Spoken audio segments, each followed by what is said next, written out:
Second here.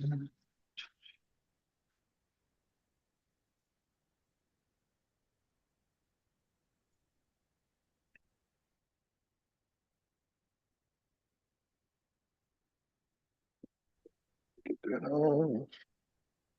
Get that on.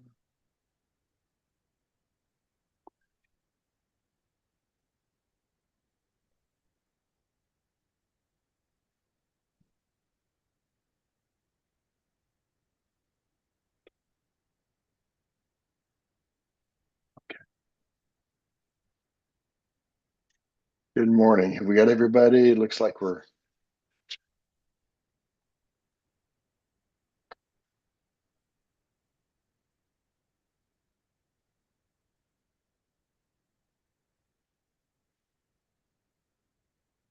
I think we do.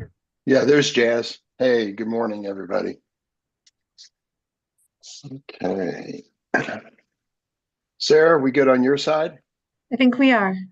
Okay. And I think our technology says we're recording.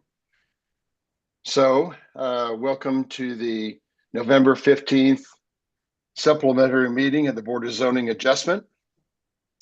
I'd like to thank city staff for preparing the cases today. I'd also like to thank my fellow board members who take time out of their month to be here both Wednesdays and today. I know you guys busy schedules, but thank you very much for your volunteerism and support. To those in the audience, this is an unpaid position. We're appointed at the pleasure of Mayor Lucas, and we serve on his behalf. So with that in mind, Sarah, will you please confirm that city staff and court reporter are ready to begin and give everyone the rules and procedures of the day? Yes, thank you. For everyone joining us online, there are two categories of people participating in the meeting: attendees and panelists. Right now, the only panelists are the commission members and city staff. If you are an applicant or a citizen who is interested in a case, use the raise hand function when the chair calls the case to let staff know that you should be promoted to a panelist position. There is a ribbon at the bottom of your screen with a hand icon. Click this to raise your hand. When the promotion happens, you will need to accept the promotion to panelist. It may appear temporarily as if you have been disconnected from the Zoom call, but don't panic. You will reconnect shortly. If you are joining us via the app on your smartphone or computer, please change your screen name to reflect your legal name. If you are calling in with a phone number, you can't adjust your screen name. It shows as your phone number, but you can still provide testimony by raising your hand when the case is called by pressing star followed by the number 9. At the time that you're promoted to panelist, you'll need to turn on your camera and microphone so that the commission can see and hear you when it is your time to speak. Please keep your microphone on mute unless you are giving testimony at the appropriate time. All testimony is subject to the following rules. The BZA secretary or their designated representative will identify you when it is your time to speak. You must be sworn in under oath to provide testimony. Applicants will receive 15 minutes for their presentation. You will be given 2 minutes for testimony if you represent a single interest, such as yourself, or 5 minutes if you represent an established organization, such as a neighborhood association or HOA. You will hear an alarm when your allotted time is over. We'll be using a timer today in the Zoom app. Please be respectful and wrap up your statement once you hear the alarm. We ask that there be no repetitive or irrelevant testimony. If you wish to admit exhibits, you will need to have your exhibits ready to share on your screen and email them if they are admitted to the assigned planner for the case. The chat box is only for questions about the agenda, and merits of each case should not be discussed in the chat box. The Board of Zoning Adjustment may take breaks during the day. There may be a break around 10:30, 12:30 p.m., and 3 if the meeting lasts past 2 p.m. Those are all of our policies and procedures. Perfect. Thank you for that. Before we start to review cases, I'd like to swear in all city staff who might be testifying. Can you verify that their microphones are turned on and ready to go? If so, please raise your right hands to be sworn. Do you solemnly swear or affirm to tell the truth and nothing but the truth in this meeting today? Sarah, please call the roll. Sarah Copeland, I do. Alec? Gustafson, I do. Uh, James Study, James Study, I do. Stephanie, Stephanie Saldari, I do. Anna, Anna Naniski, I do. Connor. Connor Tomlin, I do. I believe that's everyone. Perfect. Thank you. Hey, Sarah, also, will you please identify the continuances and or dismissals for this secondary session today? Yes, we have several continuances and dismissals for you all. So beginning with items 16 and 17, CDBZA 2024-15, a request to appeal zoning violations related to the storage of commercial vehicles and gravel parking areas on about 5 acres generally located at 2804 Blue Ridge Boulevard. And CDBZA 2024-27, a request to appeal zoning violations related to outdoor storage, unapproved accessory structures, and an unpermitted use on about 5 acres generally located at 2808 Blue Ridge Boulevard.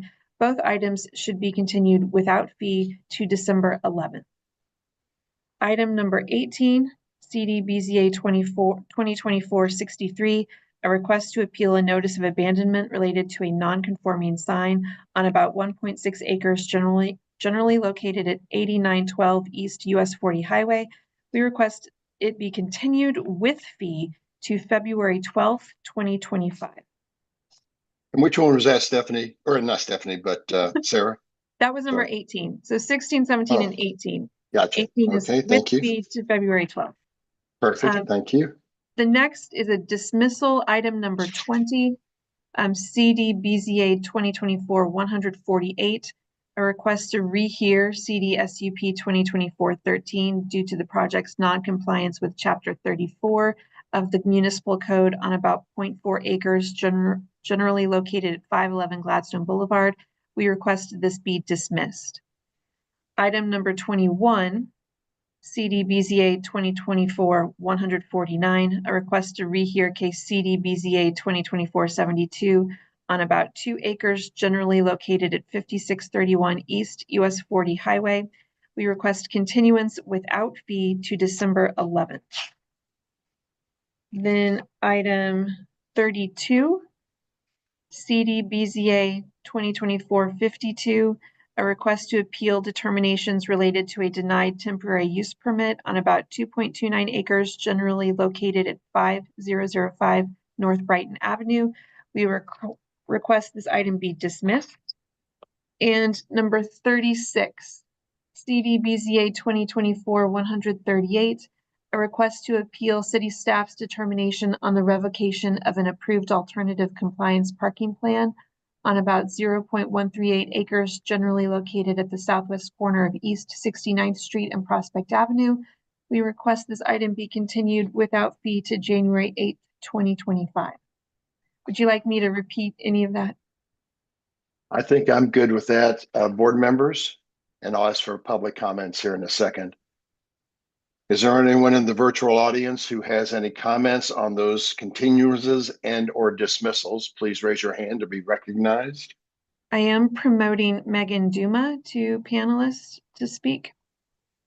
Okay, perfect. There she is. Good morning, Ms. Duma. Please raise your right hand to be sworn. Do you solemnly swear or affirm to tell the truth, nothing but the truth in this meeting today? I do. Great. Tell us about your comments on your case on Yes, Gladstone. As I tried to on Wednesday, I'd like to share my screen so I can share the reason for the dismissal. I think it's important for the record. It sounds like the city or the city planning and development and I are now in agreement that this should be dismissed, if I'm not misspeaking, which I'm surprised about. But this is the provision of the Board of Zoning Adjustments rules with respect to rehearings. There has to be a written request that's highlighted. I highlighted subsection A here, in the time provided in the municipal code, which is 30 days. The person making the application, here it is quite unclear, even on the notice, who made this application. I don't know who initiated this. The letter that they submitted with respect to the notice of the hearing, or with respect to the staff report, excuse me, that just was filed on November 13th, or the Friday previous, was written out to Diane, who I presume is Diane Binkley. So she probably is the one who initiated this rehearing request. But the person making the application, who is thus unidentified in this case for the rehearing, shall serve a copy of the application together with a copy of written notice stating the date, time, and place of the hearing and the request for rehearing to all interested persons or their attorney of record at least 10 days prior to the date when said application is to be heard by the board. Said notice and proof of service shall immediately be filed with the Secretary of Board. There was never an application for a rehearing filed. They went in unilaterally and just wrote in a rehearing was requested in Compass. Not only that, they've frozen my ability to they put a hold on my parcel for 511 Gladstone Boulevard, freezing my ability to get a short-term rental permit from Matt Keeney. Matt Keeney has been helpful and resolved the issue, but what city planning and development is doing is absolutely not appropriate. You guys need to know that this needs to be on the record. They did not meet the procedural requirements of an application for a rehearing, and on that basis, this should be dismissed. So, Ms. Duma, as you can hear from a few minutes ago, this was set for dismissal today. Understand your concerns. Sarah, would you like to make any comments? We would just request that it be dismissed. Okay, good.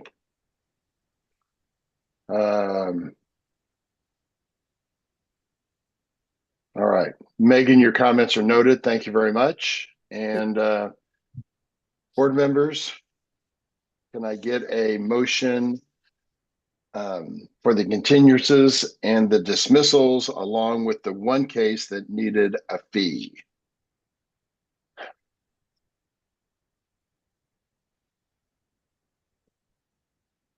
I'll offer a motion. Thank you, Randy. So I move we continue dockets number 16 and 17 to the December 11th hearing, docket number 18 to the February 12th hearing with fee, docket number 21 to the December 11th hearing, and docket number 36 to the January 8th hearing. And then I move dismiss docket numbers 20 and 32. Second. Who was the second? Is that Maggie? Maggie, Yes. thank you. Board members, I have a motion and a second. Sarah, please call the roll. Moran, Aye. Mixstorf, Aye. Wright, There you go. We can't hear you, What? Maisha. No, nothing. Oh, there you are. Okay. There you are. Hayes, Aye. Ebbets. Aye. All right. Got rid of a lot of things on the docket, at least. Please call the next case, Sarah.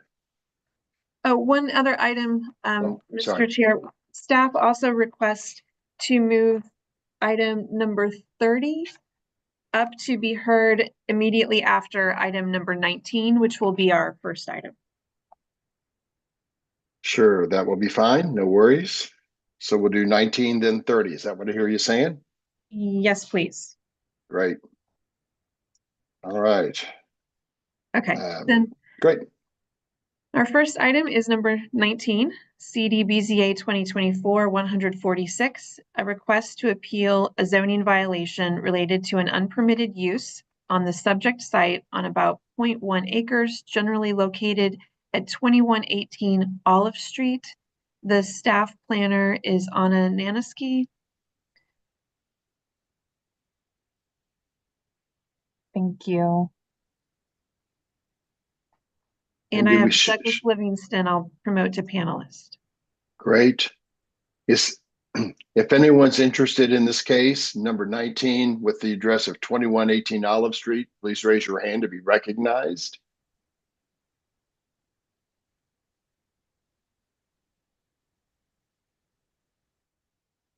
I'm promoting Luis Barnoya. Yeah.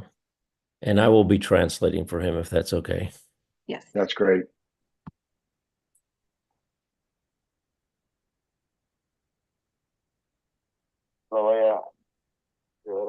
Yep.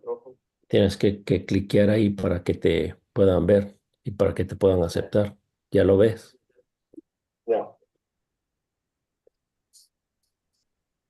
Is there anyone else out there? I see Luis and Mr. Livingston. I see have- Anna Morales is it says interpreter, but I'm assuming you're the one, Douglas, right? Yes, I am the interpreter. Okay, so we have two interpreters. Ah, pues, Yeah, Looks like- they requested an interpreter, so the city secured one. Oh, Oh, I okay. see. That's fine. I'll just be here because I've been trying to help him understand the case. So I will just be here in case any comment is needed. That's great. So, La otra persona te va a traducir. Anna Morales, Luis, and Mr. Livingston, I'm going to swear all three of you in, just to be sure. Please raise your right hand. Do you solemnly swear or affirm to tell the truth and nothing but the truth in this meeting today? I do. I do. So, I do. Anna, state your name for the court reporter. And name is Ana Morales, English to Spanish interpreter and vice versa. Great. Mr. Livingston, Douglas Livingston. and you said I do, as I recall. Yes, I do. And could you please consult with Luis or Lewis to make sure he agrees? Sí, que sí está de acuerdo. Yes, I do. Perfect. Thank you, sir. There's a list of administrative exhibits I need to admit to hear your case today. They're labeled 1 to 11. Do I have your permission to admit those? Is that for Luis? Yes, that's for Luis. Que si tiene permiso de admitir. De admitir. Los documentos que mandaste para que lo Sí. puedan observar. No sé si los requieran aquí a mano. Yo creo que ellos lo tienen ya. Ok. Ana, sí, perdón, sí. no quiero hacer su trabajo. So just to clarify, am I supposed to interpret? Yes. Okay. So the question was, am I supposed to hand them in? No, just to allow us to admit them to hear your case electronically. No, señor, únicamente que nos dé permiso para poder admitir los documentos de manera electrónica a su caso. Claro que sí. Of course. Okay, thank you. One of those is a presentation by Anna on your case. Anna, please tell us about that after Ms. Morales has interpreted for Luis. Uno de ellos es la presentación que la señorita Ana ha hecho en su caso y ella nos va a comentar al respecto ahora. Ok. Thank you. Okay, as mentioned, we're working on CD BZA 2024-00146, and the applicant is seeking to appeal zoning violations related to a prohibited business on the subject site. El aplicante está esperando ver una apelación por violaciones de zona basados en el sitio. Yeah. The subject site is located in the eastern portion of Kansas City, Missouri. La ubicación del sitio está sujeto a la ubicación del este de Kansas City. This is a close-up of the site highlighted in yellow. It's currently zoned R1.5. Este es una imagen de cerca del sitio que está subrayado en amarillo del sitio en R1.5. Okay. This is a snapshot of what the notice of violation stated. It says, as owner, did maintain a premises which is being used commercially for impermissible vehicle repair in a district zoned R1.5. This use is first allowed in a B3 zoning district with a special use permit. Esta es una parte de la notificación de violación de que el dueño mantuvo las premisas y se usaron de manera comercial, de manera impermisible por reparación de vehículos en el distrito en la zona R1.5 y esta fue de uso principal en la zona B3 en el distrito con un permiso especial de uso. This is a view of the property from Google Street View. Esta es una vista de la calle. And a photo of the rear of the property from the inspection. Y esta es una fotografía de la parte trasera de la propiedad tras inspección. So you can see the structure that is covering the vehicles as well as the vehicles parked in the rear yard at a various state of repair. Aquí se puede ver la estructura, así como los vehículos estacionados en la parte de atrás y los vehículos esperando reparación. Close-up of some of the vehicles from that inspection. Esta es una foto cercana de los vehículos esperando inspección. And another photo. Y otra fotografía. So now I'm going to get into 3 categories of how someone could interpret the use on the site based on what the applicant addressed in their appeal application. Ahorita vamos a hablar de las 3 categorías de uso de casa en el sitio basado en las aplicaciones que se atribuyeron en la apelación. So if someone were to consider that the primary use is vehicle repair, that would not be permitted in the R1.5 zoning district. The property owner, the applicant does rent this property, and this PowerPoint slide I just realized I made before, but we have received a property owner consent that says yes, they do rent it. So the person who does own the property understands that this case is going forward. Lo primero es considerar que el uso primario para reparación de vehículos no se permite bajo la zona R1.5 y el aplicante que renta la propiedad, se me olvidó comentar en la diapositiva anterior que sí se está rentando esta propiedad y la persona dueña sí entiende que se está teniendo este caso presente.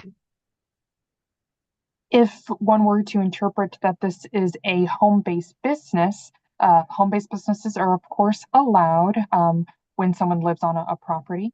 However, per the Missouri state statutes, a no impact home-based business is permitted.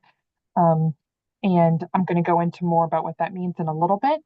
But the subject home-based business is violating 2 of those new no impact criteria.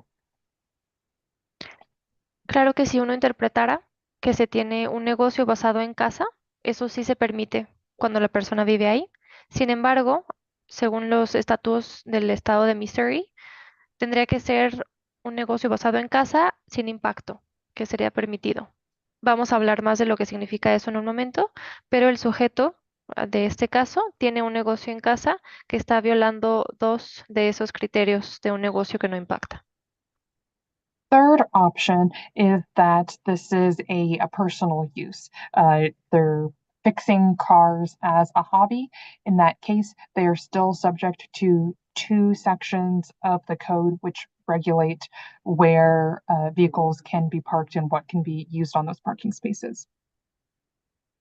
La tercera opción es uso personal, el hecho de que se estén arreglando carros por ocio y el sujeto estaría sujeto a 2 secciones del código en cual se regula en dónde estarían estacionados esos autos y para qué se usan esos cajones de estacionamiento.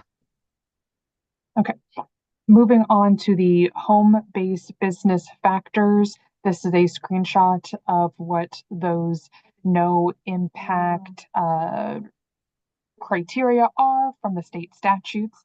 The 2 that city staff, believes that are in conflict with this particular use, that it is not violating any of the parking regulations established by the political subdivision. The political subdivision, from my understanding of Missouri state statutes, is a term used to describe municipalities. And the section of code that they're violating the parking regulations is 88-420-11A and C, which I'll get into in a little bit. And it's not visible from the street. as you could see in the image that I showed of the front of the house. However, there is an alley. An alley is public right of way where you can see the vehicle repair from the alley, thus the inspection photos. Basándonos ahorita en los factores de un negocio en casa, tomándole una captura de pantalla a estos del criterio de no impacto y los estatutos del Estado. Hay dos en específico que el personal aquí piensa que están en violación, según la subdivisión política de Missouri. Y la subdivisión política de Missouri en sí solo describe las municipalidades, pero está en violación de la sección del Código de Estacionamiento 88-420-11A y C. Vamos a hablar de lo que eso significa, pero como se puede ver en las imágenes, no está visibles los automóviles del lado de la calle. Sin embargo, hay una calle pequeña en la parte trasera donde sí se da acceso al público y sí hay visibilidad a los vehículos que están en reparación desde ahí. Here are the two sections of code that I was addressing. 88-420-11A, off-street parking facilities may be used solely for the temporary parking of licensed motor vehicles in operating condition. Required parking facilities may not be used for the display of goods for sale or lease, or for the storage of building materials. And C, no motor vehicle repair work of any kind is permitted in a parking facility in an R-zone district. Oh, excuse me, in all, and this is applicable for all districts. Este es lo que estaba comentando de los estatutos 88-420-11A, del estacionamiento fuera de las facilidades, donde únicamente se puede utilizar para estacionamiento temporal con vehículos de motor con licencia en estado de operación, y se requieren las facilidades para que no se puedan distribuir o mostrar los artículos por distribución o en venta o para cualquier tipo de retención. El B es que estos espacios son usados únicamente para servir a residentes, quienes rentan a los patrones, a empleados o a invitados para uso principal. Y el C es que ningún tipo de vehículo de motor en reparación se puede permitir estacionar en esta ubicación. You may be asking, why is this use so heavily, so strictly, regulated in residential zoning districts? There are fire hazards that could, be applicable to vehicle motor repair. The fire code, identifies that this type of use should be in commercial buildings. We're considering the safe operations and handling and storage and disposal of materials. That is also identified in Chapter 62 and 62-86 of the Municipal Code. And there could be a site security and safety issue. There are valuable parts of a car that people want to steal, that we don't want people to be subject to in residential zoning districts. So there's the storage of materials. We want there to be a clean workspace. And this also helps emergency services respond to a site. Se preguntarán por qué están tan estrictamente reguladas en una zona residencial, y en realidad es porque puede haber riesgo a incendios que aplican a la reparación de vehículos con motor, y el código de fuego está estrictamente usado para edificios comerciales, para operación de manera segura y por seguridad de quien los está manteniendo, y también la disposición de los materiales. En el capítulo 62-86 del Código Municipal se establece también la seguridad del sitio y el problema de el que esté en zona segura por las partes también valuables de un automóvil que la gente podrá querer robarse, y están sujetos el resto de las personas en zonas residenciales a este tipo de eventos. Y también el que se deba mantener un espacio de trabajo limpio y quien responda en el sitio. And then the category, if we're considering it to be a personal use, like a hobby, that is suggested by the information given when they filed the application for the appeal. Yes, repairing personal property is permitted, but the Zoning and Development Code does regulate where this can be done. Parking spaces, unenclosed or enclosed, access from the alley are permitted in the rear yard. However, we do see that there is that unpermitted accessory structure on the site and patio on well, which is not subject to this notice of violation, but we do see that it is there, and that even if they're using these parking spaces in the rear yard for this personal use, that the Zoning and Development Code does specifically call out motor vehicle repair, that it's not allowed in those sections. Outdoor storage also isn't allowed in this zoning in the zoning district. So we address this to highlight all of the nonconformities, no matter which way the BZA decides to identify this use. Y luego está la categoría de considerando uso personal, como hacer este tipo de actividades por ocio, y se ajusta la información dada en el reporte según la aplicación que hizo por apelación. Y sí, repitiendo, por uso personal en la propiedad se permite. Sin embargo, hay códigos en parte de la zona que se regulan, en las que mencionan que esto no puede estar hecho, y también las zonas de estacionamiento. Se permite el acceso por parte de el jardín trasero de la propiedad, pero no se permite la estructura que está realizada o llevada a cabo en la parte de atrás de la casa, y está sujeto también a violación por parte del uso del espacio de estacionamiento y el uso de guardar materiales en la parte externa de la casa. Así que no importa de qué forma quisieran el BCA identificar este uso, está sujeto a las no conformidades del distrito. So to conclude, a couple of key points: that vehicle repair at 2118 Olive Street, whether it is identified as a primary home-based business or a personal use, has nonconformities applicable to it.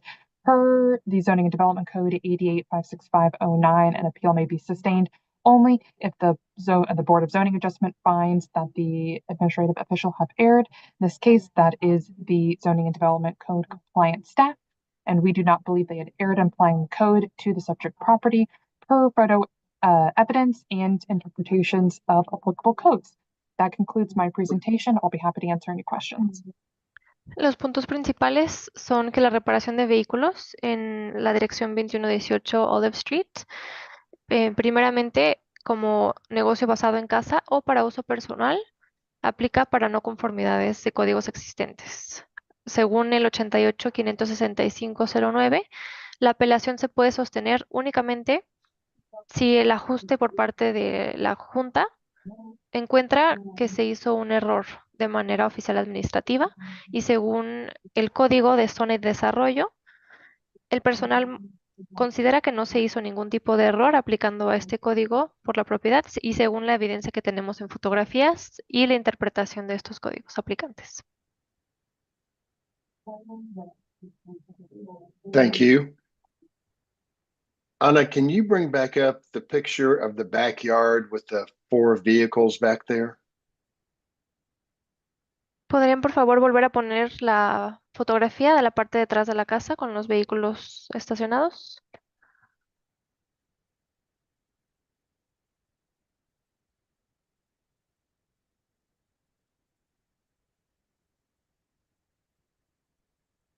All right. Thank you. And I note that inspection was done September 2024. Please interpret, Anna. Veo que la inspección se hizo en septiembre del 2024. Board members, do you have any questions of Anna? ¿Miembros de la Junta tienen alguna pregunta para Ana? Okay, seeing none. Sir or Luis, why should we overturn this inspection and notice of violation? Viendo que no hay ninguna pregunta, señor Luis, ¿por qué deberíamos ignorar esta sección y la notificación de violación? Sí, basado bueno, en todo lo que se ha dicho y pues hay cosas que son nuevas para mí que, eh, bueno, en primer lugar, como metí la apelación en que realmente la propiedad no la estoy usando como comercialmente, sino realmente los vehículos que se pueden ver ahí en la fotografía, este, son vehículos que yo he comprado y que aún, de hecho, aún los mantengo ahí porque eventualmente porque es algo que a mí me gusta hacer. Eh, no sé si quiere ir traduciendo o quiere que explique todo primero. Well, based on everything that was said, there's things that are new for me. And on the first time I submitted the appeal for this property, I was not using it commercially.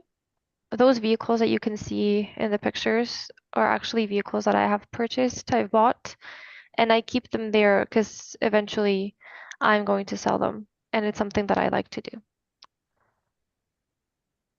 Y pues sí, tengo los papeles, tengo los títulos, pueden ver ahí en las fotografías y yo creo que si pasaran inspeccionando nuevamente, igual van a ver los mismos vehículos porque no es algo a lo que yo me dedico a tiempo completo, sino en cuanto yo tengo un chance, una oportunidad, yo les meto tiempo para irlos arreglando. Y pues es realmente lo que a mí me gusta hacer, me apasiona hacer, trabajar con automotores. Eh, y pues sí, pues realmente eso es lo que estoy haciendo en mi propiedad, pues. And I actually have the paperwork of the vehicles you can see in the pictures. And if you were to inspect again today, you would see the same vehicles because it's not something I do full time. It's just something I do whenever I have some time to fix them. And it's something that I'm passionate about, fixing motor vehicles. And so that's really what I'm doing in my property.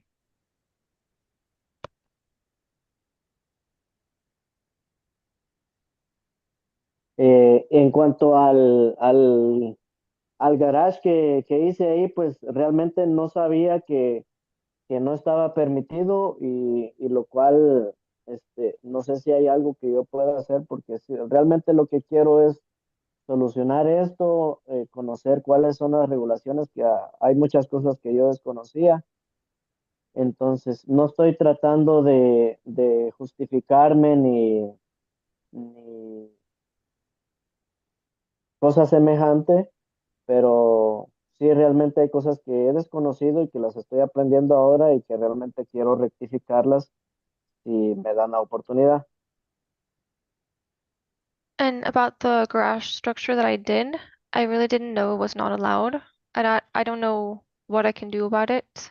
What I want to do here is just to find a solution and get to know the regulations because honestly, there's a lot of things that I didn't know about, and I'm not trying to justify myself, just to tell you that I want to know what the regulations are and what I can do about it.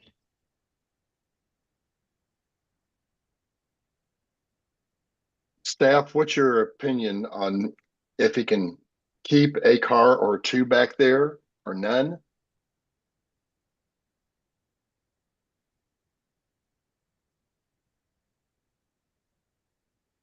Commissioner, vehicle repair is not allowed in a residentially zoned district, and it doesn't matter if you're doing it for a hobby or others. Also, it appears that what we're looking at is auto wrecking and salvage, with the vehicles being in disrepair and the parts laying around in the yard. Preguntan cuál es la opinión, si se puede mantener un carro o dos. La respuesta fue, no se pueden mantener vehículos en reparación en una zona residencial no está permitido a pesar de que se haga únicamente como algo de ocio y de gozo. Y la otra Ujú. cosa es que se consideran automóviles en destrucción porque están siendo reparados y todas las partes están ahí en la parte trasera de la casa. Ok. Perdón, y por lo tanto se considera una actividad comercial porque se están comprando cuando no sirven, arreglando y volviendo a vender. Ok. I have a question for Anna. What were the relevant laws? I couldn't remember if that was state law or city ordinance that were cited regarding the personal use. And how does this violate that in that case? Yo tengo una pregunta para Ana. ¿Cuáles son las leyes relevantes? No recuerdo si eran leyes estatales o de la ciudad que están aquí en ordenancia en cuanto al uso personal y cómo es que esto lo viola exactamente.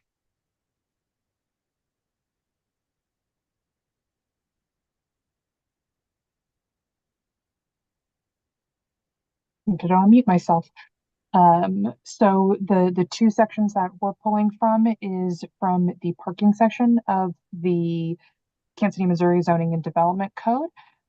So right now they are just parking spaces underneath a carport or extension. You know, we're not really sure the exact makeup of that structure, but from what we can tell right now, they're just parking spaces.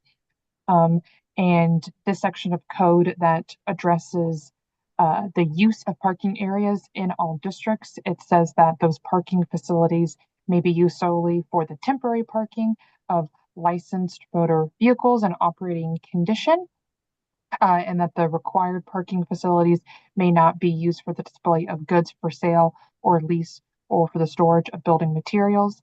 Additionally, because you could say that they only need one parking space because the requirement is one for one unit, that there's C, which additionally says that no motor vehicle repair work of any kind is permitted in a parking facility, required or not. De las dos secciones que estamos obteniendo información es de las áreas de estacionamiento en todos los distritos de la ciudad de Kansas, Missouri.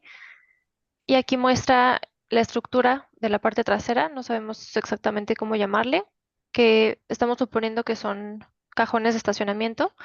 En la sección de este código atribuye al estacionamiento en todas las áreas del distrito, a pesar de que sea estacionamiento temporal de vehículos con licencia, tiene que estar en modo operativo esos vehículos. Y se requiere también que no estén en ningún tipo de materiales de construcción o de reparación ahí. Y también en los espacios de estacionamiento, a pesar de que se cubra el que sea un vehículo por estacionamiento, por cajón de estacionamiento, no puede haber ningún tipo de reparación de vehículos con motor en este tipo de zonas. My concern is that from what I'm reading of that code is that strict interpretation of it would, if I'm reading that correctly, would basically disallow working on your own car on your own property. I mean, I can say personally, I've fixed my car in my own driveway, and based off of reading that, that seems illegal. And it seems like the only difference between Luis's case here and me fixing my car in my driveway is he has a couple more. So that's my concern. Mi inquietud aquí, según estoy leyendo el código, es la interpretación tan estricta. Si es que lo estoy leyendo correctamente, esto no permitiría que uno haga reparaciones en su propio vehículo. Yo personalmente he reparado mi vehículo enfrente de mi casa y según lo que estoy leyendo aquí, eso sería ilegal. La única diferencia que veo en el caso de Luis y el mío es que él tiene unos cuantos más. Esa es mi inquietud.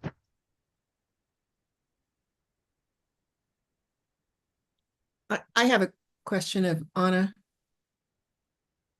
I- It sounds like even if he enclosed this structure, if he could get a permit to enclose the structure, this says he still can't work on vehicles inside a structure or inside a garage? Yo tengo una pregunta para Ana. Suena que incluso si Luis pudiera tener un permiso para cerrar esta estructura trasera, aún no tendría permiso de estar reparando vehículos aunque fuera un garaje cerrado.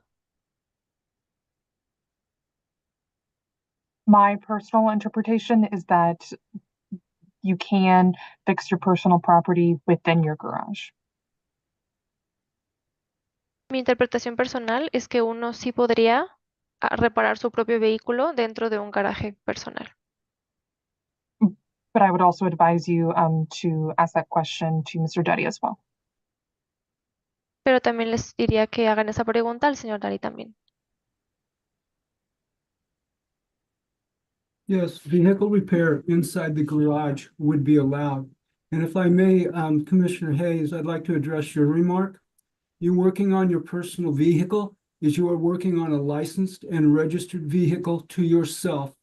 The code, especially Chapter 48, which is neighborhood preservation, states that all vehicles stored on property must be properly licensed by the state and registered. Understood. Luis, oh, I guess I can give time for interpretation. Si la reparación de un vehículo propio sí se permite dentro de un garaje, y esto es únicamente si el vehículo es personal y está registrado con licencia a la persona indicada, según el capítulo 48 de preservación en un vecindario, el vehículo tiene que estar en la propiedad del propietario con una licencia del estado y estando registrado. I have a question for Luis. Are these vehicles registered with the state of Missouri? Una pregunta para usted, Luis. ¿Estos vehículos están registrados en el estado de Missouri? Como dije anteriormente, pues realmente, bueno, está un poco sin sentido, ¿no? El hecho de tener vehículos funcionando cuando realmente yo lo que disfruto hacer es reparar, o sea, darle vida a algo que está muerto.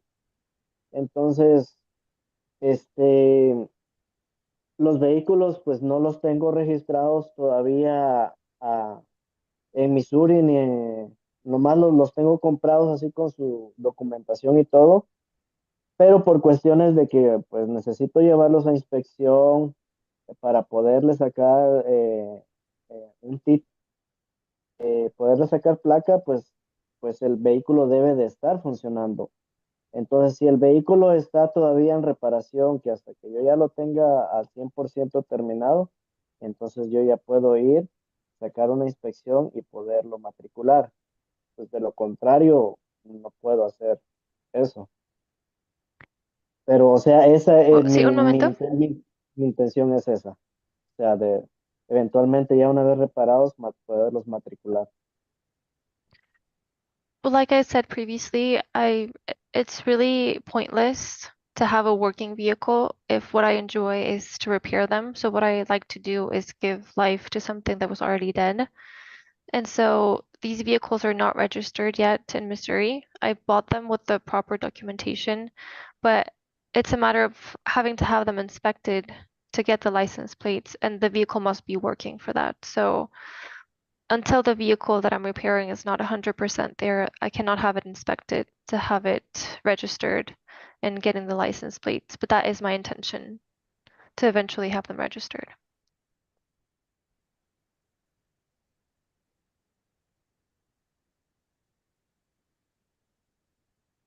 Hmm.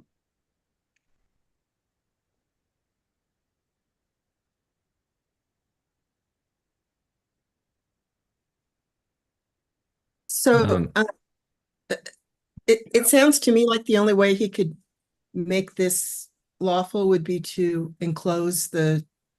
have these in an enclosed structure. Is that what I'm hearing from Mr. Duddy and Ms. Nanoski? Entonces, según estoy comprendiendo, se podría tener esos vehículos ahí en caso de que la estructura esté completamente cerrada, ¿es lo que estoy entendiendo? Yes. Yes, that is correct. Okay. Oh, oh, oh, Sí, eso wait. es correcto. So what would it take for him to enclose that structure that he's built in back? I assume did you say it's it violates setback requirements, so he would need a variance, anything? I would assume he would need a rear yard setback variance Okay, and a building permit. right. Sí, ah, quisiera agregar algo. De hecho, no he querido hacer nada por cuestiones de que pues ya se empezó este proceso, pero realmente también mi intención ha sido poder sacar un permiso para poder cerrar mi garage. Realmente no tenía ni idea de que tenía que sacar un permiso y me detuve hasta cuando pues ya bueno, me empezaron a reportar ahí unos vecinos, entonces hasta ahí supe que realmente tenía que sacar un permiso para hacerlo. Entonces, pero mi intención realmente sí es cerrar completamente el garage. Por cuestiones bueno, realmente no lo hacía por eso, para que no me vieran que tenía vehículos, porque no sabía. Mi intención más era por resguardarme de el invierno, pero a estas alturas yo no sé si aún voy a poder mi garage o no. I wanted to add something. I haven't been wanting to do it because all of this process started, but my intention was to get a permit so I can close the garage. I really had no idea about any of this or needing to get a permit until some of my neighbors starting reporting it. And I needed to get a permit to get it closed down, and my intention was not to close it so no one could see me. It was more just to get shelter from winter for the vehicles, but that's what I wanted to do.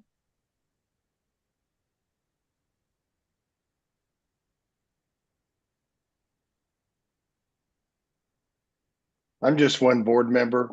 I definitely see a violation here, but perhaps a stay of enforcement for 6 months to allow Luis to enclose the facility with the proper permits, and perhaps a variance for the setback would allow him to continue. And Luis, one other comment before the interpreter takes over. By your own admission, you have said that you fixing these cars up to sell them.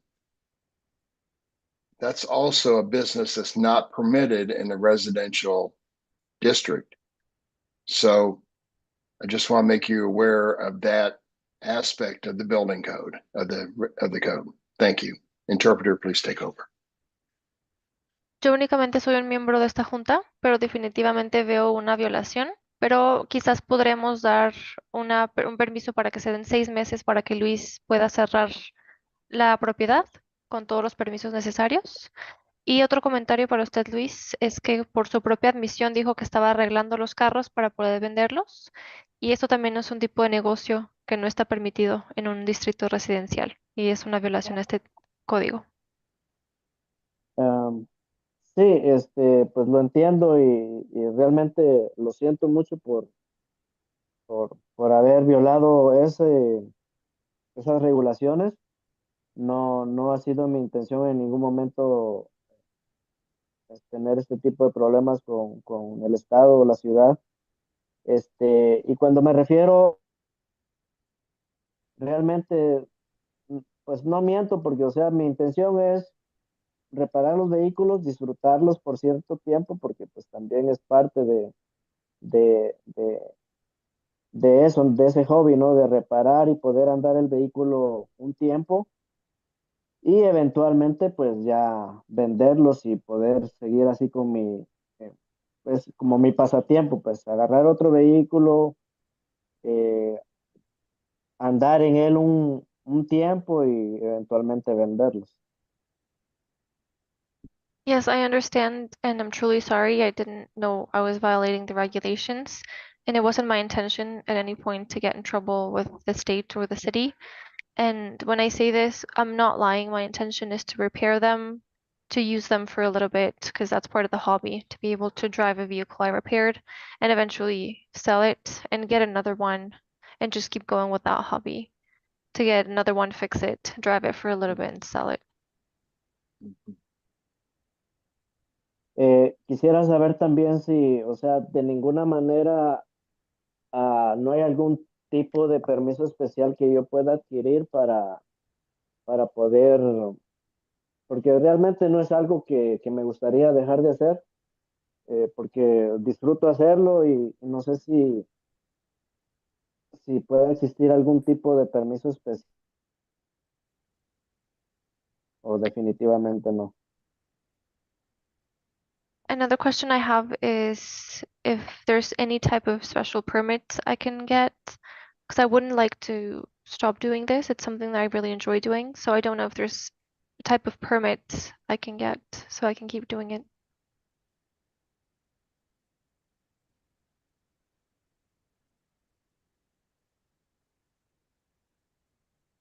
If I could ask a clarifying question, since I've been following this with Luis, if he has it, gets the permissions for the variance and for having it enclosed, would it then be a no impact business, if you consider that a business to buy and repair and sell? I mean, people do that with furniture or with all kinds of things. If it's enclosed, would it become a no impact? Yes, That's what's and allowed? in my interpretation of these fairly new state regulations, that if the vehicle repair was enclosed in a garage, then it could be considered a no impact home-based business. Yo quisiera Entonces, hacer una pregunta para aclarar, ya que he estado involucrado en este caso con Luis. Si Luis obtuviera un permiso para poder cerrar la parte trasera como garage, no sería un negocio, podríamos decirlo así, sin impacto, considerando el que él compre, repare y vuelva a vender automóviles, porque en realidad la gente lo hace con todo tipo de artículos, como muebles, y si se puede considerar un negocio de no impacto en caso de que se cierre. Y la respuesta fue sí, según mi interpretación de esta regulación del estado reciente, sí se pueden reparar vehículos en un garaje cerrado y se considera de no impacto. Commissioner, if I may, Mr. Duddy, go ahead. as we prosecute vehicle sales in residential areas, the Missouri Department of Revenue restricts the sale of 5 automobiles per year to a non-licensed dealer. I'm sorry, could you please repeat that?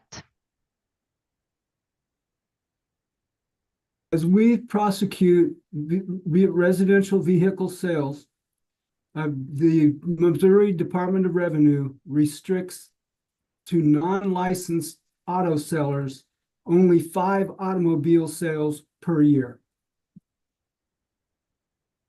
Como nosotros estamos persiguiendo las ventas de vehículos residenciales, según el Departamento de Ingresos de Missouri, se restringe que vehículos sin licencia únicamente se pueden vender hasta 5 automóviles al año.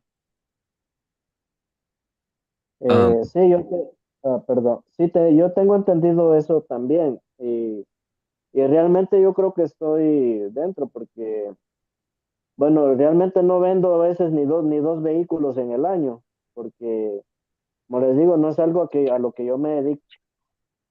Entonces, ahí tengo como 2 carros que ya tengo como 1 año y medio con ellos porque no los he podido reparar por cuestiones de tiempo. Entonces, no estoy vendiendo. Bueno, yo tenía entendido que son 4, pero ahorita están diciendo que son 5. Pero realmente no estoy vendiendo ni 2 vehículos al año, a veces ni uno.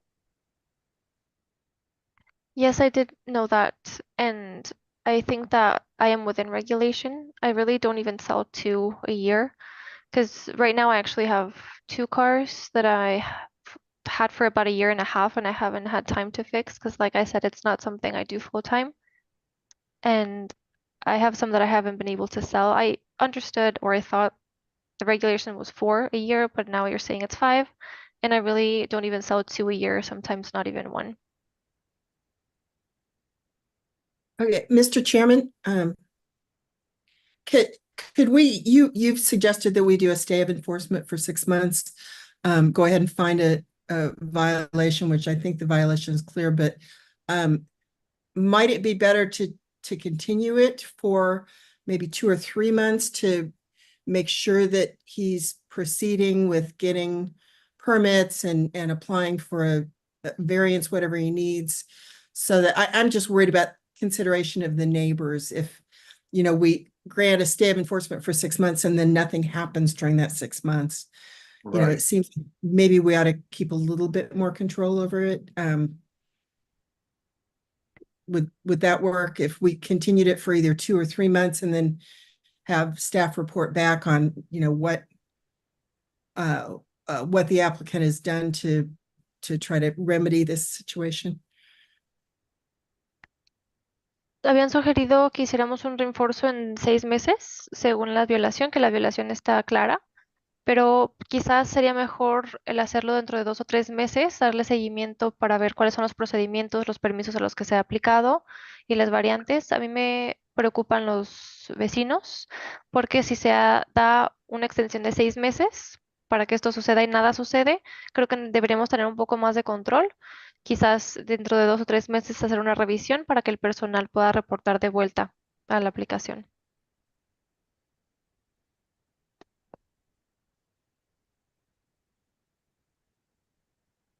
Ms. Moran, I kind of agree with you on that. I think 3 months would be a reasonable amount of time for him to proceed forward and come back in 3 months 3 months and give us a progress report so we can see what's going on at that point.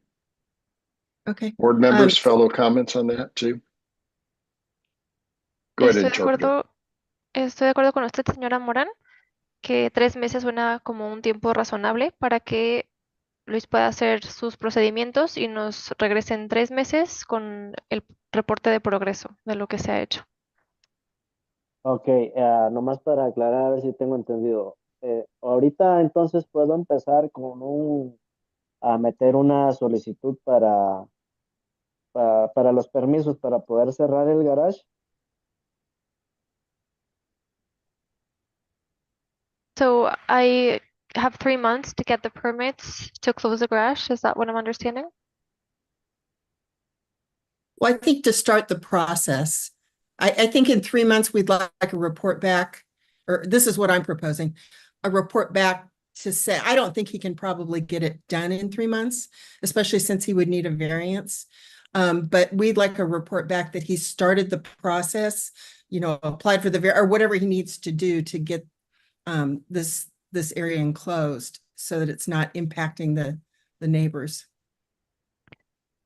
Es empezar el proceso. Vamos a revisar con usted de vuelta en 3 meses. Esto es lo que nosotros estamos proponiendo, porque seguramente también va a necesitar lo que llamamos variance y necesitamos un reporte de que ya empezó el proceso de todo lo que necesita, para todo lo que necesita aplicar para poder cerrar este espacio y que no impacte a los vecinos. Entiendo. Excuse, might be good to explain to Luis what a variance is. I will follow up with him via email and a phone call if he wants to discuss the next steps. Thank you. I'll say the continuance sounds fine to me. How long do you want it, Jazz? 3 months sounds fine. Okay. Do you want to put that forward in a motion, sir, to continue with the case for 3 months? Sure. On docket item 19 case CD BZA 2024-00146, I move that we continue the case to our February, sorry, what's the date on that? February 12th. February 12th meeting. Second. A motion is second. Sarah, please call the roll. Moran, Aye. Mixdorf, Aye. Wright, Aye. Hayes, Aye. Ebbets. Aye. We'll see you in 3 months, Luis. Thank you very much, everyone. And thank you to the interpreter and Mr. Livingston. Thank you. All right, Thank you very much. Sarah, what's our next case? Mark, let her interpret. Oh, sorry. Yeah. Se ha hecho la petición. Van a darle seguimiento con usted, señor Luis, para los pasos que siguen, pero por ahora se aprobó la petición de que se continúe el caso dentro de 3 meses, según el de CBCA A00164, para tener la siguiente junta el 12 de febrero.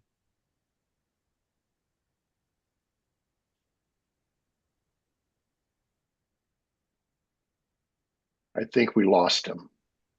Thank you. All I'll right. make sure Thank you, he- Mr. Livingston. Yep. Yeah. Thank you.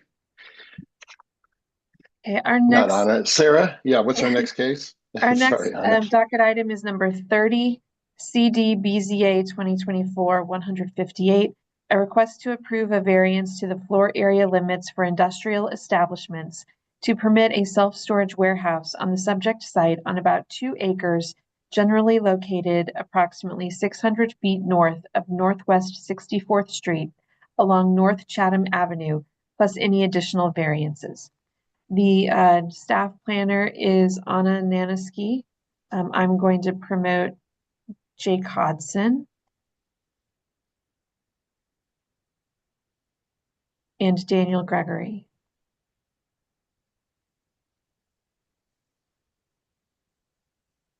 Okay. Jake, you do need to accept the promotion. Okay. And Daniel, can you turn on your camera and microphone, please? Yep, there we go. Okay. I'm trying to find the pictures here. So I see, there he is, Jake. Jake, turn on your microphone, please, and be sworn in. Do you solemnly swear or affirm, please raise your right hands. Do you solemnly swear or affirm to tell the truth and nothing but the truth in this meeting today? I do. State your name again for the court reporters, both of you, please. Jacob Hodson. And Daniel Gregory. Perfect. Who's speaking on the case today, by the way? I will be. Thank you, Mr. Hodson. There's a list of administrative exhibits labeled 1 to 9 that we need to admit for your case today. Do I have your permission to admit those? Yes, please admit those. Thank you. One of those is a presentation by Anna on your case. Anna, please tell us about this particular case. Thank you.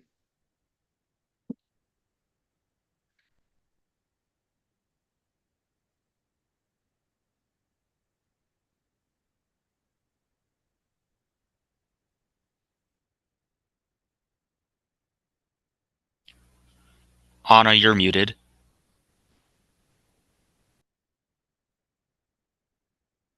Thanks. Sorry about that.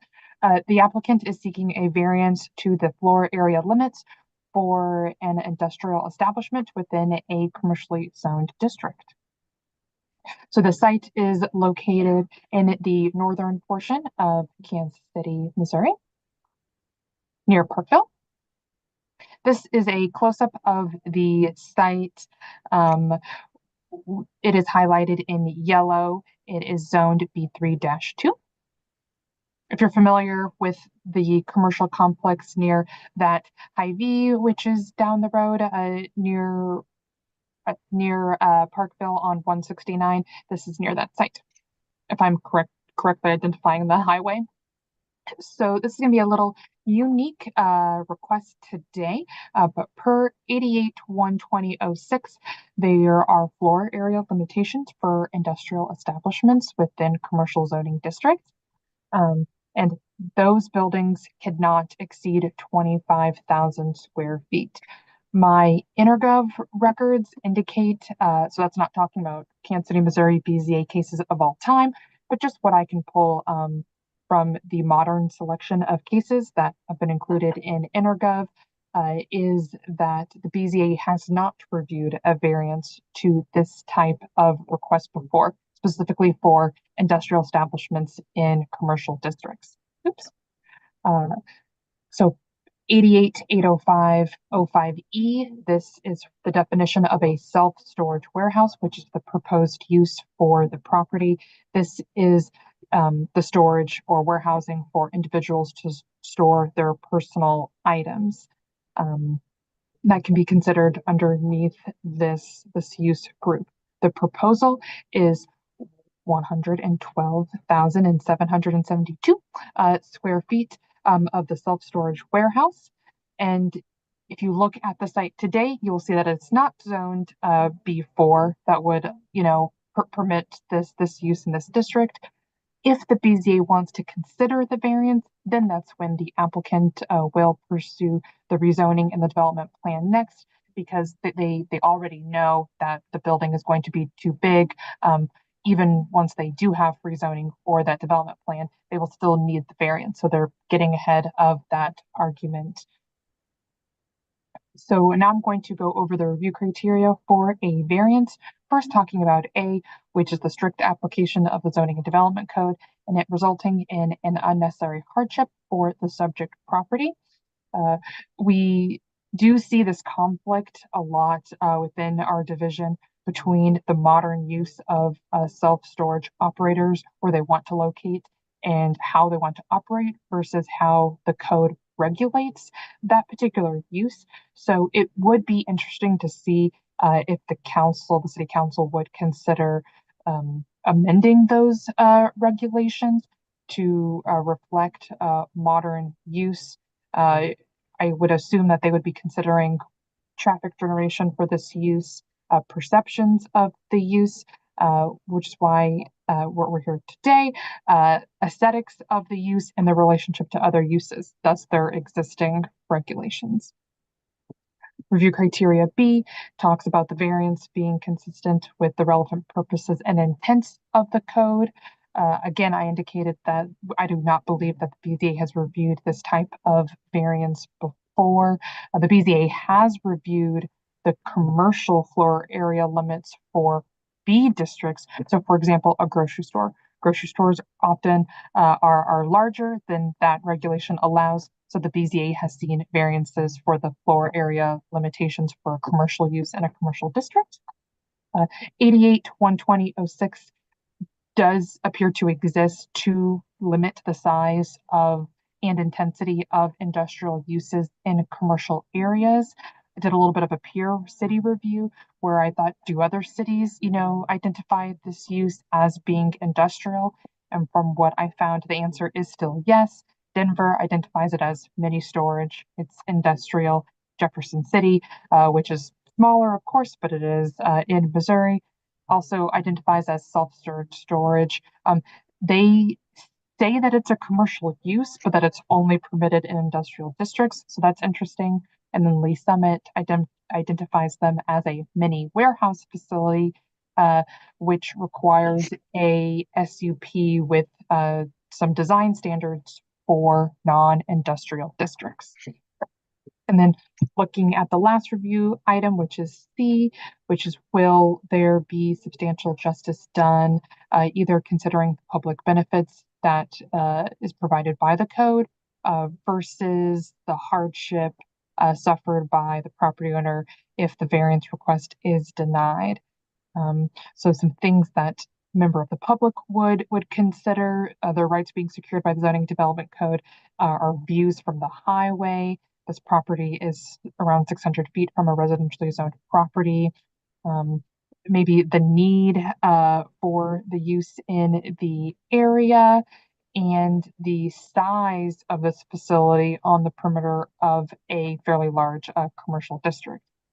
And from the applicant statement that was provided for the variance application, the practical difficulties for them are financial in nature, tied up in the fact that there is that size restriction for this type of use, which conflicts with how the operators operate, and deed and lease retail restrictions with an adjoining property.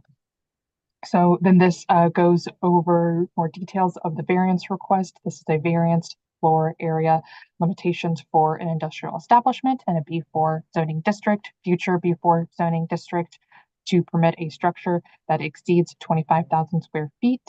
The code requirement is 25,000 square feet. The proposal is 112,772 square feet.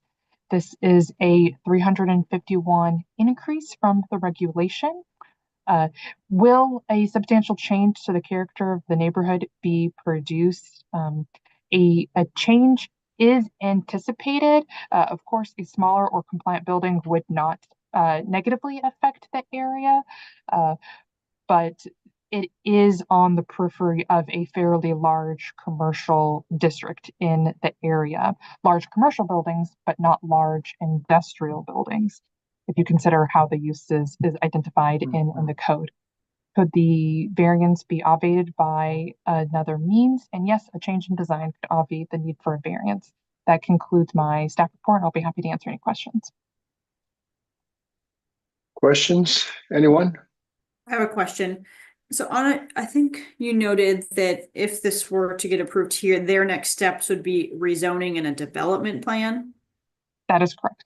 How would that not become spot zoning if this is surrounded by other types? If it's a B4 zone, if that particular parcel was then changed in its zoning? Let me pull up the larger map and I'll answer that question in a Okay, bit. thank you.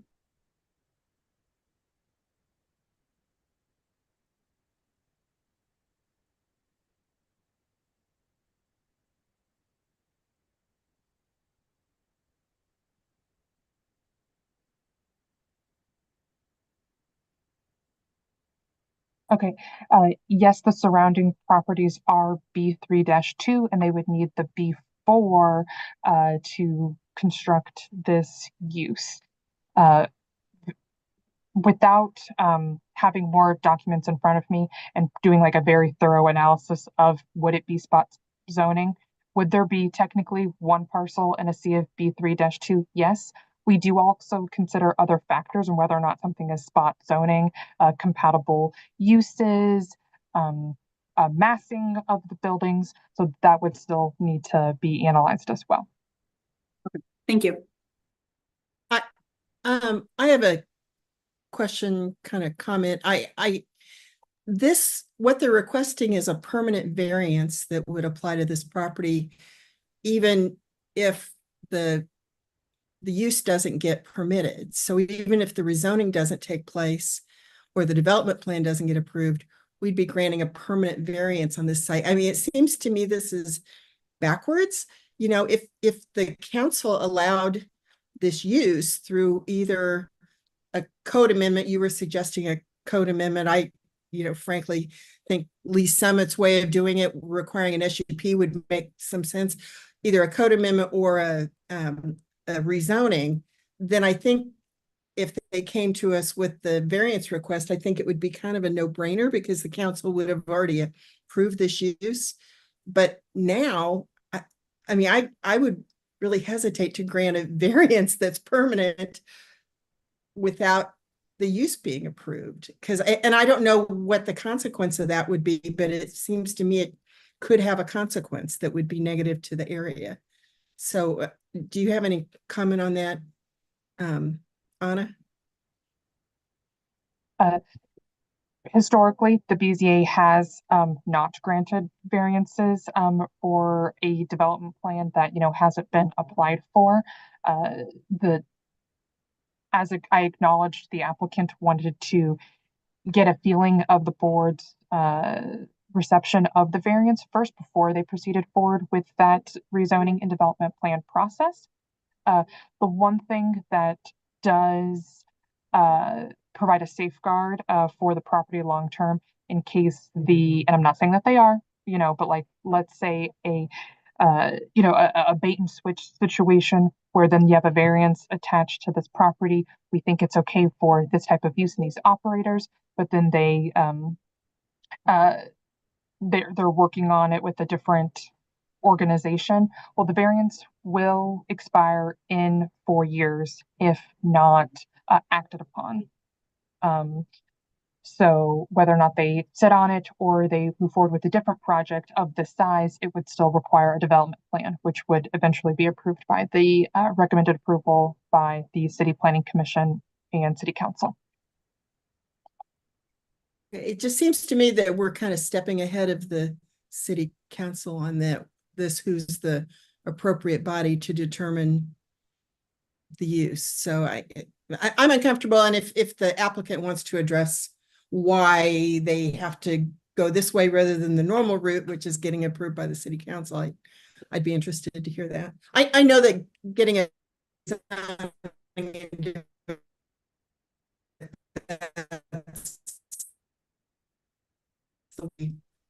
this type of normally occurs. Right. And I support Maggie's opinion on that. It seems like we're doing reverse items here, but let's hear from the applicant unless other members have questions of staff. Okay, Jake, tell us why we should grant this request. I'd asked to share my screen with the board. Please do. This might be admitted as an additional exhibit. Be number 10. Yes, we're going to admit this as exhibit 10, your PowerPoint. Okay.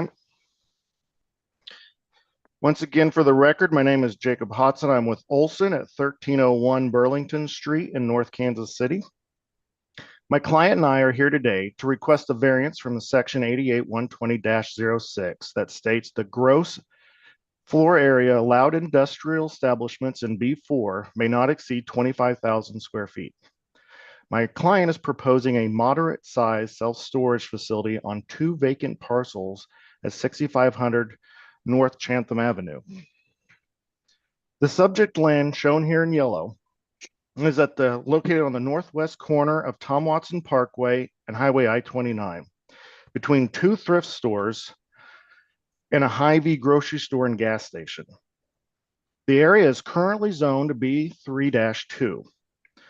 The hardship that justifies us coming to the Board of Zoning Adjustments is a use restriction that was placed on the land on March 11th in 2020. It is recorded in book 1327 on page 364, and it prohibits any development that would compete in retail sales with Hy-Vee grocery stores or Hy-Vee fast and fresh. This use restriction eliminates nearly all the uses that would be allowed under the current zoning, severely limiting the economic viability of this land. The most practical and highest tax generating use for this land, given the use restriction, is self-storage. However, section 88-120-06 limits this self-storage to 25,000 square feet. A facility of that small in any market would not be viable.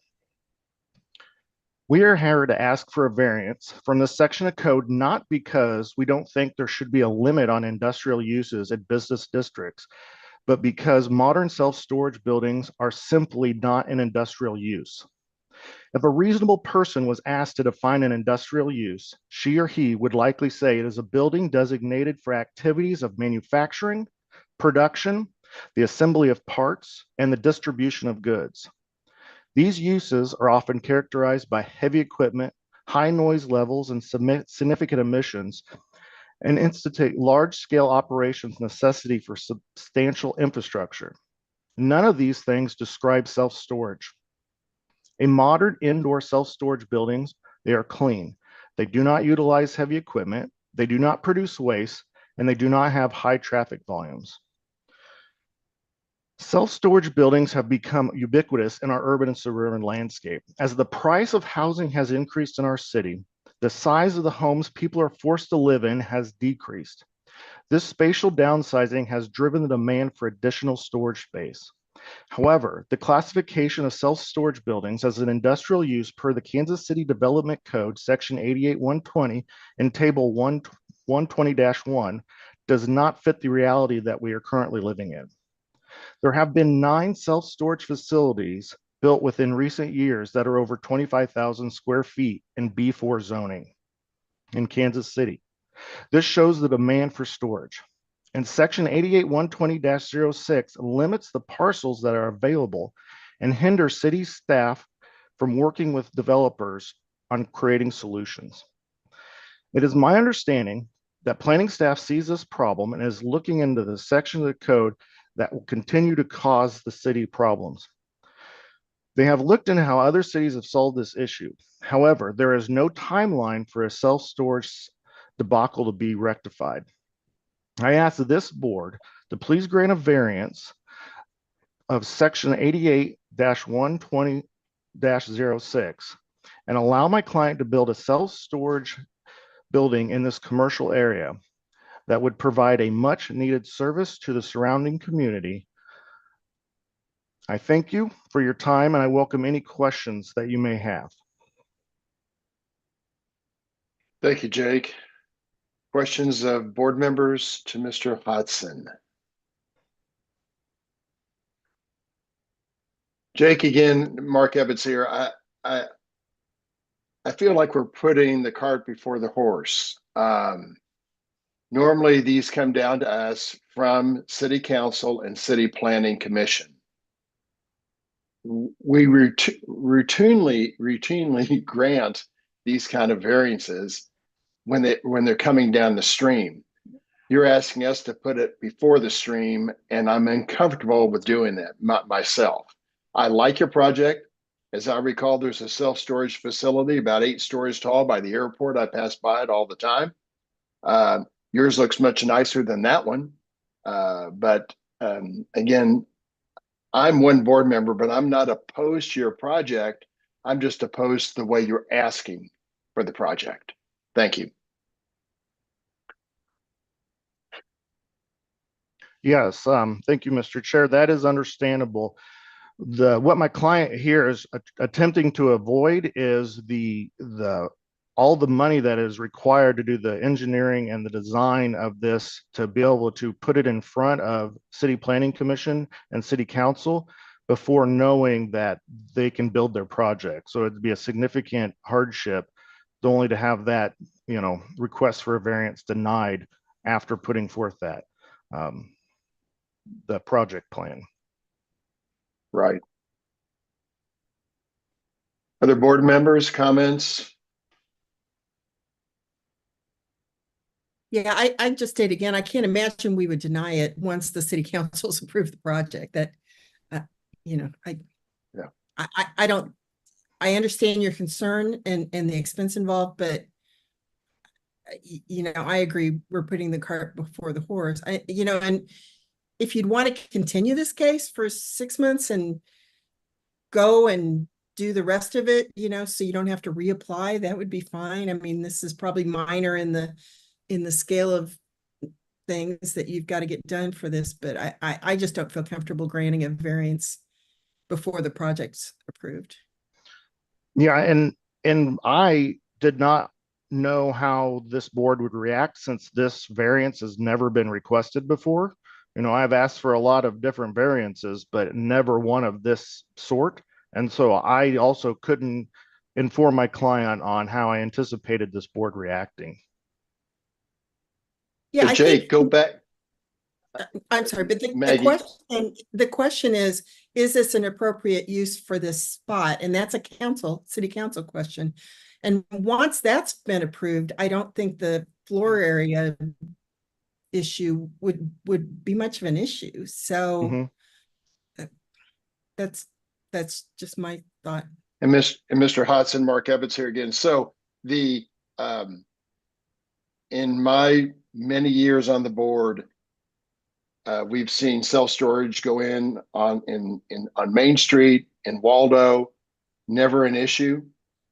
As I said, if it comes down from CPC that they like it, we usually rubber stamp it, usually. So, but in terms of granting this today, I'd probably vote against it myself. I'm just one board member though, sir. I'm not opposed to your project, just the way you're asking for it. Yeah, and like I suggested, if you'd want to just continue this for a number of months so you wouldn't have that negative, with us voting against it, that would be fine. And if I can jump in, then I would request a continuance off docket with fee, just because we would have to advertise again. So because we don't know how long the CPC or the city council process will take, that once they've gone through that process and they're ready for the variance, we can reactivate the case and come back before you guys. And not do like 5 months, 6 months, 2 weeks, whatever.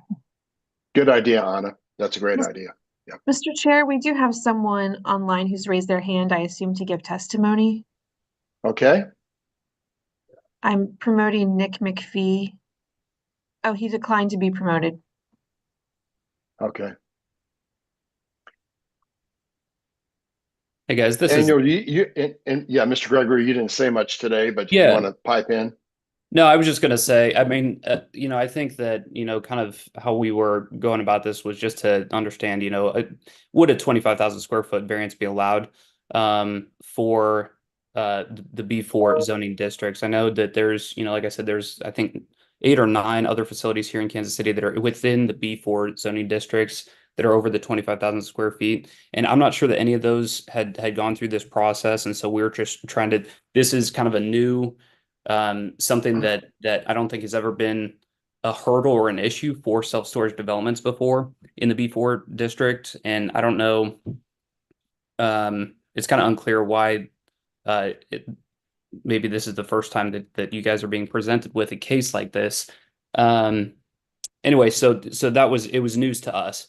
So we figured we'd present it to you guys, kind of hopefully get the variance and then go on to the city planning commission and development plan process. But it sounds like probably a variance is or an extension for the variance request would be needed. We can go ahead and do the city planning commission route, submit the development plan, and then get their feedback and hopefully approval on the project. And then I think having an extension on the variance request probably makes the most sense, Anna, as you stated. So, yeah, just my 2 cents there. Mr. Chair, Thank you. we do have one person who raised their hand to provide testimony. Okay. Oh, hello, everyone. My name's Nick McPhee, and I'm Nick, hold on. I got to swear you in. Do you solemnly swear or affirm to tell the truth and nothing but the truth in this meeting today? I do. And your name again one more time for the court reporter. Nick McPhee. Tell us your comments, sir. Yeah, I just wanted to add a little bit more to it in that I conducted the initial. I currently own the property and had the preliminary hearing with city planners, Genevieve Cohn, and prior to that, I'd spoken with Andy Clark about this project. And I felt that both of them were supportive of it. They liked the use and that it's not a great traffic generator for the area because it's quite a busy intersection. And unlike we had looked at doing a car wash prior to that, and they weren't in favor of that because they thought there's already a lot of traffic there. And as far as the businesses surrounding the property, there's some outdoor storage, there's some thrift stores, there's a cannabis store, and I think that this the reason we were excited about going forward with it is that it'd be actually a very good looking building, and we're just simply asking for a couple more floors of storage rather than just having it on one story. It would basically be 2 stories. So just wanted to add that I felt like the city so far have been supportive of this project. Thank you, Mr. McPhee. So, Can I add? If I heard, go ahead. Sorry. Sorry, this is Mr. Daniel Gregory. again. Do you mind if I just ask a quick question? Is it possible to get a variance request approval contingent upon city planning commission's approval? We would prefer not to do that, sir. Okay.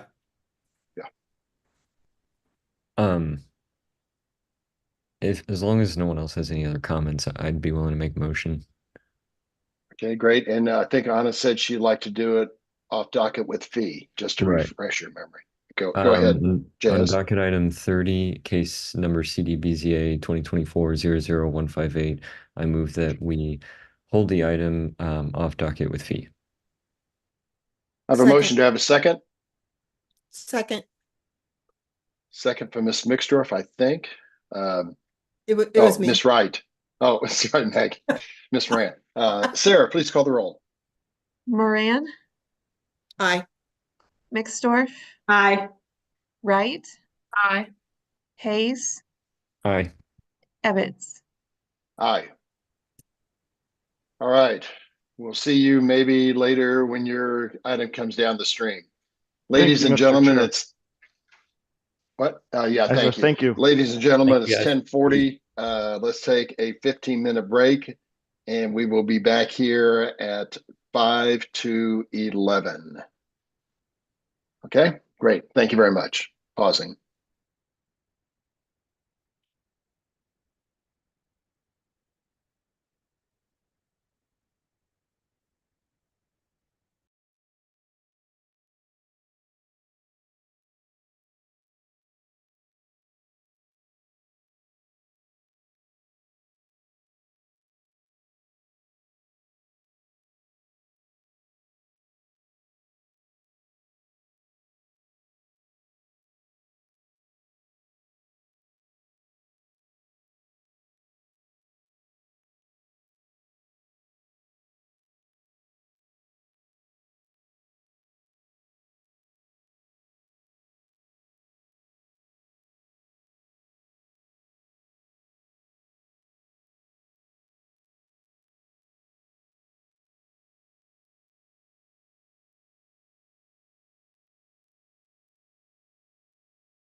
Coming back. Oops.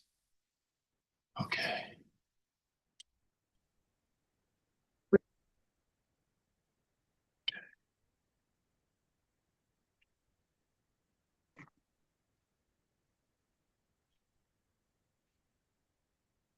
Let's see here. We coming back? Let me see. Have we got everybody? Yes, we do.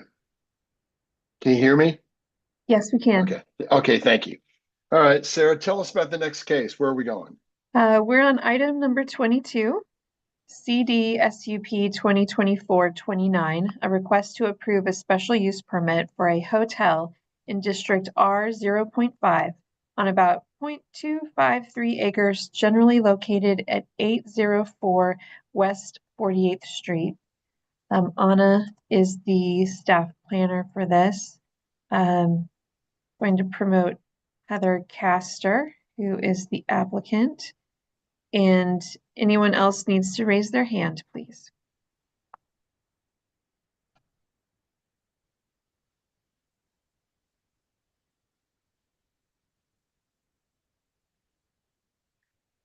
Ms. Castor, you do need to accept the promotion in order to speak on the case.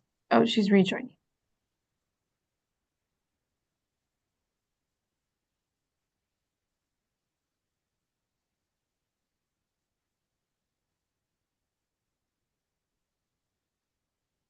Okay.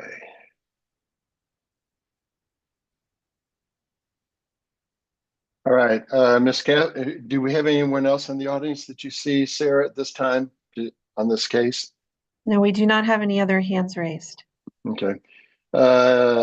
Heather, turn on your microphone, please, and raise your right hand to be sworn in. Do you solemnly swear or affirm to tell the truth and nothing but the truth in this meeting today? We do. And please state each of your names for the court reporter. Heather Castor. Peter Castor. Thank you, Heather and Peter. There are a list of administrative exhibits labeled 1, 2. Sorry, I'll get it here in just a second. Usually it's 1 to 9. I only see a second here, sorry.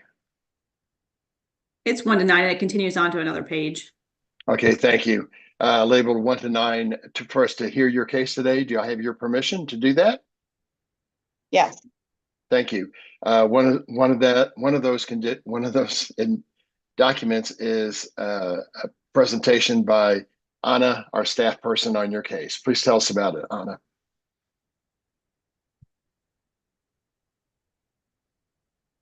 Thank you. As previously mentioned, this is case CD SUP 2024-29. Property in question is 804 West 48th Street. The zoning district is R.5, and this is a request for a special use permit to reuse a historic structure. The property is located in the Midtown portion of Kansas City, Missouri. More specifically, adjacent to the Country Club Plaza. This is the subject site highlighted in yellow at the corner of West 48th Street and Summit Street. If you're familiar with the Country Club Plaza and the neighborhoods around it, this is adjacent to the Cancer Survivors Park. This is a look at the building in question from Google Street View. And we're here to talk about today about the site being reused since it is a historic structure. It is within the Neil Peters thematic historic district, highlighted in yellow. The review criteria for a special use permit is shown on the screen as noted on the slide and in conjunction with the determination made regarding the last reuse of a historic property case. The use is reuse of a historic property, but this is for lodging purposes. And I identified a specific use in the legal ad, to help with their next steps. So the two categories that can be addressed for this type of use to meet the property owner's goals is either an STR or a hotel, but they would run into problems obtaining that STR permit because it is in 1,000 feet of another STR permit site. And only 12.5% of the building can be used for short-term rentals as it applies to Chapter 56. However, being designated as a hotel, receiving a lodging permit through the health department under jurisdiction of Chapter 34, there is a potential for them to meet those criteria. Not an expert on the health code, but from what my understanding is that they meet more of those requirements than they would an STR. There's no separation requirements from other lodging uses or STRs, so they're good there. They want to use 100% of the building for this hotel use, which would be allowed, and they can still advertise on a wide variety of platforms. So to get in more into the review criteria, B and D, which talks about this use being in the public convenience and not having a significant adverse impact on the general welfare of the neighborhood, and ensuring that the use is compatible with the character of the surrounding area in terms of operational characteristics, hours of operation, lighting, noise, traffic, etc. So as a reuse of a building, for a historic building, one that is under a lodging umbrella that is near a major activity center like the Country Club Plaza, that it does not imply that there will be significant adverse impacts or conflicts with other operational characteristics. There are other hotels in the area, there are other short-term rentals in the area. The Country Club Plaza is a destination for people to come visit. So it makes sense for this use to be near that activity center. And then review criteria C, which talks about the compatibility, the design of the building, the site layout, etc. So of course, as a historic renovation project, this proposal is compatible with the character of the area. City staff likes to see historic structures remain. And since it's within this historic district with the other buildings also in place, it meets the surrounding area in terms of design and scale. City staff, we recommended approval subject to conditions, and the City Planning Commission also recommended approval subject to conditions. That concludes my staff report. I'll be happy to answer any questions. Thank you. Board members, any questions? And Anna, this is just for this one building, not the strip that's on there, 708, the others, correct? Just this one. Just the one building. Okay, got it. All right. Any other board member comments, questions? Heather and David, why should we grant your request? Well, I guess be it in line with the planning and what the city thinks is appropriate. We would prefer to save the building, and the alternative is to sell it. I've already been approached by Drake, and at this point, I would sell. It doesn't make any money. I've lost money for the last 2 years. And we're trying to increase some revenue, and it's not an impact to the neighboring buildings. Anything you want to add? No, I don't think so. And I saw there's some existing tenants in there already, and I saw in your comments that those will not be displaced. Right. Yes, we have current, just basically as people leave and do not renew their current leases with us, we're furnishing them and making them into corporate stays at the moment. Okay. And Anna, David, sorry, go for it, Mark. Anna, in terms of staff recommendations, with the hotel, don't they have to have on-site people or no? I thought they did. That would be up for the health department to enforce and determine. Okay. But I'm not sure about that regulation in the health code. Right. Heather, do you address that issue? We don't believe so on boutique hotel, that there's no guidelines to that. They typically would get a key combination from us and enter the building, then another key combination to go into their own units. Mm-hmm. Most everything, well, we live 1 mile from there, so we're there a lot. Yes. Right. Any other opposition from other landowners near you? No, when we had the meeting, I think 5 people showed up and they were more inquisitive. There was no objection. In fact, one woman, she didn't let us know till afterwards. She actually represented, I think she was city staff. she was a manager. I thought she was a management, and she said she was going to put in a recommendation to go ahead and approve it. I thought she was either a staff member or, but to answer your question, no, there was no opposition. All right, thank you. And you have no issues with the conditions outlined in the staff report by CPC? Well, that was our question. I guess we didn't know exactly what the conditions were. I thought it went down to the health board and what they, it goes on down the line that after you guys, if you guys give it a thumbs up, then we go see the health board is the way I understood it. I'm unsure about that, but there are some special use permit conditions labeled A to F that are part of your case. Well, we totally missed that. I apologize. If we had talked, if those A to F incurs us $250,000 worth of expenses to retrofit a building instead of being grandfathered in, and they say we want elevators and this and that, then we would be sorry for wasting your time. Yeah. Anna, can you provide clarification? I'm seeing the conditions 1 through 13. Yes, there are 13 conditions attached to the case. They were in the CPC staff report that you guys would have been emailed. So they haven't changed from CPC, just an FYI. I'll look back through. For instance, the first one says a special use permit for the reuse of a historic structure must obtain auxiliary permits licenses from the health department. I think it's just outlining those conditions that you are probably familiar with, but I'd like confirmation that you are okay proceeding with this list of conditions. Okay. Should I read through them real fast? Ideally, again, if Anna said they have not changed, it should be the same ones that you saw before CPC. I was gonna say, I think I've read through them and it was fine, but now I can't get to my email from here. It noted things like trash collection must be screened, things like that.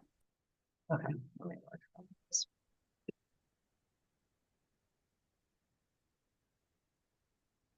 Well, and it looks like maybe a sprinkler system is going to be required, or if the building code requires that, I would think it would for a hotel. We were aware that it was a possibility they would ask for a sprinkler system. We just didn't know if on our building, if they were going to push to have that done, since it's a historic 1910 building. And if that was the most expensive thing we incurred, we've talked to some people about the curb cuts you've got to make, and that it could cost as much as 30,000-40,000. That's not a problem for us. But if there was something structurally we were going to have to change in order to get this to go through, then we probably weren't going to proceed if it was hundreds of thousands of dollars.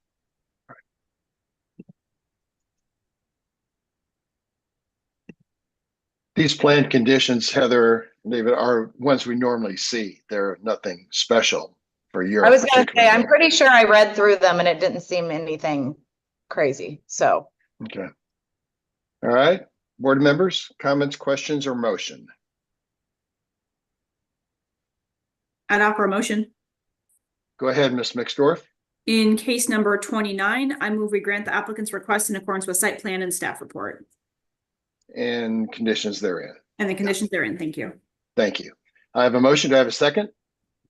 Second. Second from Ms. Moran. Sarah? Moran? Aye. Mixdorf? Aye. Wright? That's right. Aye. Case? Aye. And Ebbets? Aye. Your project is approved. Good luck with it. And Thank you I'm so just up much. the street. We'll see you soon. Thank you. Awesome. Thank you. Appreciate your time. Yep. All right. Sarah, next one. Our next case is number 23, CDBZA 2024-103, a request to approve a variance for an attached garage and any additional variances in an R 2.5 zoning district on about 0.11 acres, generally located at 4440 Wyoming Street. Promoting Jesse Krupper to panelist.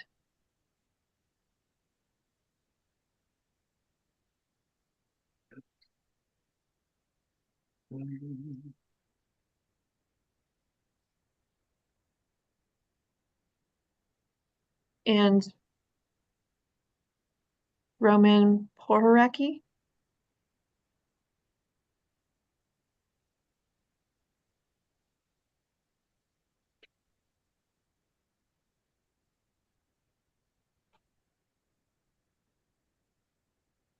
Alec is the staff planner for this case.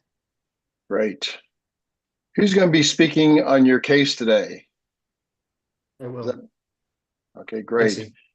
Jesse. Jesse, and who else do we have? Do we have anyone else there? I can't find them quickly on the screen. Is he the only one? Where's Roman? I don't see Should be him. there. Can you hear me? Yes, we can. Okay, wonderful. My name is Roman. Great. Do you have a camera, Roman? I do. Let me see how, oh, here. Okay. All right. You should see me now. Perfect. Jesse and Roman, please raise your right hands to be sworn. Do you solemnly swear or affirm to tell the truth and nothing but the truth in this meeting today? I do. And state each of your names for the court reporter. Jesse, let's start with you. I am Jesse Krupper. I'm the principal architect at Kala Performance Homes. Great. I'm Roman Pohoretsky, the client of the said firm. Okay, perfect. Gentlemen, there's a list of administrative exhibits. I'm trying to find those quickly. It'll just be a second. They're labeled 1 to 9 typically. Sorry, I'm there now. They're labeled 1 to 9. Do we have your permission to admit those, to hear your case? Thank you. One of that is a presentation by Alec Gustafson. Please tell us about the case, sir. Thank you. Okay. I will share my screen for you really quickly. So today we have docket item number 23, CDBZA 2024-00103, located at 4440 Wyoming Street. This is a variance to the infill residential standards for an attached front-facing garage, plus any additional variances.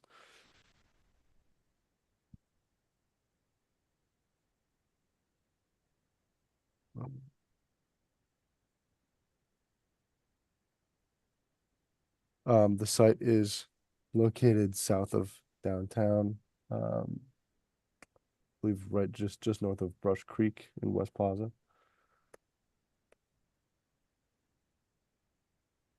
Here's the site.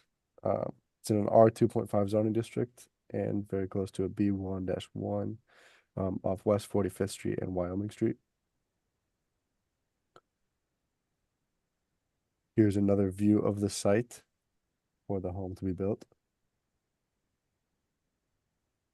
And another view of the site. And here's the overall site plan. They have a proposed house with 884 square feet in the front yard and 385 square feet in impervious surface. That will come into play for one of our variances. Here's a rendering of the house to be built. And another rendering.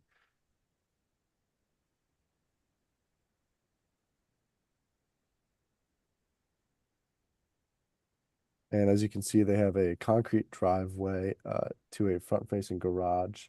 When we get into the infill standards, it's basically says that when there's a front-facing garage proposed, there needs to be 51% or more in the context area with also front-facing garages.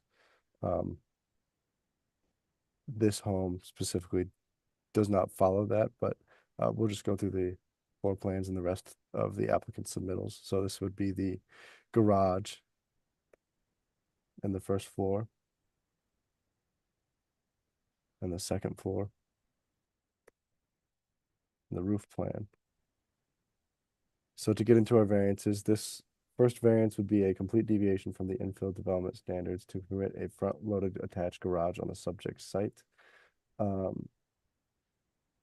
This would be a complete deviation considering the fact that front-loaded attached garages would not be permitted in this residential context area since there are less than 51% of attached garages in the context area. In the context area, if you need to be reminded, is the entire face, same street side of the block face with a 200-foot buffer surrounding it. So all the other homes must also have a front-loaded attached garage on the site, at least 51% or more of the homes in that context area.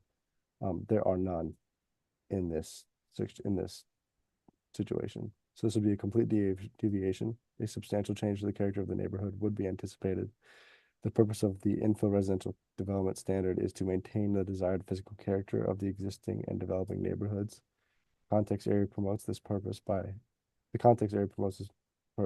designing a home that subverts the infill context area surrounding the subject site. It changes the character of the neighborhood, and this difficulty could be obviated by a change of design.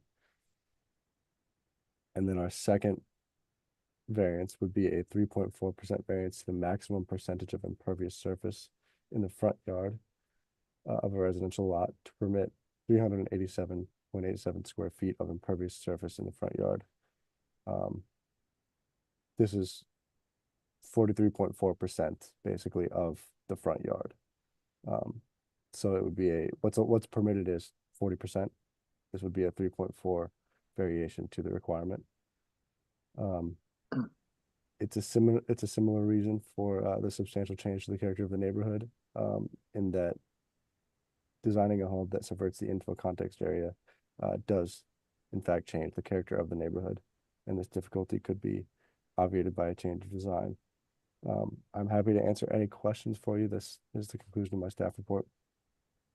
And yeah, happy to discuss. Board members, any questions of Alec or staff?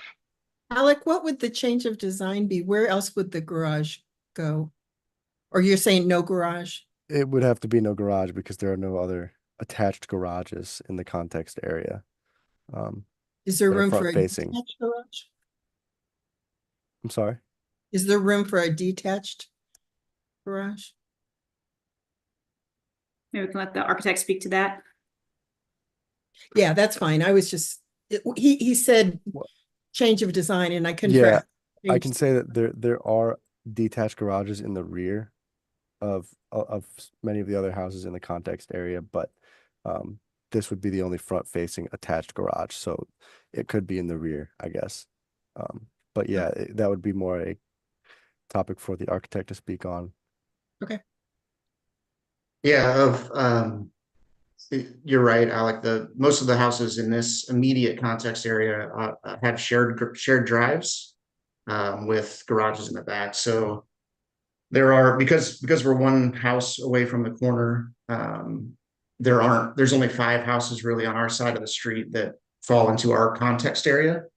4 of those 5 houses have a shared drive. So that's how they can get a little bit more of their site back in order to build the house there. For us, this would we would just have to eliminate the garage because we're looking at maybe a 23-foot wide house, which is pretty tight. So the other thing I'd like to point out is that, while this doesn't meet the immediate context area, this is not an unfamiliar type in the West Plaza. Just blocks away from here, there are complete blocks with buried garages like this on Sears homes, cottage homes that were built in the 10s and 20s. So, if this infill rule were about the neighborhood context and not the 5 houses next door, we'd probably be just fine. So, yeah, I think that's kind of this is basically a garage or no garage situation for us. As far as going away from the design in order to meet the standards. So the 3.4%, I think we could, if that's really a deal breaker, you know, we could do a ribbon drive, or, you know, cut our stair back a couple inches in width and get down to 40%, you know, but that's pretty close. It's kind of the thickness of a line there. So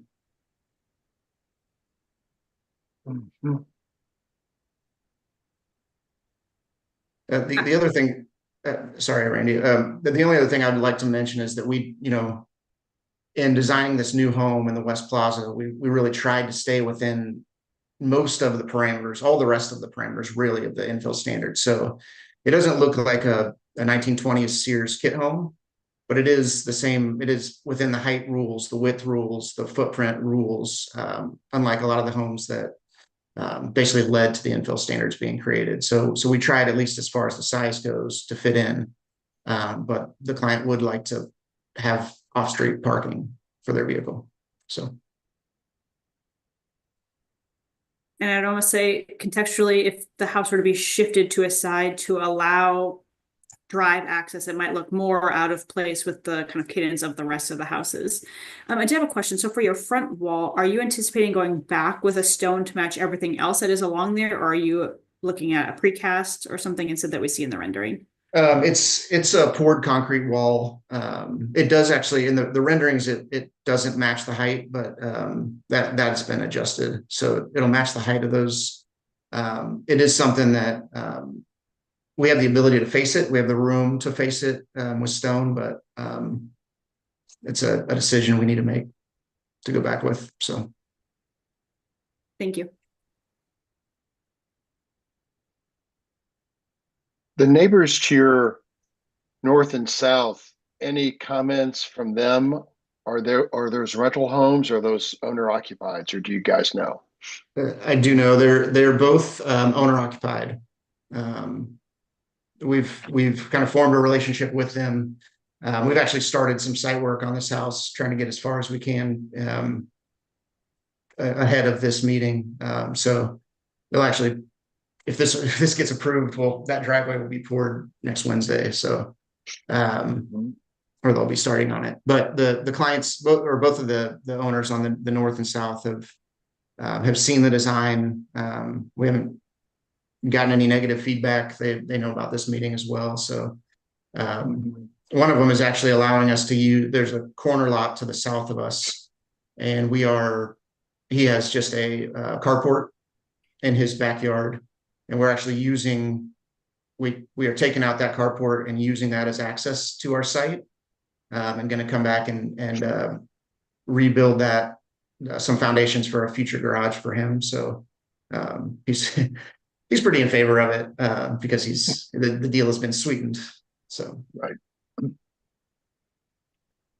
You know, maybe that's the other point that maybe I missed, is that we are one house from the corner. All of the houses on the corner, by the nature of that, have street facing garages. You know, it's not the same. It's not apples for apples, but it also kind of hurts us on the infill rules because we can't count those towards the 51%. Well, I like how you're asking for no other setbacks or height restrictions, things like that. So I do like that part of it. Now, just kind of piggyback on that statement, I think a lot of times when we look at the infill ordinance, people are looking at much taller structures that are not contextual to their neighbors. And I feel like height-wise, this is fitting in, but also that it's a single car garage. Two stall garages are not prevalent in that part of our city as they may be in other parts of the city. And I feel like as you're keeping it to a single one to try and minimize that impact of the garage, and is not unfamiliar with other kind of sunken garages in that area. So with that, I would offer a motion unless there's any other questions. Go ahead, Ms. Mixdorf. In case number 103, I move we grant the applicant's request in accordance with site plan and staff report. I have a motion. Do I have a second?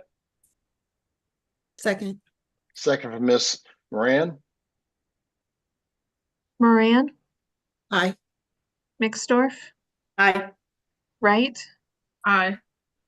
Hayes, Aye. Ebbets. Yes, aye. Good luck with your project, sir. Thanks again. Thank you so much. Sure. Thank you. Thank you. All right.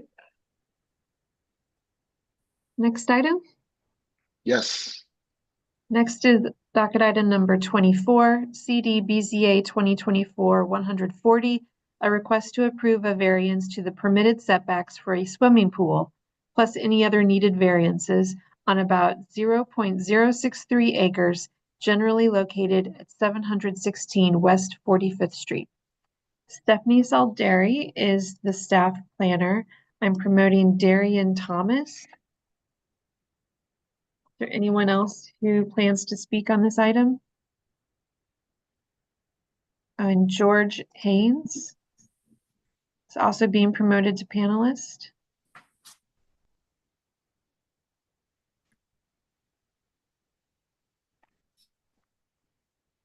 All right. Anyone else that you see out there? Those are all of the raised hands. All right. So Darian and George, please raise your right hand to be sworn in. Do you solemnly swear or affirm to tell the truth and nothing but the truth in this meeting today? I do. And I state do. your name for the court reporter, please, both of you, gentlemen. Darian, you first. Darian Thomas. George Haynes. Perfect. Gentlemen, there's a list of administrative exhibits I need to admit for your case. They're labeled 1 to 10. Do I have your permission to admit those? Yes. Okay. And Darian, I'm guessing you're speaking on the case today? Yes. Okay, great. One of those conditions is a presentation by Miss Stephanie on your case. Stephanie, tell us about it, please. Right. Okay. Great. You can see the full screen, right? Yes. Okay, perfect. Okay, so we got docket item 24, CD BCA 2024-140, located on 716 West 45th Street and in zone R-6. So the applicant is seeking approval of multiple variances to the permitted setback to bring an already built deck and pool into compliance. All right, so the subject site is located over in Midtown.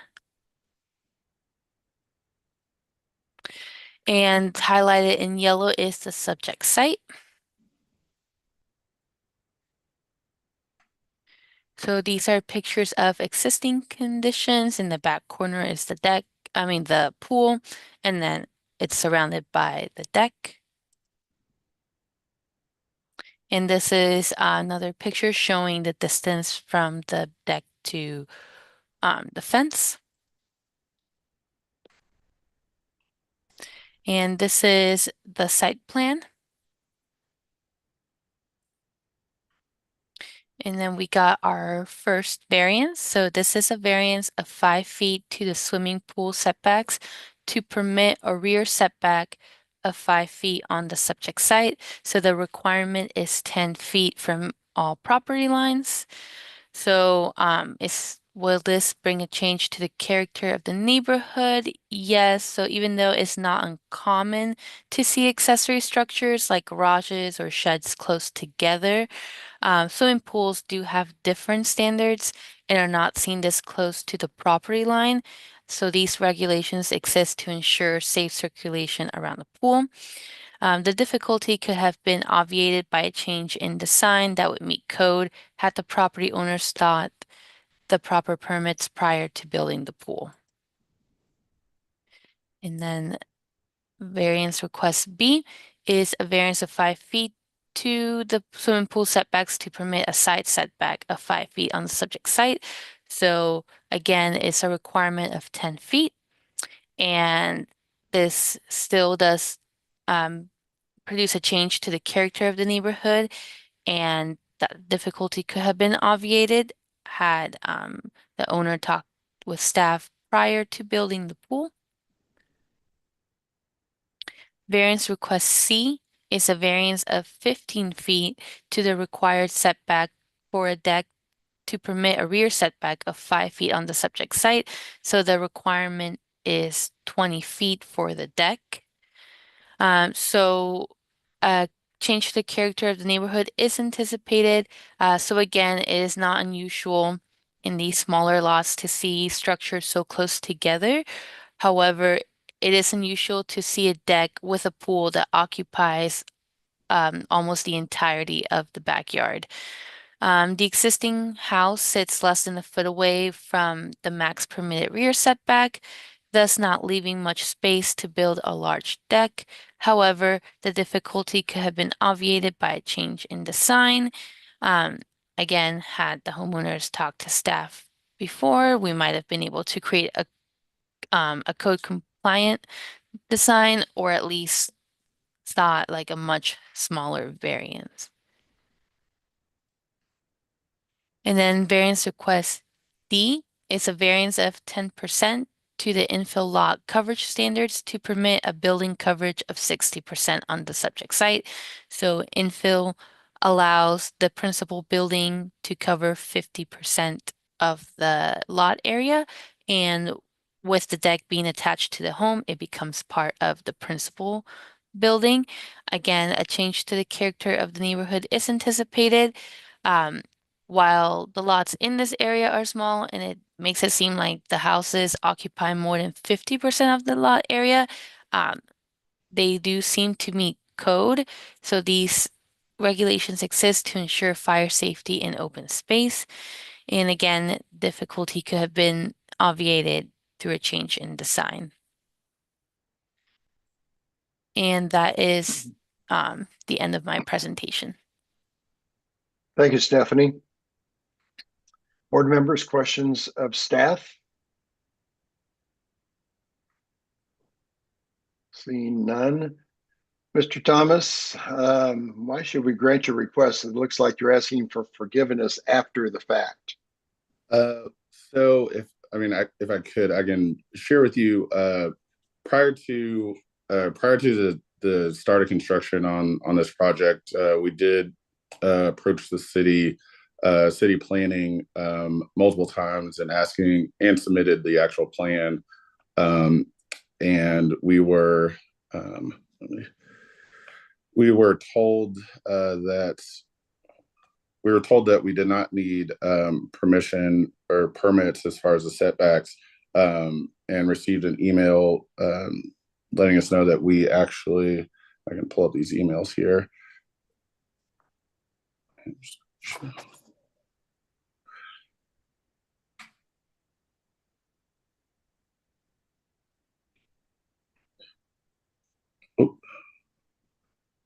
So basically, we sent multiple emails throughout the initial phases of this project to ensure that we did not need any type of setback or variance for the project, and were ensured that we were well within the parameters of what we needed in order to proceed.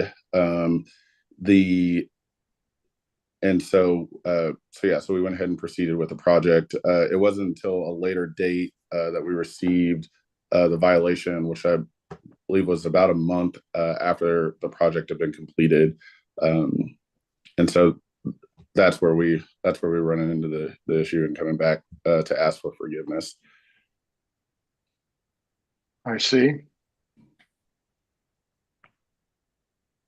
All right. So you can see here, I want to go back.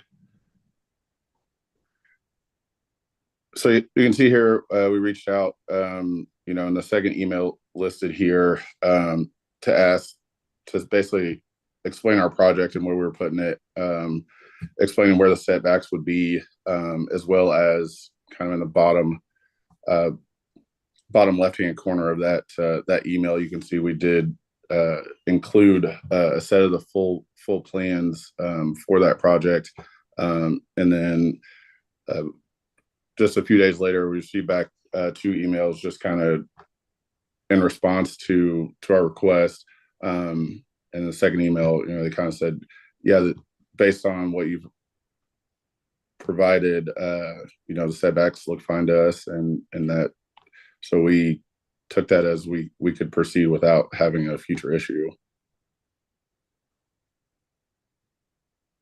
And did you get a permit to build the deck, sir? So as far as code goes, the deck is less than 30 inches. The height of the deck is actually 37 inches. So based on city code, that does not require a permit. Can you restate that? You said the height of the deck is 37? 27 inches, sorry. 27, okay, Yes. thank you.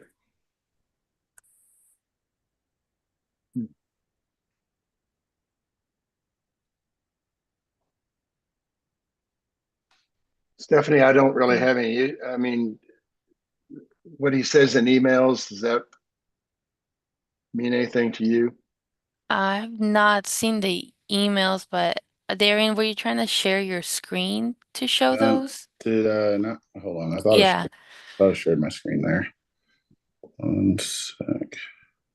Yeah, it should be at the bottom of the. So on my iPad, so it's a little different than what. Okay, I can share, or I can email all those emails over to you guys. Technology. Is this the email thread attached to the staff report? Yes. I believe From the with HOA? yeah, it says HOA approval below. I think that might be a confusion between the HOA and the city planning department. No, well the emails the emails are between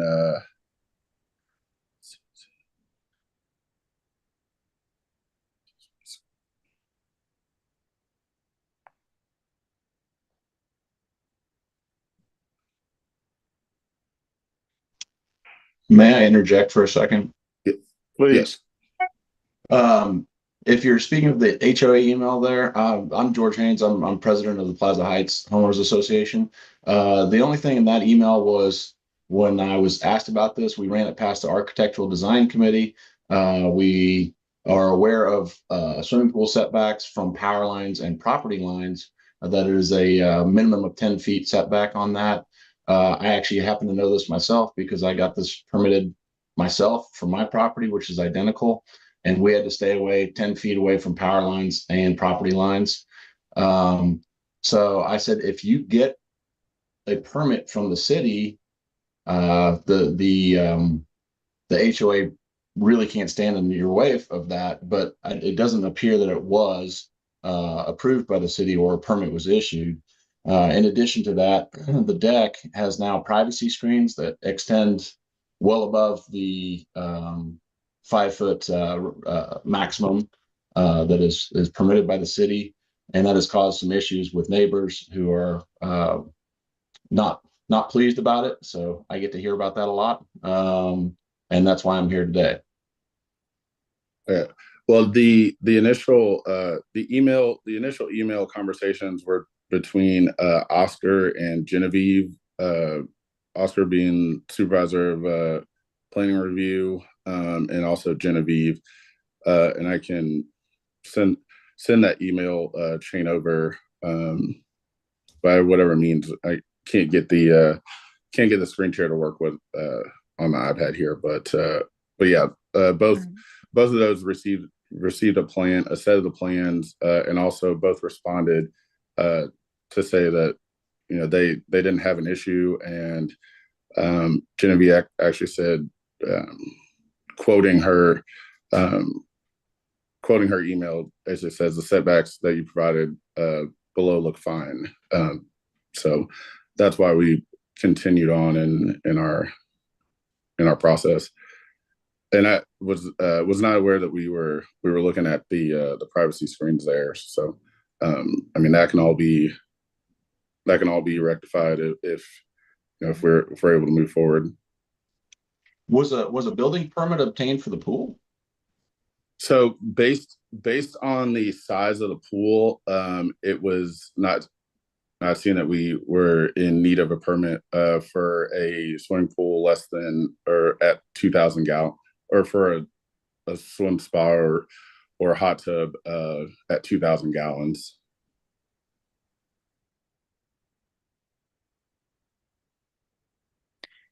Yes, so since no site plan was submitted to this, it Well, was hard for staff to make a final determination to look at all the factors. yeah, well, the site plan was actually submitted in the original ask when that was sent over to Oscar and Genevieve in the initial asking or the blessing of the city to move forward. Those plans were submitted in the original.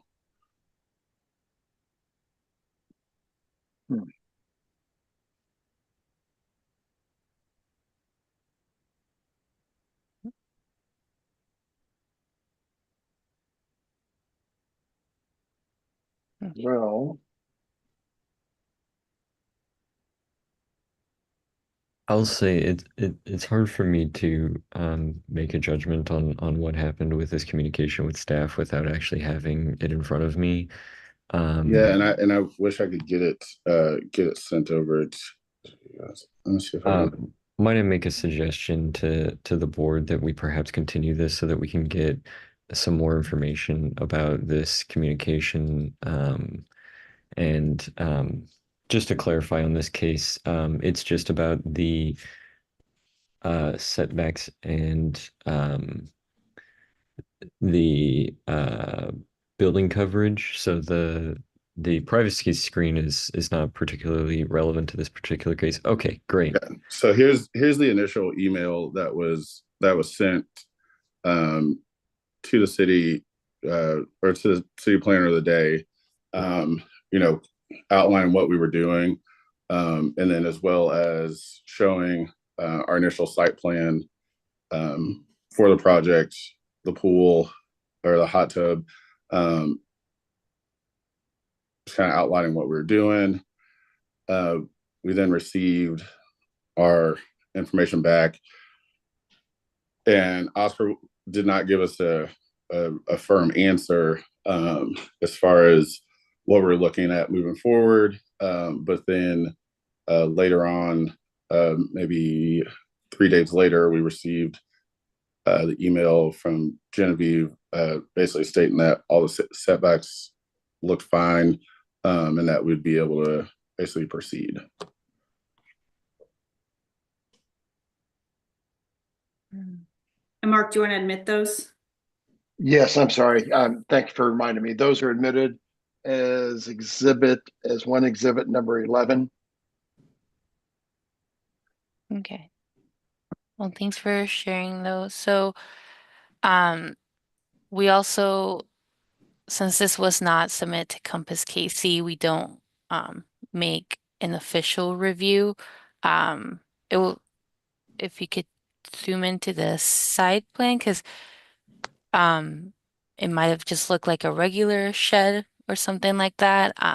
But either way, even if staff erred in the determination, it does not mean that it can be built without us looking at it through Compass KC to make a formal review of it. Right. And initially when the project was begun, we did submit for a permit within Compass KC, and then we also approached through just through the planner of the day to be sure that we were able to proceed with it. Just to clarify, so are you just showing a screenshot of what a full size attachment would look like, or is that the only image that was attached, was that very small site plan? No. It was an attachment, and I can pull up the full attachment if need be.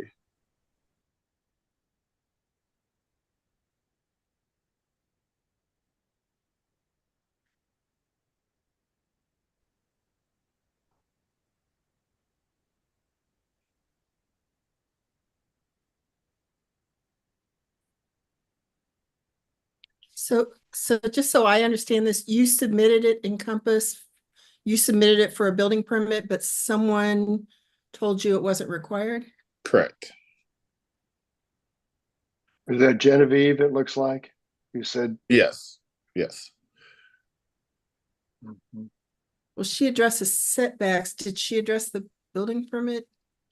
Well, based on the deck being less than 30 inches, it being at 27 inches, and being as the pool, as we understand it, being less than the 5,000 gallons, and not meeting the requirement of what we needed to get a permit for a swimming pool, we proceeded without the permit. Okay.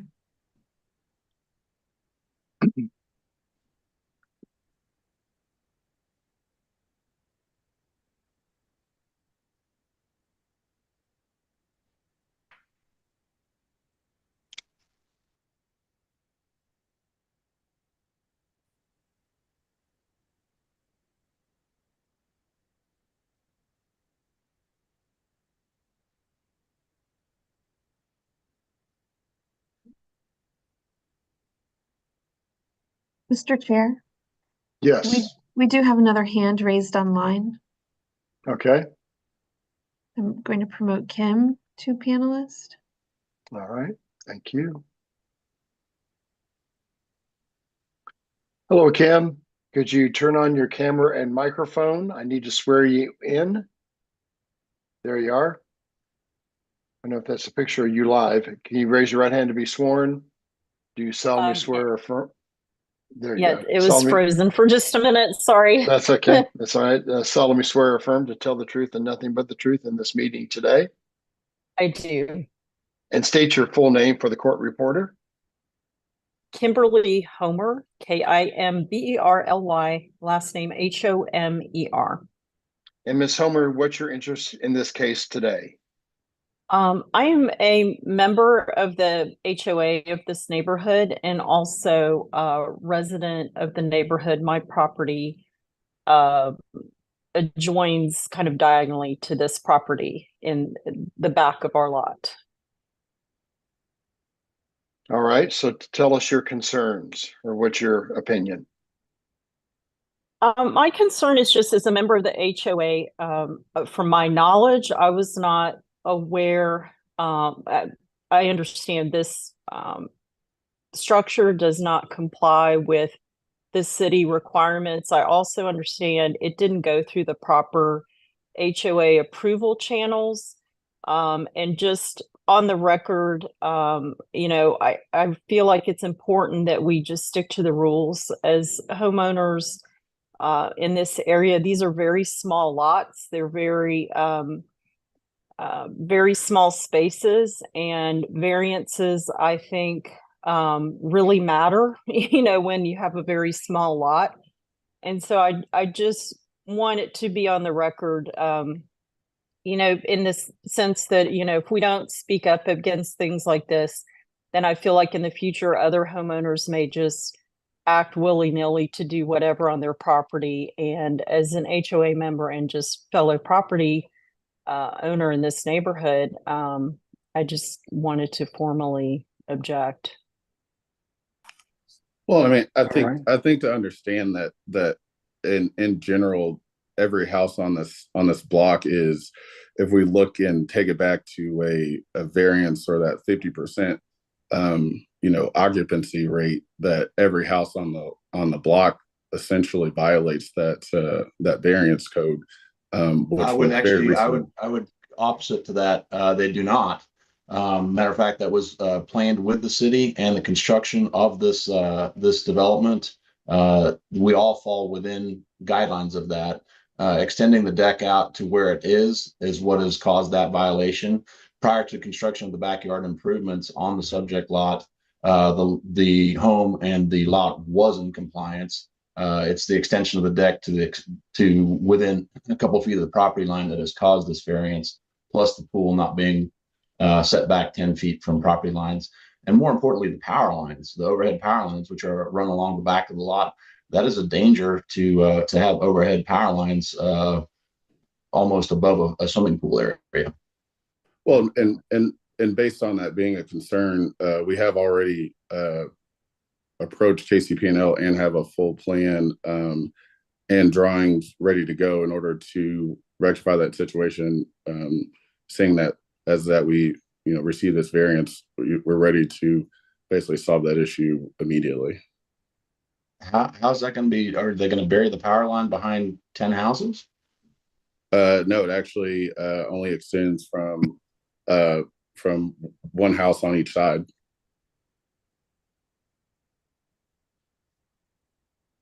The power line extends from Jefferson to Summit. Correct. Behind 10 homes. Correct. And I can bring that photo up for you. We're getting lost here.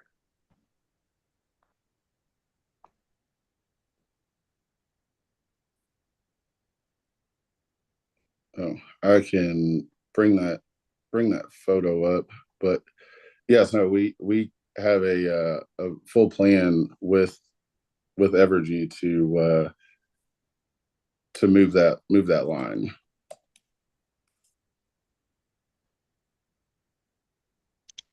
But that doesn't solve the setback violations. Correct. I mean, that's what we're here to figure out.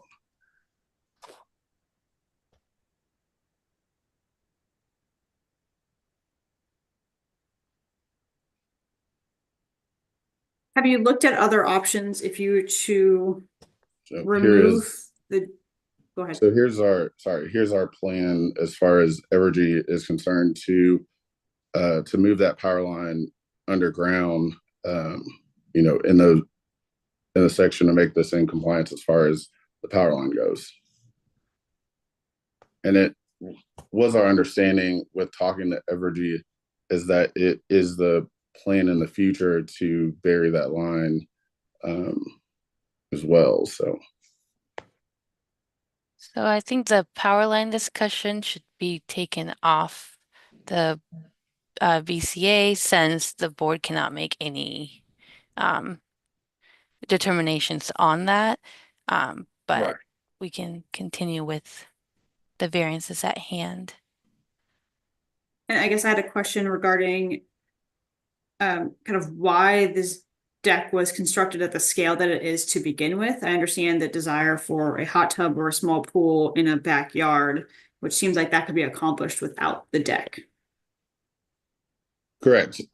So at the level at which the backyards and the yard just to the east is elevated slightly, and so the decision was made to add the deck because there was already an existing small deck back there, so we just expanded what was originally there.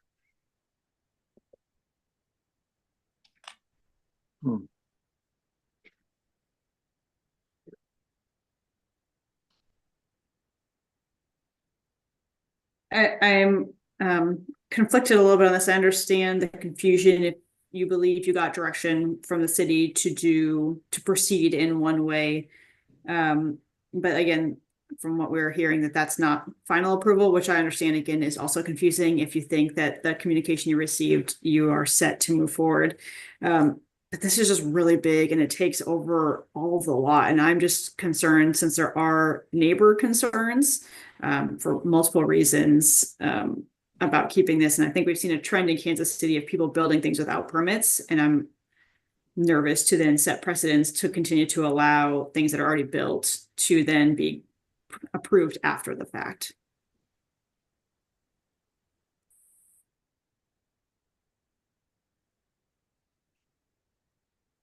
Yeah, fully understand that, and in any other either project or circumstance, that we would not have proceeded, and in the future we'll ensure that we make sure we fully dot every I and cross every T in that, and we hate to go back and retroactively ask for forgiveness for you guys, but based on the emails that we received and what we kind of received, and also my client Mike Laurie also submitted to the HOA as far as what the outline of this project would be and what it would look like, and as far as what what he received back, he had a 3-for-3 vote from everybody on the board as far as moving forward with this project. That was issued dependent on full city permit approval. Correct. So that's what I'm saying. So now we're moving forward. If you guys would grant us the variance, then we would be in compliant with, with the city, and we will rectify those issues as far as the power line, as well as the vertical obstructions, and we would be in full compliance at that point. And if I may, if this agreement, it may have been before my time as a resident in the community, but if the HOA was saying they approved the project contingent on city approval, I would imagine, that the intent of that was prior city approval, not a variance later down the road. So that, as a homeowner, that's a concern that I'm not sure that's what the HOA meant.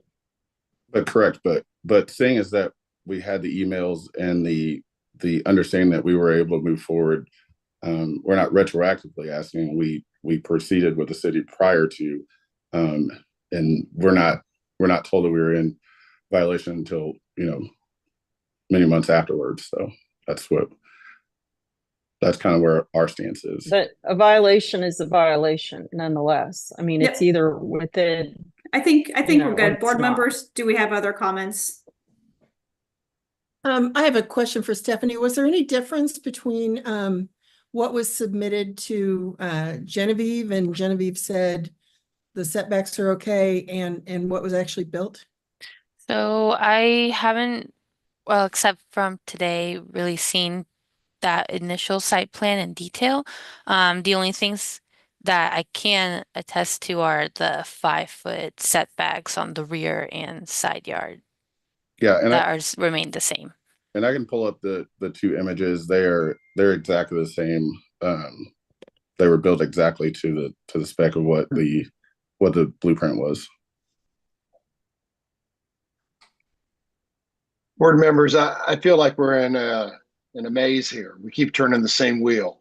I feel like we need to maybe delay this case 1 month to allow Mr. Thomas and Ms. Solderi to get together on the email chain, and that would help influence my opinion one way or the other in this case. So what's your thoughts on that quickly? Randy, you're kind of good about this stuff. I've made my statements. I'll leave it to other board members. All right.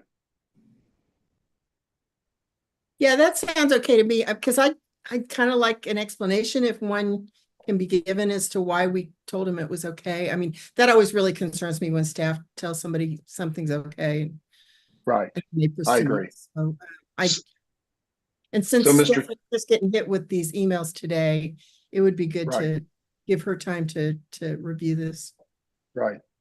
So, Mr. Thomas, we'd like to push your case to our December docket, which I believe December, help me somebody. December 12th, I believe. Let me double check that. No, it is December 12th. 11th. Yep. No, December 12th is a Thursday. Oh, yeah. December 11th. December. Yeah, you're right. Sorry, wrong calendar. So we asked you to come back and proceed with those emails that you need to pass those on to Stephanie, and then she'll put in part of the staff report for us to review next month. Okay, sounds good. I will do that, and I'll see you guys next month. Thank you. I'll entertain a motion to continue this case to our December docket. So moved. Second, someone? A second. Okay, thank you, Ms. Wright. A motion and a second. Moran? Aye. McStorff? Aye. Wright? Aye. Hayes? Aye. Ebbets? Aye. We'll see you next month. Thank you very much. Yep. And Chairman, my next applicant is here. He came in person.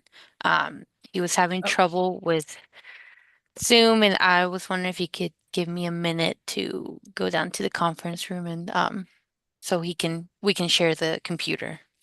I Perfect. I also need to What? make mention, I need to make mention, this is my hard stop noon today. Oh, at 12 noon? Yep. Are you done for the day, Miss Wright? Yes. Okay. I'll have to get Mr. Mr. Meyer back in line for that. So, all right. Okay. Thank Go you. ahead and you do there. Thanks, Maisha. We'll see you in December. Thank you. Happy Thanksgiving. All right. I guess what we get, I'm going to try to Michael see if Meyer. if I can get him Okay. back online. I'm doing that now. Okay, I'll go over to my applicant. And I know Randy's got a stop at 12:30 for a bit. Just briefly, so I'm hoping that aligns with our lunch break, so it shouldn't Yep. interrupt. And then I have to leave at 1:30, so. Okay, thank you. So after 1:30, we would still have 4 board members if Michael's available to join. So if applicants wanted to proceed with 4, we could still continue to hear cases. Correct? Yes, correct. I'm getting Mike online.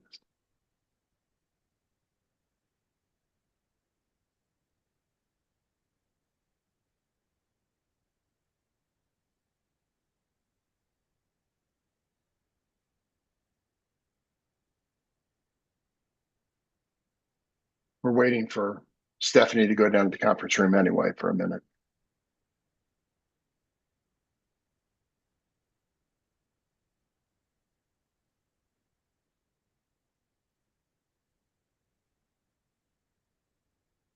I know it's hard to manage all these schedules, but I have to leave at 1:30 to go pick up my daughter, but I can be back by 2 if we would want to continue at 2. Or if there's cases that don't agree to the 4 members. Right. I'm just looking here at the cases.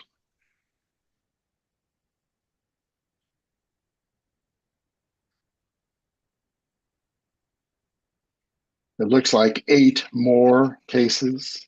It looks like, if I'm counting right. Yes, I think that's right.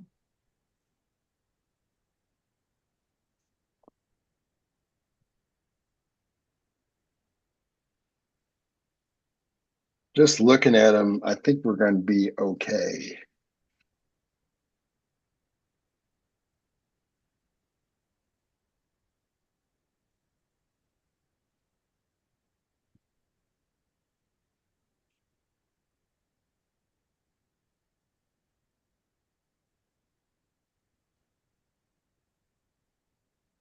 Sorry, I am back. Yeah, and Mike Myers coming on just a second. Great. Perfect. All right. Respond. And if there's anyone else who's joined the Zoom to give testimony to this item, now would be a great time to raise your hand. I have Steve Williamson that I'm promoting to panelist.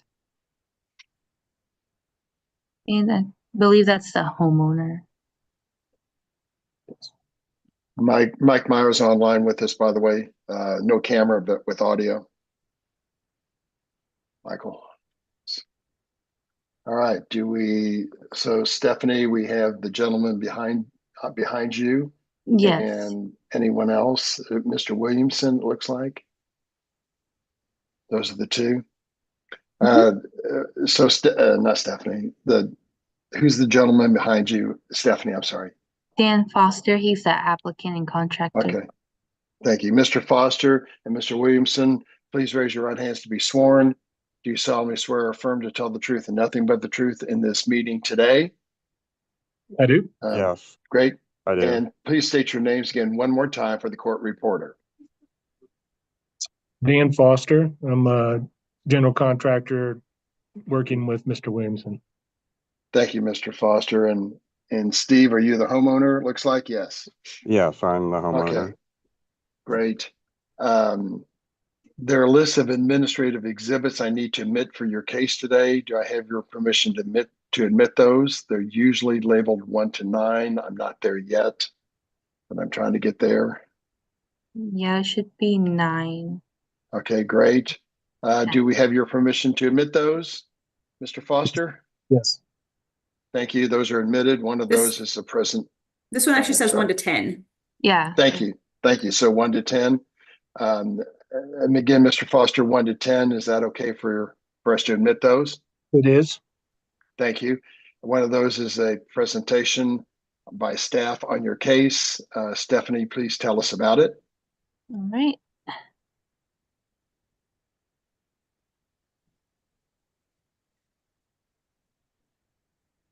Yeah. Just get the slideshow started. All right. Okay, so we got docket item 25, CDBZA 2024-141, located on 6 West 108th Court, zoned R-75, 7.5. And the applicant is seeking approval of a variance to the lot and building standards to permit a shorter setback for a deck expansion. And just to clarify, this has not been built yet. All right, so the subject site is located in the southern part of the city. So highlighted in yellow is the subject site. And these are pictures of existing conditions of the rear yard. And then this is what is existing right now. There is an existing deck that is proposed to be expanded. All right, so we got the site plan here.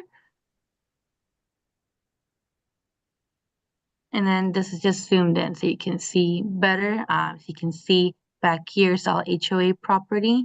And then here's the backyard. The house sits about 22 feet from the rear property line. All right, and then we got okay. So we got our variance request. It's a variance of 14.5 feet to the features allowed to encroach on the rear setback to permit a deck with a rear setback of 5.5 feet on the subject site. So the requirement is 20 feet. So a change to the character of the neighborhood is anticipated. To the staff's knowledge, none of the nearby houses have a rear setback of the proposed size. The difficulty could be obviated by changing the sign. The house does sit at 22 feet, leaving only 2 feet for the deck, and still meet the setback. It could be extended east to west to meet the owner's desired size without the need for variance. There is an existing deck of 10.5 feet in length, which isn't code compliant, but is legal non-conforming. However, the proposed deck is larger than the existing deck, thus the hardship is self-imposed. And that concludes my presentation. All right, any questions of Ms. Stephanie? Seeing none. Mr. Foster, why should we grant your request? Well, I'm trying to accommodate what the Williamsons want, but the area behind their house, that triangular area, is owned by the HOA. They purposely bought that after the development was put into place just so they could control it. The HOA, and I think we have a letter from the president stating the fact that they have no problem encroaching upon that area at all. In fact, it could be seen as an addition to the subdivision, as it were. So basically just the desire of the homeowner and the fact that it shouldn't have a negative impact on the HOA or surrounding properties. Okay, thank you for that.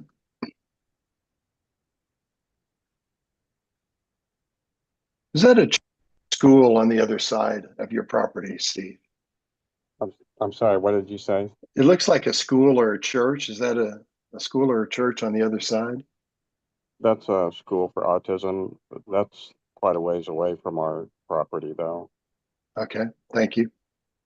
And the reason we want to go a little bit farther back, because we have a nice view from our windows and we don't want to extend the deck to block the windows of our living room. And going to the east is, I mean, just the aesthetics of it for my wife wants is not something that she wanted. We talked to all the neighbors. Nobody has opposition.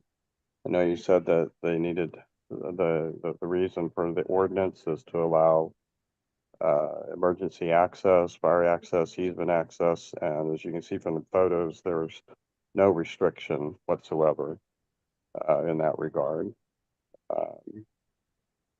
So there's really nothing, and there's likely nothing that will ever be developed other than perhaps planting trees behind in that space.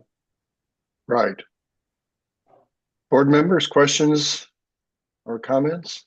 How big is your current deck? I think Stephanie noted a 10-foot length in one dimension. What is the overall dimensions currently? It roughly is 10 by 12. I mean, I might be off a few inches on that, but that's pretty close.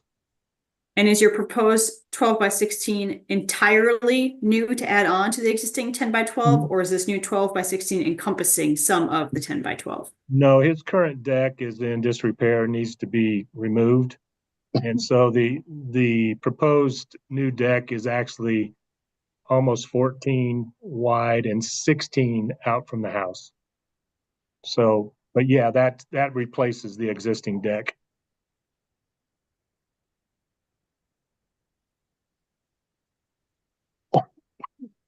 Right. I do understand in this circumstance, you're not abutting somebody else's property. I understand that's HOA property, but I'm still not seeing a hardship in this particular case. But I'm just one board member. You don't live with my wife. I do not.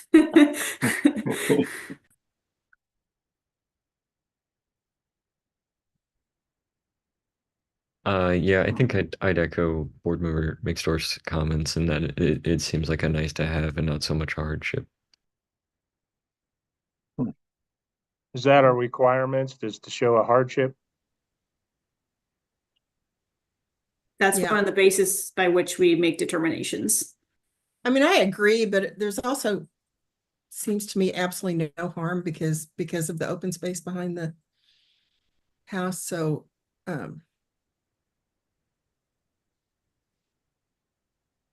I kind of agree, Ms. Moran. The HOA owns all the property in back, and it looks like it goes back pretty deep. So it's just pretty much of a minor setback. But again, I understand that we need to show hardships, but I don't really see much of an issue, at least in this case.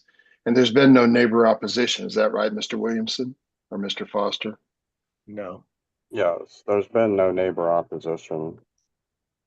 Right. Both neighbors on both sides are well aware of what we're doing. We've had several meetings with our HOA and everybody in the neighborhood. Nobody has an objection. All the people in the area of 300, I don't know, whether it was 300 feet or yards from our area received the same letter. And even the lady behind us, nobody's raised any objections to that. So I don't anticipate anybody would have a problem with it. Right. Okay.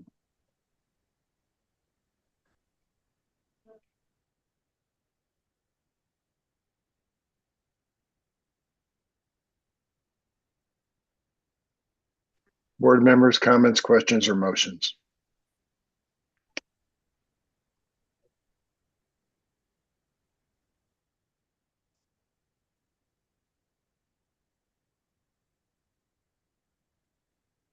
I'll make a motion in docket item number 25, case number 2024-141.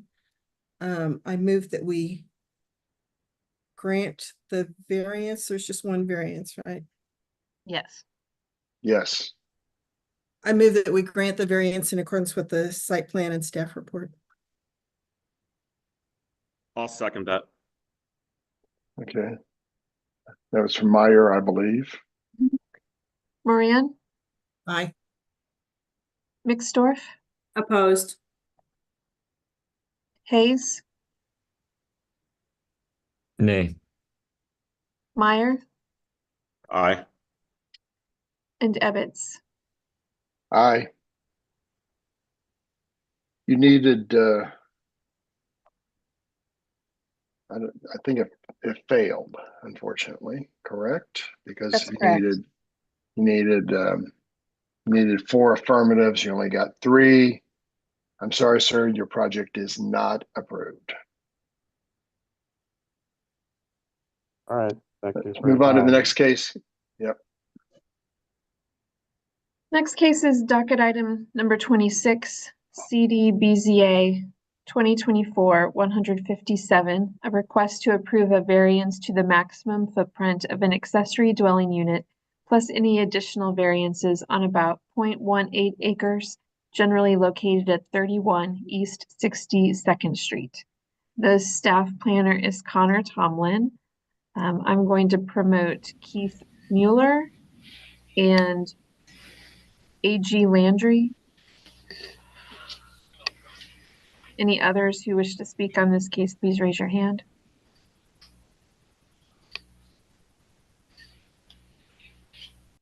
Mr. or Agnes Landry. Is that female, it looks like, right? Yes. Yeah. Agnes, turn on your camera and microphone. I need to swear you in. Thank Yes, this you. is Agnes Landry. Thank you. Thank you. Keith and Agnes, raise your right hand to be sworn. Do you solemnly swear or affirm to tell the truth and nothing but the truth in this meeting today? I do. I do. Thank you. Please state your names again for the court reporter. Agnes Landry, homeowner. Thank you. Keith Mueller, architect. Perfect. There's a list of administrative exhibits labeled 1 to 9 that I need to admit for your case today. Do I have your permission to admit those? Yes. Thank you. One of those is a presentation by Connor Tomlin on your case. Connor, tell us about it. All right. Today we have docket item 26, CDBZA 2024-00157, located at 31 East 62nd Street in an R6 zoning district. The request is for approval of a variance to the accessory dwelling unit standards plus any additional variances. This is the general location of the site. This is a closer look at the site itself. This is the site plan, which may be a little easier to see in your staff reports. You'll be able to zoom in. The next couple slides are some elevations of the garage and proposed ADU.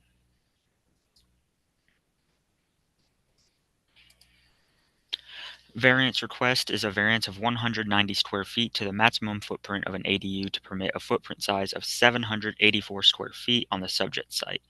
That is, again, 190 square feet. 594 is the maximum that's allowed here, which is 25% of the rear yard. That would result in a 32% increase. A substantial change to the character of the neighborhood is anticipated, as ADUs are not commonly found in this area due to how new the regulation is. ADU regulations exist to control the size of a garage ADU in the rear yard and to preserve open space. The difficulty could be obviated through a change of design. That concludes my presentation, and I can take any questions. Thank you. Board members, any questions of Mr. Tomlin or staff? Great. Who's speaking? Mr. Mueller, are you speaking? Yes, I'll start, and Eggie, I think we'll probably have some comments after that. I've got a really kind of a short animation video that I'd like to use as part of my presentation. I talked to Connor about. Sure, that can be admitted as exhibit number 10. Okay, so I'll need to share my screen. Let's see. Can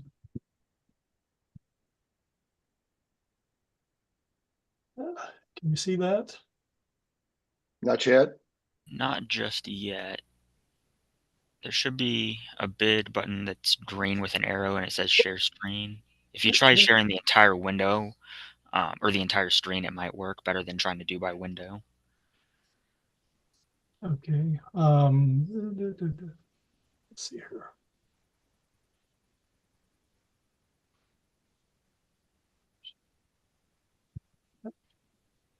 There we go.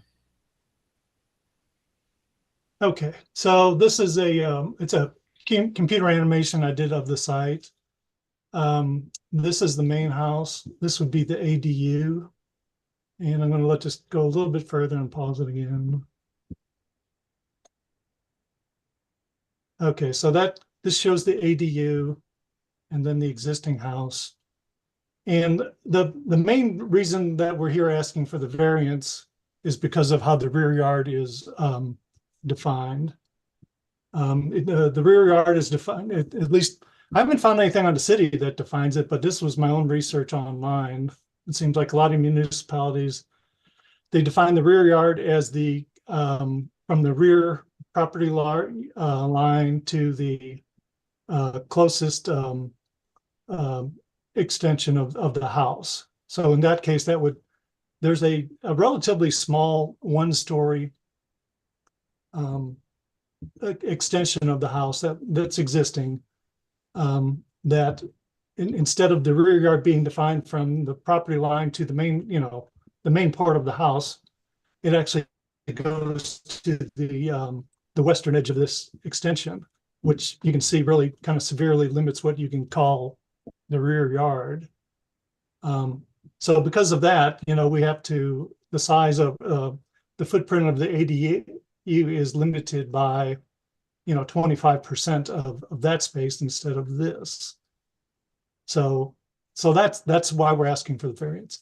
Let's see, we're at 784 square feet for the footprint. So we're actually less than what would normally be allowed, which would be 800 square feet. But we didn't want to go smaller than that. To go smaller than that pretty severely diminishes the usability of the living unit on the second level. And then on the first floor, Aggie's planning on buying a van in the future that requires the depth of the garage that we're showing. So that's why we're showing the size that we're showing. As far as speaking to the intent, I guess, of the requirement, the idea of trying to keep kind of a low density, neighbor or feel for a residential neighborhood, which is totally understandable. I feel like for one, this one-story piece that's causing the issue, it doesn't do much to make the space feel really dense. If the house actually extended all the way back to here, and we're trying to build like that, yeah, totally, I get that. But it's actually, as far away from the ADU as we can get it, and it still preserves a very usable outdoor or backyard space and patio space that's very much in keeping with the neighborhood. So we think that it really does kind of follow the pattern of what's in the neighborhood. And then kind of to speak a little bit more about this extension, a lot of the density issues, it's trying to preserve open air and sunlight to neighbors and those sorts of things. Because it's only a one-story piece, that part of the house in and of itself isn't, by the time you add a privacy fence, it's not something that that's detrimental to neighbors or other properties. And so I think it's a good response to the neighborhood, and I think it's a reasonable request. All right, thank you. Board members, questions? What about the neighbors, Keith? What are they saying about this? Have you heard any positive or negative, or maybe Miss Landry would like to address that? I have not spoken to Keith, the I can take, neighbors. yeah. Keith, I can take that. Okay. I have met all of my neighbors, and none of the neighbors are opposed to the addition of the garage. And we've maintained the architectural design from the main house to the garage. That will be the same. Oh, I'm sorry, Mark, can I, well, go ahead, you finish your thought. What you're about to say. I think she was finished, I think, so. Oh, well, I just wanted to say, I have my little spiel in mind, and I've got, there's like another minute left on this video, if I could show that. Well, why don't you go through it quickly, put it in Okay, fast I'll forward? just let it run. I'm not going to stop it.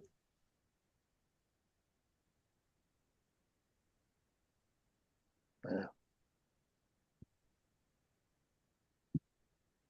So this then shows what kind of what we're looking at, kind of going down the street. And you can see that Aggie's anticipating some very nice landscaping improvements to the property. That's the existing house, and then you can see the ADU to the back, kind of nicely set back. And then we're just going up the driveway.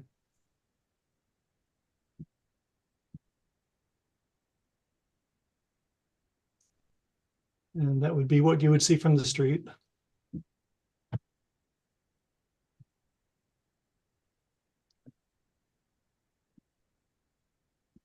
Have you considered the stairs being exterior? Because would that get you within the footprint threshold then? So I think we see that commonly sometimes I know getting a 2-car garage gets you kind of high in square footage from the get-go. But if you have an exterior stair, I guess city staff can correct me if I believe that is one of the allowable ways to access it. That would then reduce square footage. Yes, exterior stairs can, whether it reduces it 190 square foot or not, I'm not really sure. But that is an option. I guess we didn't feel like that was necessarily desirable from, I mean, exterior stair is, an inclement weather, even though it's covered. I mean, it can be, it's a maintenance issue, and also can be a little bit more hazardous. So that it wasn't our preference, I guess. Correct. And that just let the rest of this one.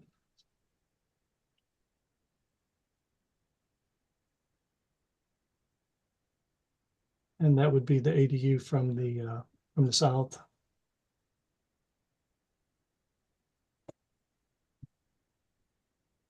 And then from the east.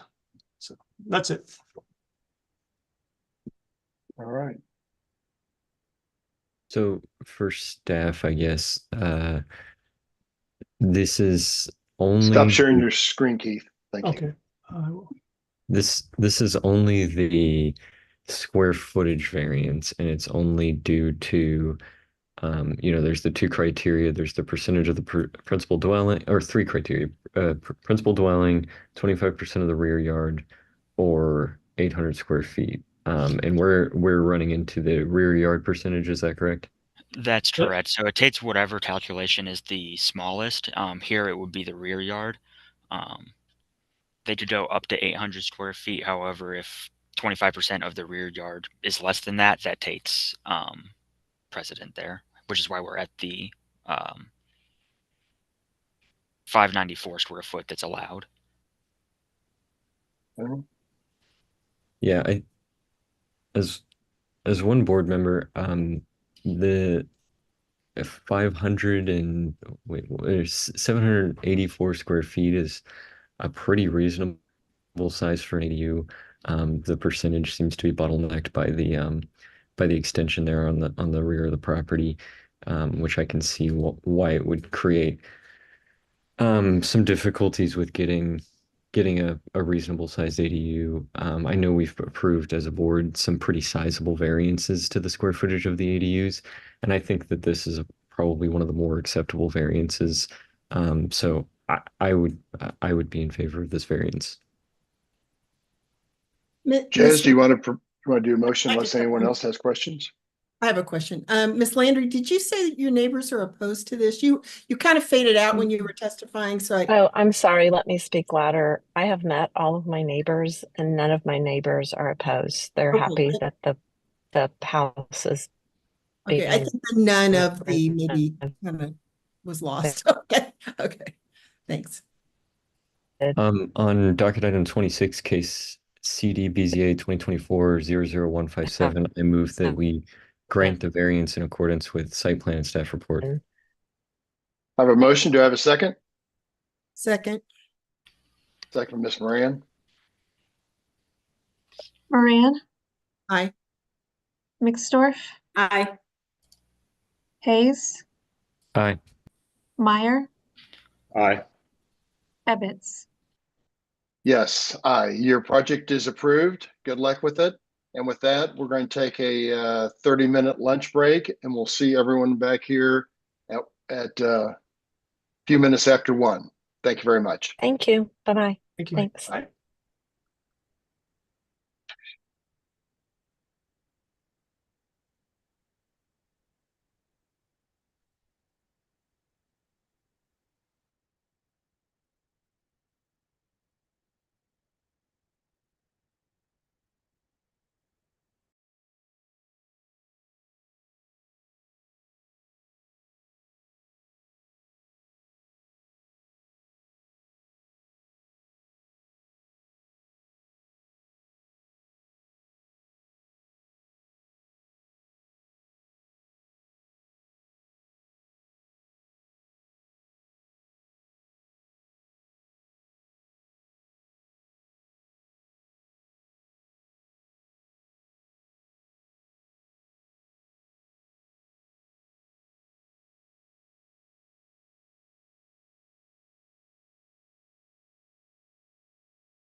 Hey, Maggie, aren't you only good till 1:30? Isn't that what I heard you say? Go pick Yeah, up your daughter? 1:30 to 1:40. I just need to pick her Yeah, up. no, I get it.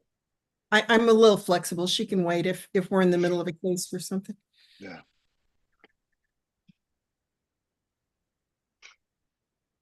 What else are we back? 1, 2, 3, 4. There's Sarah.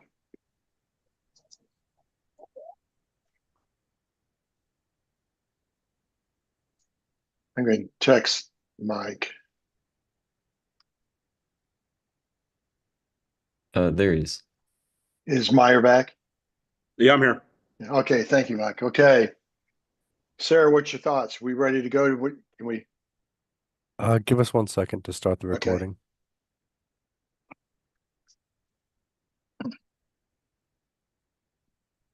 And just give Meredith a few seconds. She's running back to her desk.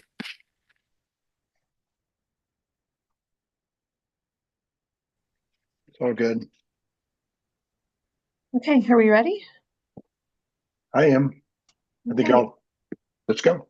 Docket item number 27 is CD BZA 2024-143, a request to approve a special exception in an R district to permit a fence greater than 4 feet in the front yard of the subject site, plus any additional variances on about 0.15 acres generally located at 423 West 59th Street.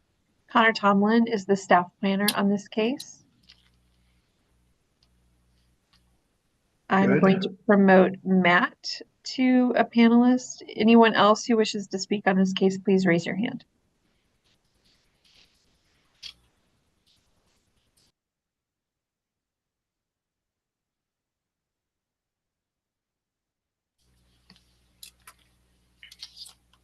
Seeing anyone else out there, Sarah? No, just Matt, which I assume is Matt Watson. Yes, that's correct. Okay, Matt, I'm going to ask you to turn on your camera and microphone and raise your right hand to be sworn. Do you solemnly swear or affirm to tell the truth and nothing but the truth in this meeting today? Yes. Please. I'm a homeowner as well. I'm his husband. Okay, great. And please identify both your names for the court reporter, please. Matt Watson. And Bruce Harvey. Perfect. Thank you, Matt and Bruce. There are lists of administrative exhibits labeled 1 to 10 that I need to admit to hear your case today. Do I have your permission to admit those? Yes. Thank you. And one of those is a presentation by Mr. Connor Tomlin. Connor, tell us about the case. Sure. So today we've got docket 27, CD BZA 2024-00143, located at 423 West 59th. This is an RSIT zoning district, a request for approval of a special exception to permit a fence greater than 4 feet in the front yard of the subject site. This is the general location of the site. This is a closer look at the site itself. This is a site plan. As you can see, outlined in pink is the location of the proposed new fence. This is the fence material that is being proposed. Here are a couple pictures of the property itself as it exists currently. The variance request is a special exception of 2 feet to the maximum height of a fence in the front yard to permit a maximum height of a fence at 6 feet in the front yard of the subject site. Again, that special exception is 2 feet. A substantial change to the character of the neighborhood is anticipated. Properties in this area are generally compliant with fence height requirements, and the difficulty could be obviated through a change of design. That concludes my presentation, and I am open to any questions the board may have.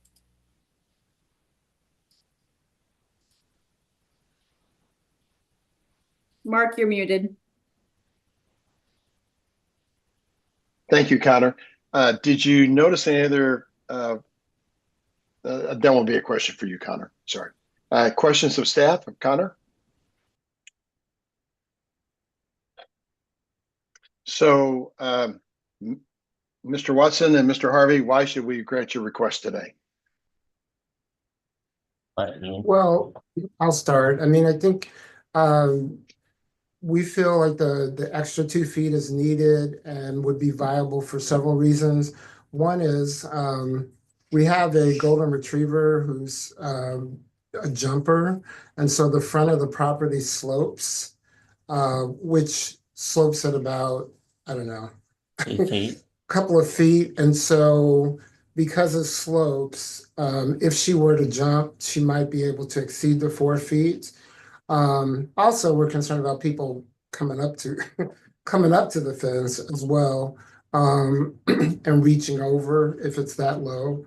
The second reason is because it's more of a personal safety and maybe a crime deterrent. I mean, there have been a lot more break-ins in the Waldo Brookside area, but I had an experience about a year ago personally being harassed by a driver that pulled up in a Jeep. And he actually called it was a Ken situation. He called the police on speakerphone from his Jeep. I was on the sidewalk and he said that I was beating my dog. And he was watching me beat my dog at the moment. And then he drove off and the police came and interrogated me, 2 police officers. He didn't leave his name or anything, right? He just called and said, I'm watching this guy beat his dog. He's a black man wearing this color jacket and hat. And I was afraid to go in my house because as he was driving down the street making this report, I was thinking he was going to come back around, circle back around. So I ran to the neighbor's house across the street because I thought he could see me in the rearview mirror. And then when I came out from the neighbor's house after about 10 minutes, the police came as I was crossing the street. And of course, I matched their description. So it kind of flipped me out a little bit. I mean, we have a security system. I know a fence won't take care of everything, but it just made me, I felt, we've been in that property 7 years, and it just felt it was, I wasn't safe. I didn't feel safe, but those are the two main reasons. The other is probably not as significant in terms of hardship. It's just, it's an older home. It's built in 1912. And some of the houses in the area do have high fences, but that's not a hardship at all. It's more, that part isn't, but it would fit the aesthetic of the house and the fence would. Any neighbor opposition to your request? No, we talked to both on both sides and across the street. And across the street, yeah. Yeah, and they seem to be very much okay with it. We had the property survey done as well, just to ensure that we weren't encroaching on their property. And I know 59th Street's a very busy street, so I would have concerns about the puppy jumping the fence, so to speak. But there are other board members who may have questions. Thanks for your comments. Sure. Thank you. I have a question. Do you have a fenced backyard? Yes. Do. So is that currently where you keep your dog if it's running around outside? We do. The grass area is probably less than 10 by 8. It's a very small grass area. Previous homeowner put in quite a bit of cement area. So it as you can imagine, a medium to large dog needing a little bit more space.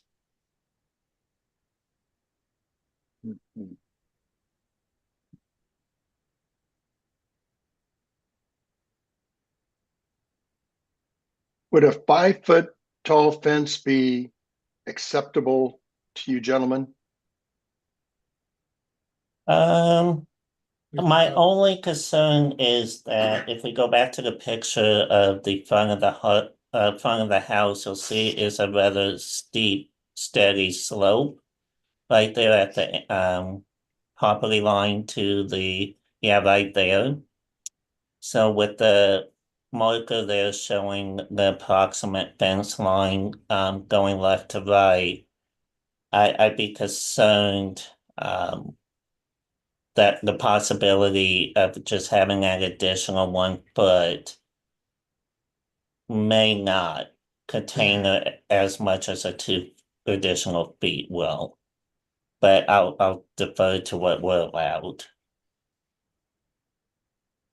And sir, is that going to be on your home side of the driveway, or would that be on the, I don't know, the opposite side? Do you need a gate for your driveway as well? We will need a gate for the driveway, yes. So it will be before you ever get to the sidewalk, of course. And it's gonna be one arm. Two. Oh, two arms, okay. Yep, and it'll be an end swing. So the driveway will be gated. Is that what I hear you Correct, saying? yes. Okay. Yes.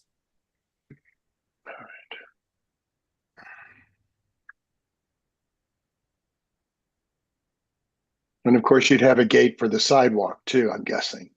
Yes, that is correct. Hmm. And it too will be an end swing. There's about 3 feet inset before you hit the steps.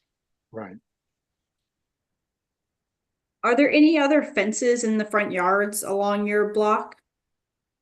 On the immediate block, no, but within the 3-block radius, yes, there are several 6-foot fence that were put up prior to the changes in the zoning or the rules. But on that exact street, on that one block, no. That's why we talked to all our neighbors first before we even applied for this.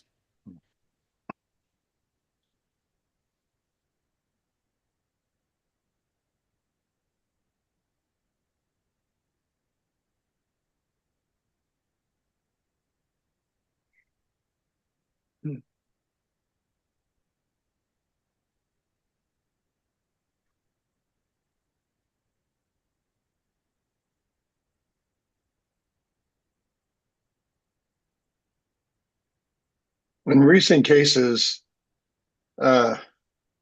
Watson, Mr. Harvey, we've been granting some 5-foot variances. We don't grant a lot of 6-footers in the front yard. Okay.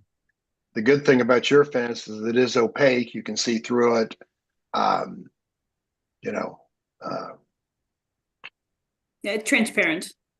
yeah, transparency. Yeah. All right, board members, what's your thoughts? It looks to me like if you backed the fence up another foot, you would avoid most of that slope. So it seems like that would make a 5-foot fence more feasible.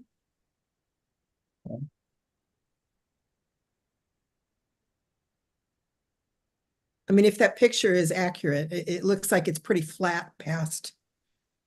If you moved it back a foot or maybe 2, it's pretty flat after that, and you'd avoid the slope issue. Mm-hmm.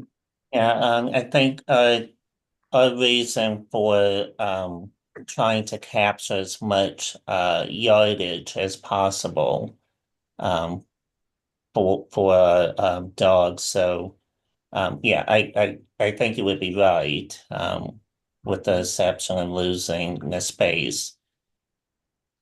Mm-hmm.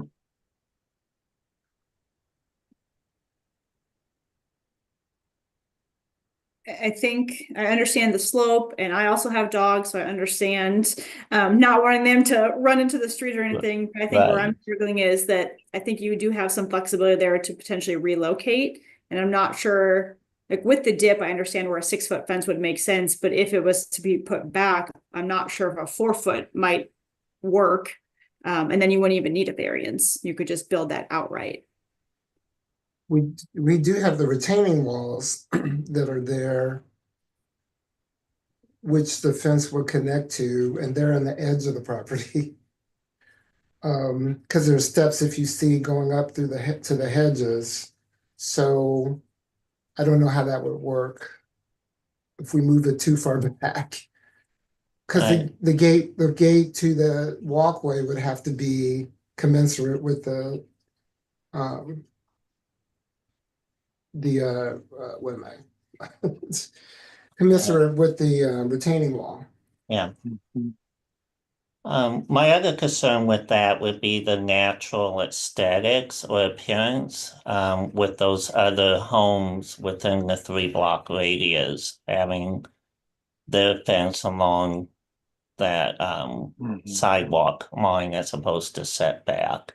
if that would not lend to the appearance of the neighborhood with the other homes. Mhm.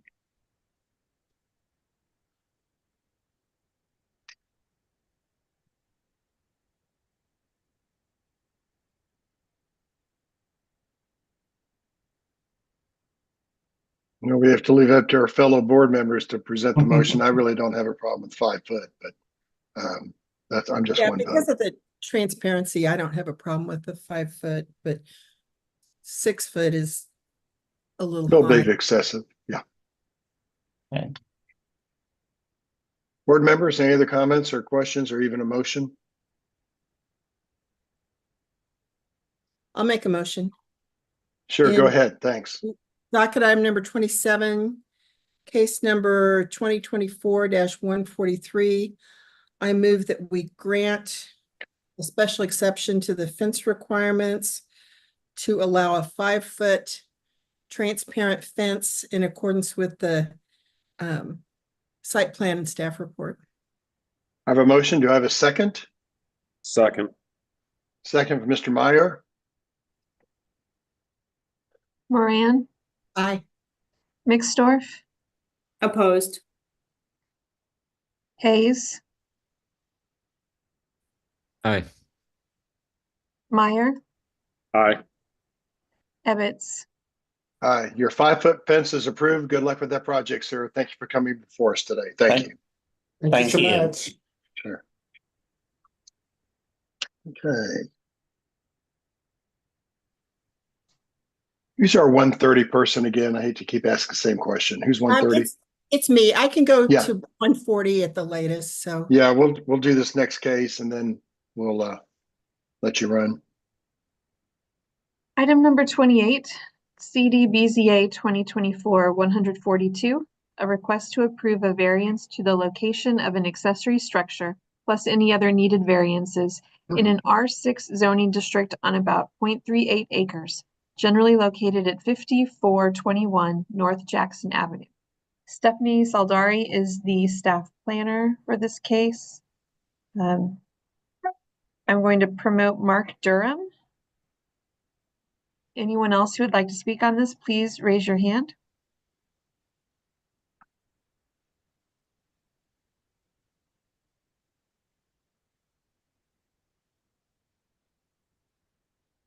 See anyone else out there, Sarah? I do not see any other raised hands.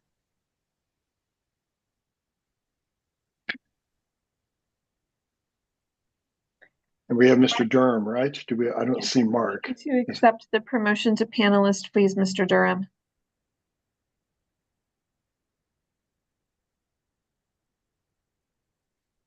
Okay.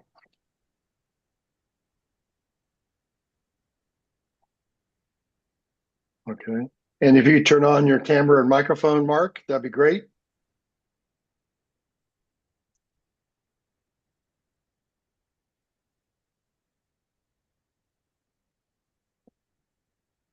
Still can't see you or hear you yet.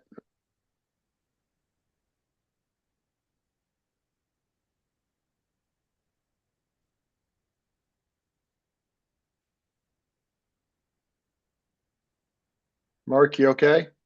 Mark Durham, that is.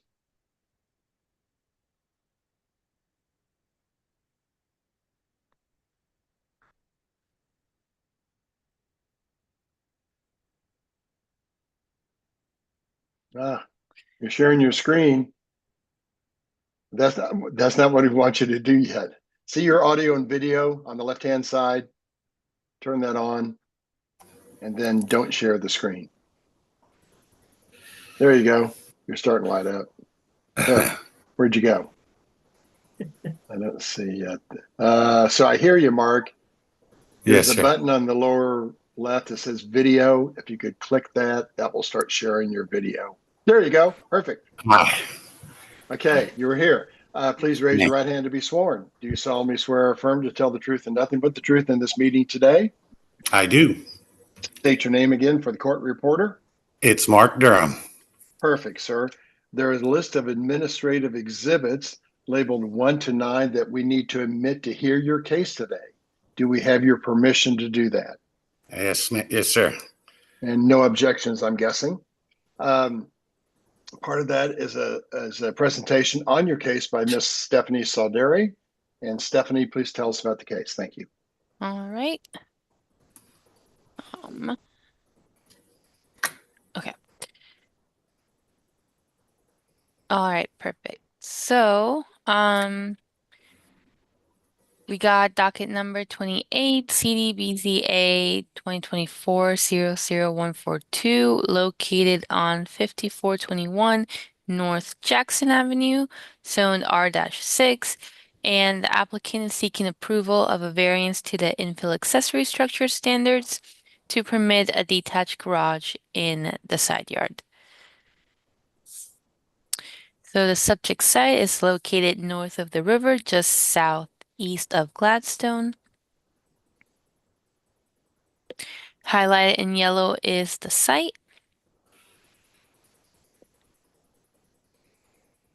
So here are some photos of the existing site. Over here on the right is the backyard. And then over here on the left is where the detached garage will go. It has not been completely built yet. Looks like only the base was put on there, but no further work has been done. So here is a close-up of the site plan. So first here is the whole site plan. So you can see the lot is irregularly shaped. And here is where the garage will be. I rotated it just so you can see it better. So this is it should be just one variance request. It's a variance to the infill vehicular use standards to permit a detached garage on the interior side yard on the subject site. So per infill standards, detached garages can only be in the rear yard. A change to the character of the neighborhood is not anticipated, and due to the irregular shape of the lot and the forested rear yard, it is difficult to build a structure on there, so that presents a hardship. And that concludes my presentation. Thank you, Stephanie. Board members, any questions of staff? Seeing none. Mr. Durham, why should we approve your request today, sir? Oh my. As she said, I don't have any other place for it, and I didn't recognize that I had a fill zone. I'm learning as I go. Really is the fact that I have no other place that I can install the garage. Did you have a garage there in the past, sir? No, sir. No. We had just built the house a couple of years ago. I bought it, and this is kind of my second phase, and didn't recognize that there was a fill zone.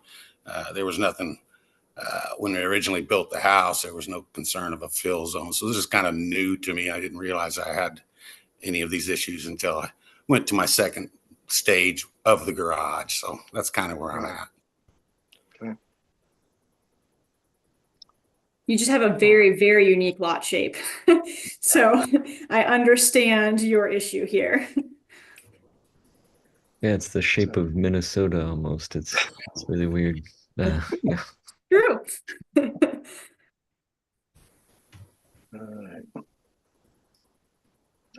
Yeah, I just the shape of that lot and the forested nature behind it. If there's no other comments from the board, I would offer a motion.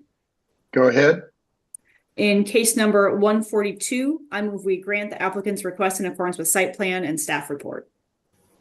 Have a motion. Do I have a second? Second. Somebody. I don't know who was first. Jazz.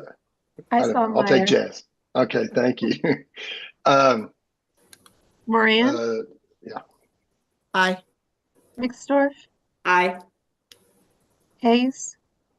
Aye. Meyer? Aye. Ebbets? Aye. Good luck with your project, sir. It's been approved. Have a great day, Thank sir. you, everyone. Thank you for Thank coming. you, Stephanie. Thank you. Yeah. No problem. Was he the one who was here yesterday or Wednesday? Was that the guy sitting out there in Thank the you for audience? coming Yeah. back. Guys, thank you so much. Yeah. All right. We have Maggie only for another 5 minutes, or we could let her cut her loose now. What's your thoughts? Let me look at this next case. No. I can't have her start, not finish. So, yeah. Maggie, don't you look at the case. What's your thoughts? 28. You said you will be able to come back. You just need to leave for a period of time. I can. I need to leave for about 15 to 20 minutes and then I can come back if you want. So, Yeah. We may want you back because we may defer something if they need to be. So, why don't I that'd leave be now? great. I Yeah. can. Go ahead and leave now. Okay. All right. Sarah, do you want to call the next case and I'll explain the rules and regulations and see if they want to go with 4 or 5? Sure. Item number 29, CDBZA 2024-150, a request to approve multiple variances to accessory structure standards in an R7.5 district to permit an accessory structure larger, taller, and closer to the primary structure than currently permitted, plus any additional variances on about 0.31 acres, generally located at 22 Northwest 90th Terrace. The staff planner is Connor Tomlin. I'm going to promote Danielle Pack. Anyone else who would like to speak on this case, please raise your hand.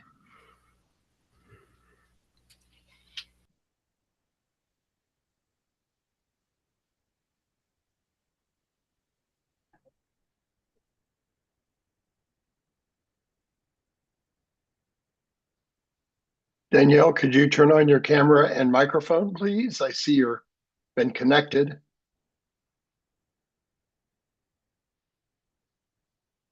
Hi, I'm Michael Pack. I'm the husband. She's right here. That's fine. Either one of you will do. So, Okay. Michael, before we begin, we normally have 5 or 6 board members, but due to people's situations, we only have 4 at this second. Our 5th had to be adjourned for about 30 minutes, and she'll be back about 2 or 2:15. You could wait for 5, or we could proceed with 4. If you go with 4, if you have 1 negative vote, your project will not approve. What would you like to do, sir? I don't know. I don't know how difficult our circumstances are, but I mean, sounds like my odds are better. Yeah, it doesn't matter to us, whichever way you want to go. But like I said, if you have 1 negative vote, your project will die. Will not die. Yeah, It just won't be approved. I think we should wait for it to come back. So Okay. So kind of stand by, because when Miss Moran gets back to her post, we will bring you back up to the next docket item when she returns. all right, thank you. All right. So Sarah, we don't need 30, and we jump to No. 31. Item number 31 is CDBZA 2024-128, a request to approve a special exception for a 6-foot fence in the front yard, plus any additional variances in an R7.5 zoning district on about 3.365 acres, generally located at 7717 North Green Hills Road. I'm going to promote Ward Brown. Anyone else who would like to speak on this case, please raise your hand.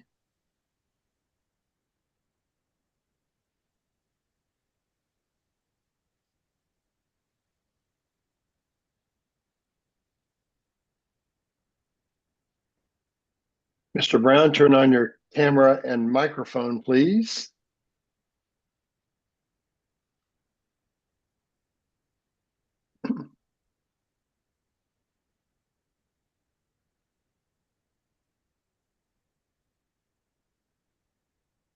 Ward, can't hear you. Well, we probably hear you, but we can't see you.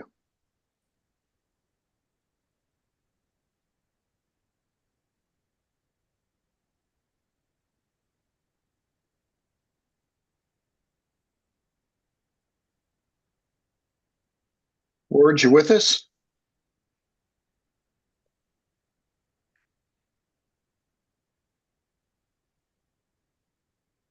I saw you muted just for a second, then you came back.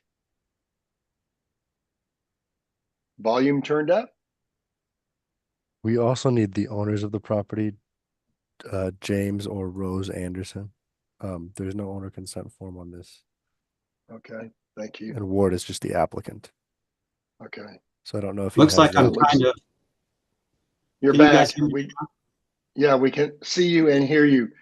Good. Ward, we need a permission from the owner, James and Rose Anderson. Do you have that permission? Yeah, I'm an attorney and I previously provided that. You have, okay. Okay. All right. So, sir, I'm going to wait. I'm not going to swear you in yet. So there are only 4 members of the board. We will have a 5th. We did have a 5th most of the day. We'll have a 5th in about another 30 or 45 minutes. You can either wait for that 5th member, or you can proceed with the 4, knowing that any negative vote will make your project not approvable. What would you like to do, sir? I would like to wait, please. I'll also say, Mark, with special exceptions, we only need a simple majority, Oh, right? that's right. Yeah, that's true. With the special exception, we only do need three people. So, do you want to go ahead with those? With 4, you could take 2 negative votes, so to speak, and your project would still be approved. I'm willing to go forward then. If I Okay. can withstand Well, two negative- to clarify, it's not, there's only 4 of us, so it's still only be 1 negative vote. Then I'd probably rather wait. Well, it would be approved.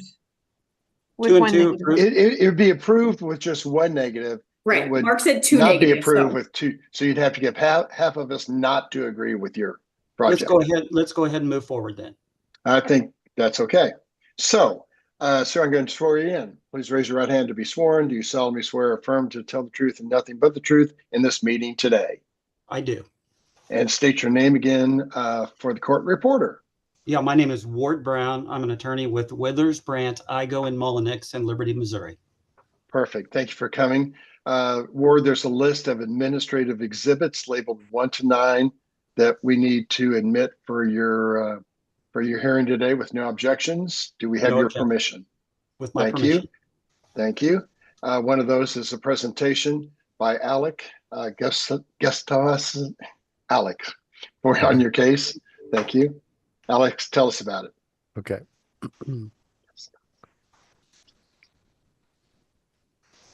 All right, you can all see what I'm looking at here? Yes. Okay. So we have docket item number 31, CD BZA 2024-128, located at 7717 North Green Hills Road. It's a special exception for a 6-foot fence in the front yard, plus any additional variances. This site is located just near Lake Wacomas, just east of Lake Wacomas. On North Green Hills Road, the residence is zone R75. And the proposal is for a 6-foot fence, iron rod, and a proposed fence to tie into the existing stone pillars all along the frontage of North Green Hills Road, at 6 feet high. This would be the view of the fence before, or the view of the yard before they install the fence.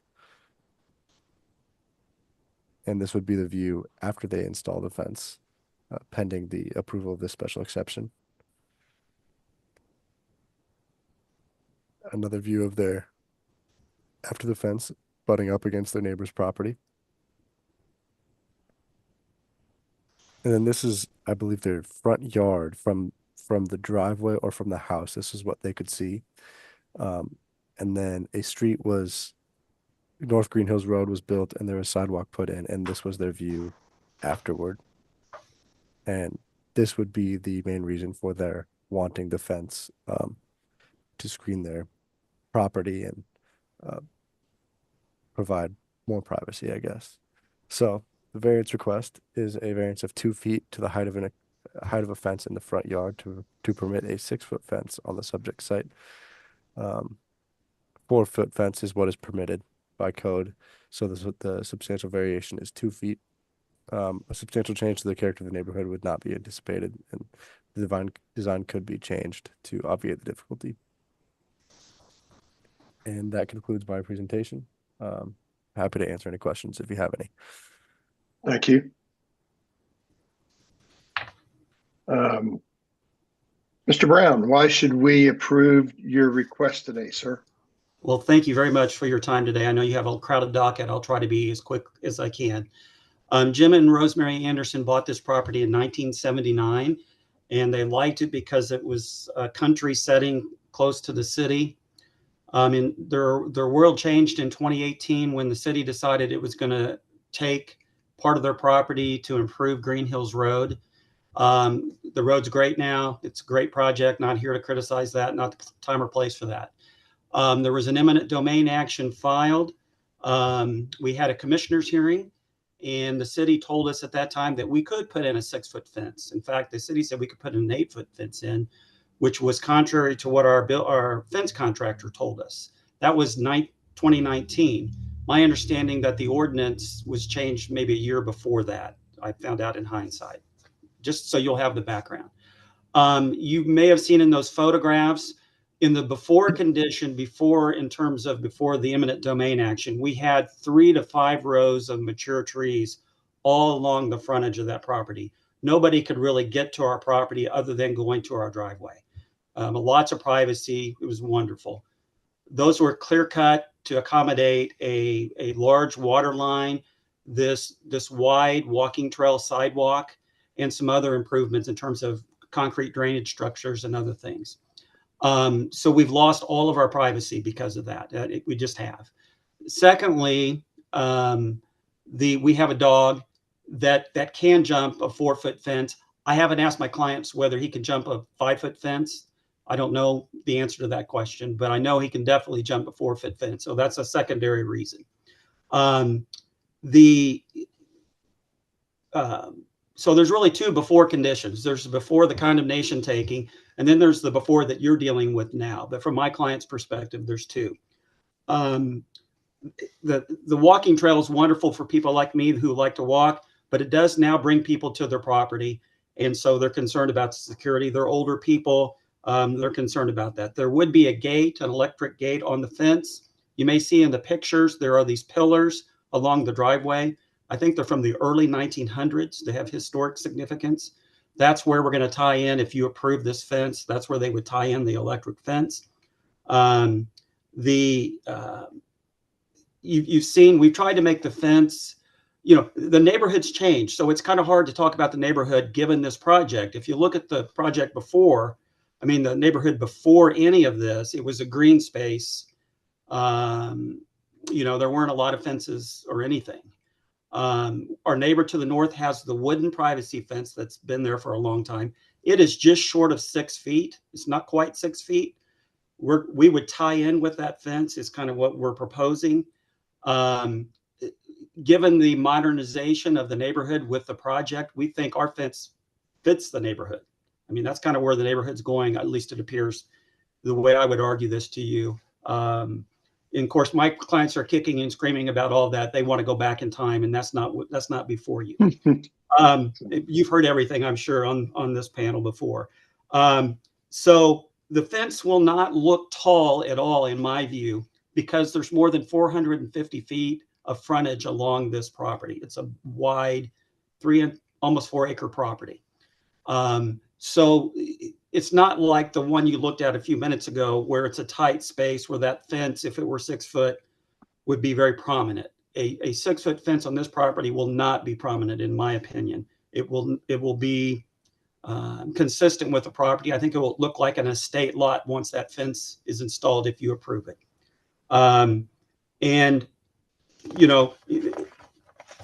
Lesser concern, but a 6-foot fence is more difficult for an intruder to scale. All the reasons that you can know about that. There are people all along our property that walk it now. To some degree, the rest of the project hasn't been finished all the way along Green Hills.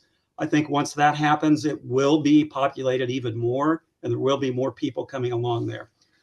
About finished. Thanks for your patience. So we think that it's consistent with the neighborhood as it stands now. It will line up with the 6-foot fence next door. The city installed a wide concrete path that makes it look more, I don't know what, stark. And this fence will be better than that, in my opinion. It'll make it look nice. It'll be compatible with the fences that are there. There aren't a lot of fences along that stretch of road.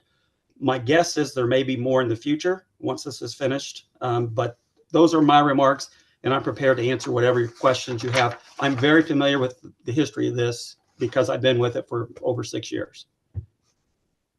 Thank you, Mr. Brown. Questions of Mr. Brown? Anyone?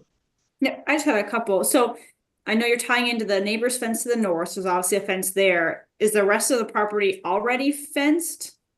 Or My client's property has a kind of a part of it, not all of it. Part of it has kind of a, what would you call it? Not really a wire rope, but more of a barbed wire type fence in certain areas. It's kind of hit or miss. There's some areas that have a wooden structure in it, like a limb structure on the back side of it that's been there for maybe 80 years. Some of that's dilapidated. And so the idea would be to fix that fence as part of this, I believe, to some degree. And I think that is only on the very back. All the sides fence is intact. And I think it's kind of a, I can't remember, there's a word for it. I can't remember it. Post with wire between it. If that makes sense. But not chain link. No. It's more of a rustic farm fence is what I would call it. Because this was a farm, part of a farm in the past. And so my last appeal to you would be, the hardship part of this is what speaks to me, at least. I've got folks who have been there since 1979. They were so happy with what they had. They are not happy with any of this now. They realize that they can't stand in the way of this, and they've been asked to do a lot for this project. And they would like to have this fence for the reasons I've stated, and really largely to mitigate what they lost in the eminent domain case, because they did have beautiful trees that were there that are now gone. And so that's my request and plea to you. All right. Thank you. I, for one, since the city kind of told you 2018 you could have a 6-footer, your neighbor's got a privacy fence, which we don't like at 6 foot, and yours is an opaque 6-foot fence. Like you said, there's such a big difference between the previous case and yours.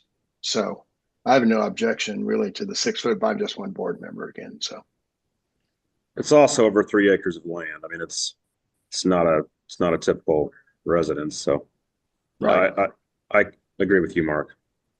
Okay. And I do appreciate it set back about 15 feet is what I think I saw on the plan. So my only hesitation is still, with part of the reason is to contain a dog. If the entire property is not contained, then this would not solve that. I understand what you're saying, and I believe there's going to be a plan to address that. My client said that. I wish I could answer your question specifically, but that's what I've been told. And I know that they want to let their dog out. They used to let their dog out with no problem because of all those trees. And there was a little bit of a cruddy fence on part of the frontage before, but it was in disrepair. Right. I think on other cases, on other special exception cases, we've tied in conditions of ensuring that there's transparency and stuff like that. I think if we are to approve this special exception, I think that would be a good way to go.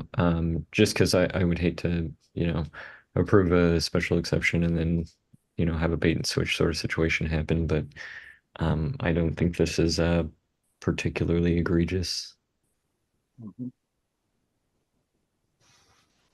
Concur. Motion, anybody?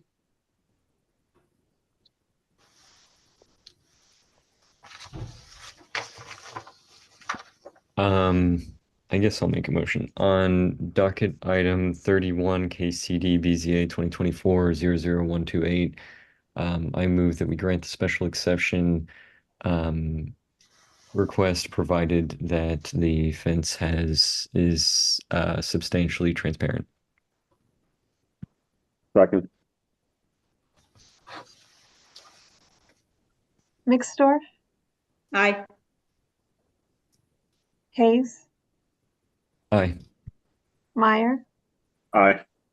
Ebbets. Aye.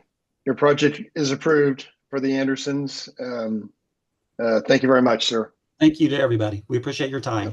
Yep.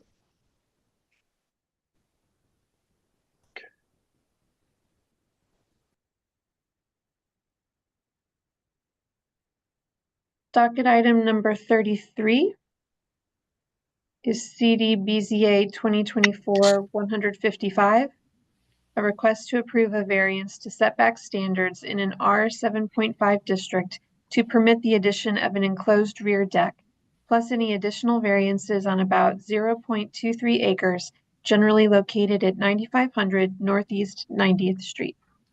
I'm going to promote Rebecca Wright and someone whose screen name is A and J. Connor Tomlin is the staff planner on this item. And Mr. Chairman, I'm back. So Okay, thank you.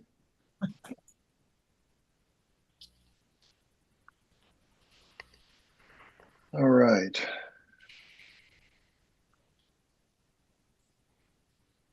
Rebecca and Mr. J or Andy and Jay, could you turn on your cameras and microphones, please, to be sworn in?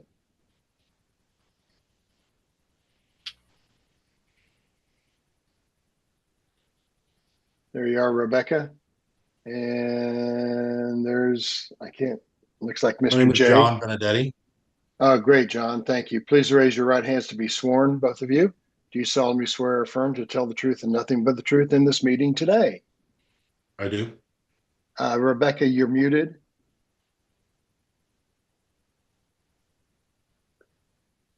There we go. You got to say I do. I or do. not. I do. Okay, and state your name for the court reporter. Rebecca Wright, homeowner. And thank you, John. Your full name again for the court reporter. John Benedetti. Thank you, sir. Who's speaking on behalf of the case? Is that Rebecca or is that John? John. I will. Okay, so John, there's a list of administrative exhibits labeled 1 to 9 that we need to admit for your case today. Do we have your permission to admit those? Yes. Great, those are admitted.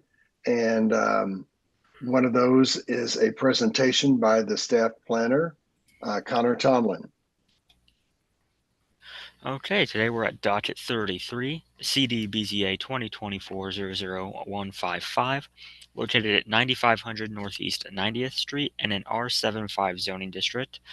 A request to approve a variance to setback requirements to permit the addition of an enclosed rear deck plus any additional variances. This is the general location of the site near Liberty. This is a closer look at the site itself. This is the proposed plan. This shaded gray area in the rear is the proposed addition. The next couple slides are some renderings of what that addition would appear to be. The next couple slides after those are images of the property as it exists now. There are a good number of additional images in the staff report that I didn't include in the PowerPoint just because it would make it a very long one, but you all have that staff report available to view all of those. Okay. The variance request is a variance of 10 feet to the rear setback of a primary structure to permit a rear setback of 20 feet on the subject site. Again, that variance is 10 feet or a 33% reduction from the requirement. A substantial change to the character of the neighborhood is anticipated. The majority of properties in this area appear to be compliant with rear setback requirements. The difficulty cannot be obviated through a change of design. The proposed addition is for the accommodation of a motorized wheelchair. And that concludes my presentation, and I will take any questions that the board may have. Thank you, Connor. Board members, questions of staff? I have a question. So in the photos, it looks like there's that recessed concrete portion. And this looks like it's aligning with that existing concrete wall. So is the existing home not in compliance, or is it just because this particular structure is enclosed is what makes it not compliant? It's the fact that it's enclosed. Okay. Thank you for clarifying. John and Rebecca, why should we grant your request today, sir? Comes down to Becky is confined to a motorized wheelchair, a very heavy one at that. The existing door that leads to the backyard was very narrow for her to get through.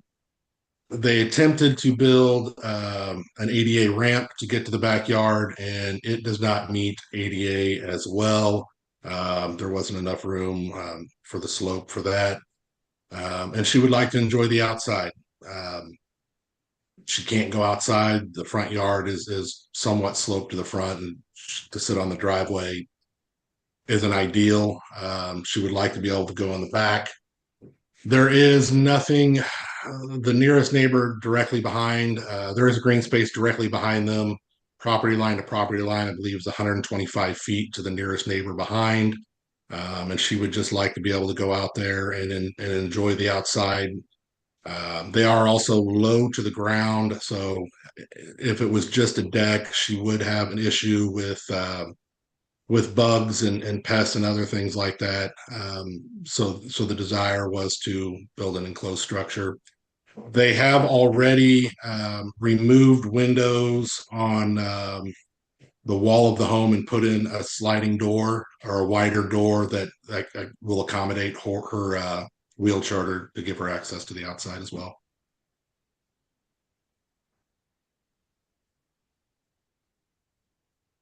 Okay. If I can say something Of course. as well. Right behind our house, I mean, right on the other side of the fence, is a drainage ditch that comes off of the walkway that they have put in. They've let that grow up to the point where water holds right there instead of going from there's these concrete water retentions that the water's supposed to run to, but right behind our house it doesn't. It is silted in over the last 12 years. We've just owned the house for about 3 years, and anytime that you go out there after dark, the mosquitoes will carry you away. So in my immune compromised position, it's hard for me to go outside and sit, which was another reason why we decided to maybe make that an enclosed screened in porch. If you go all the way up this walkway, you can see everyone has added screened in porches. One that actually is right behind our house that hangs over a pool deck all the way to the fence. So I think if I was counting correctly, there's 1, 2, 3, maybe 6 on my side, and I can't tell you how many on the other side. Those houses are way up higher than us, but for us, we sit right down here on this water. We have talked to the developer. We had an HOA meeting on Monday night, talked to him about the project. He's not opposed to it. We did talk to him about the water retention here because it doesn't go down to the next basin. It just holds here. He did not have a problem with it. Neighbors on both sides of us have no problem with it. They know my circumstance, and that's really the whole story. Thank you, Ms. Wright.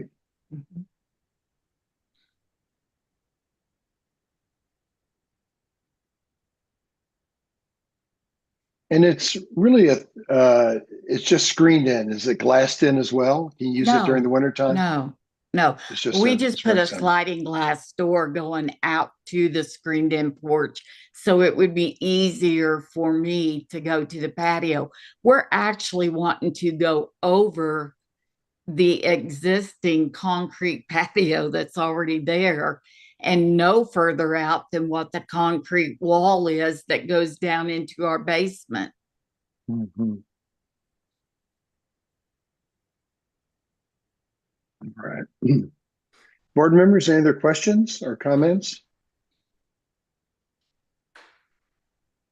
I think that the fact that you're aligning with that existing wall and not going further beyond that, I understand it's reducing that rear yard setback with the enclosure, but you're not encroaching further into the yard. And so with Right. that, as one board member, I don't see that as a concern since you are just aligning with what is already existing.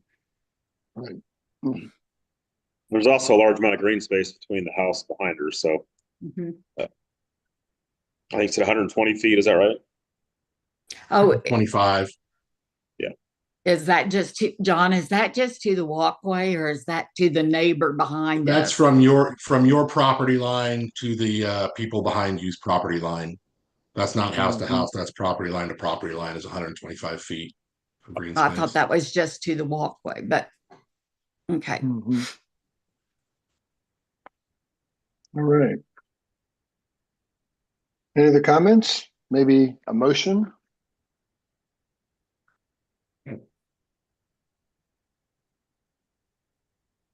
I'd offer a Someone? motion. Perfect, thank you. In case number 155, I move we grant the applicant's request in accordance with site plan and staff report. Second, I have a motion, a second, motion by Mixdorf, second by Moran. Please call the vote. Moran, aye. Mixdorf, Aye. Hayes, Aye. Meyer, Aye. Ebbets. Aye. Your project is approved. Good luck with it, Miss Wright. Thank you. Thank you so much. Thank you very much. Sure. I'd like to jump back to number 29, now that we have Miss Moran back with us.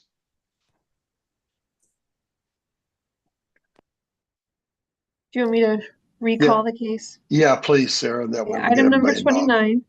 29, CDBZA 2024-150, a request to approve multiple variances to accessory structure standards in an R7.5 district to permit an accessory structure larger, taller, and closer to the primary structure than currently permitted, plus any additional variances on about 0.31 acres, generally located at 22 Northwest 90th Terrace. Is Mr. Pack back online with us? I'm promoting him to panelist. Great. If we have anyone else who'd like to speak on this case, please raise your hand. There are no hands raised. Okay, great. Michael, I'm going to swear you in. Okay. Do you solemnly swear or affirm to tell the truth and nothing but the truth in this meeting today? I do. Great. And please state your name for the court reporter.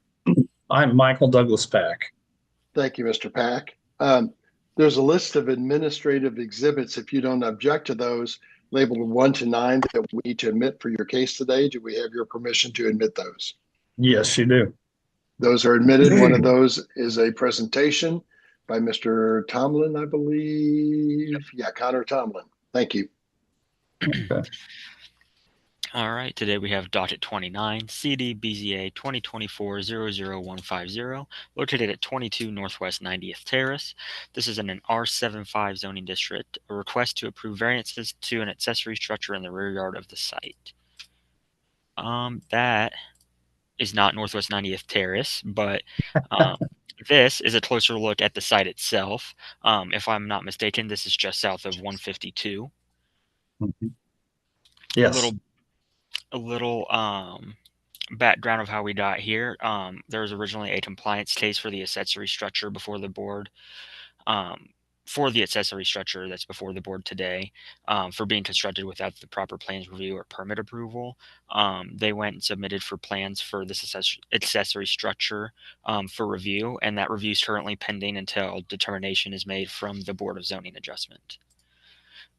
This is the site plan that was provided. It may be easier to view in the staff report where you can zoom in on those numbers.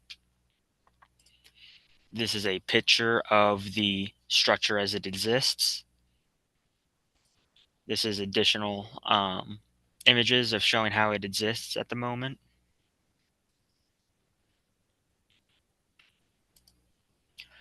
Variance request A is a variance of 6 feet 4 inches to the separation distance of an accessory structure to the primary structure to permit that separation distance to be 3 feet 8 inches on the subject site. Again, that variation would be 6 feet 4 inches.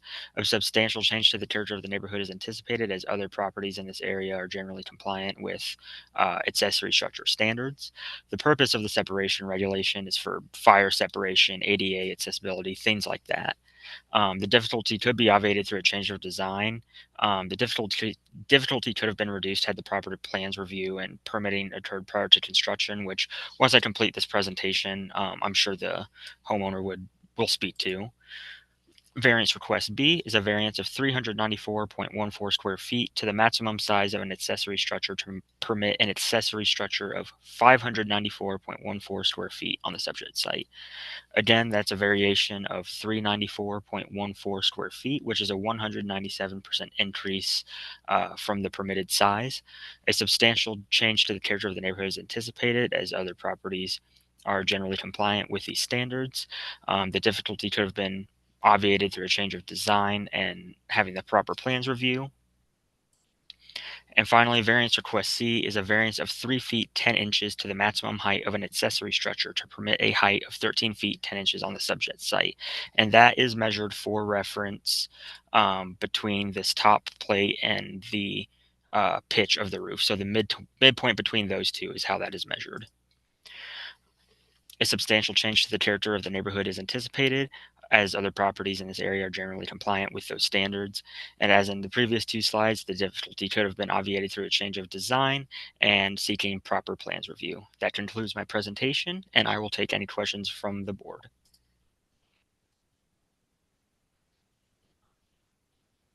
How did we find out about this case, Connor? Yeah, so let me pull my screen back up really quickly. So they originally got a compliance case, which for reference, as you've heard in other cases in recent months, those are anonymously reported by citizens of Kansas City, typically within the neighborhood. So they were cited for having that accessory structure put up without permits. They submit their plans for review. Plans review goes through, and they're like, well, these are all out of compliance. You can either tear it down and build them to compliance or try to seek variances. And that's how we're here today. Okay, thank you, Connor. Mr. Pack? Yes. A couple questions. How did this ever get built, and why should we approve your request today, sir?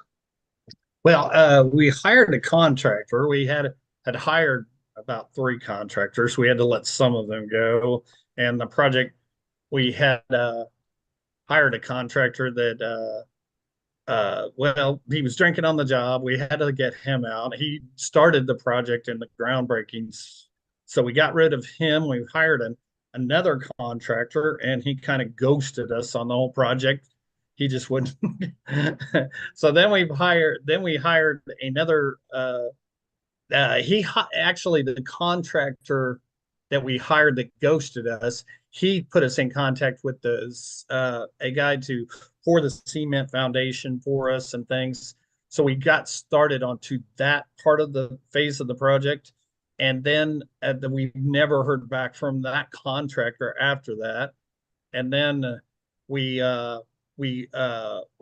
finally hired another contractor, and all the contractors I spoke with, I said, if there's any money up front needed for permits or designs, just let me know. I pay the money up front so that we could, I had no idea that none of these guys got permits for this. And that was when the city contacted us and said we were wondering about the permits on this structure. We've quickly tried to make it right, whatever we need to do to make this structure permitted and good. I mean, we're asking for two variances. We're asking for the variance on the height because what we reason we did, and if I could I share my screen? I wanted to show a picture, a more current picture, and probably a better angle than you might have. All right, that'll be exhibit number 10, and that's admitted. Go ahead. Okay. Right there, share.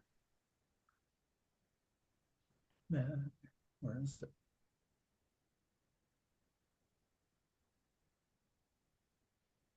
Can you just do the picture?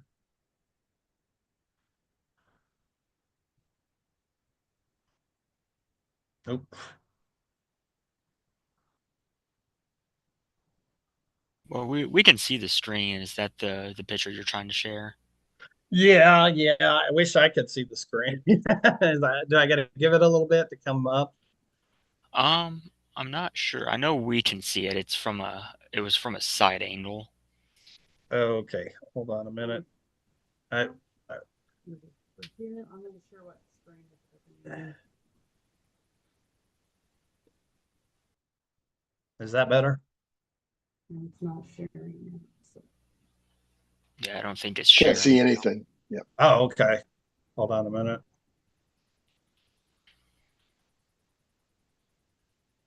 Excuse me. There we go. I think I see it on the screen now. Oh, where'd it go? Okay. But if you could see from this photograph, I don't know if it's big enough to see, but the structure itself from roof line to roof line, we're looking at 7.5 feet. And we had no idea that we were not within code. As I said, we had contractors problems getting contractors. But it's 7.5 feet from roof line to roof line.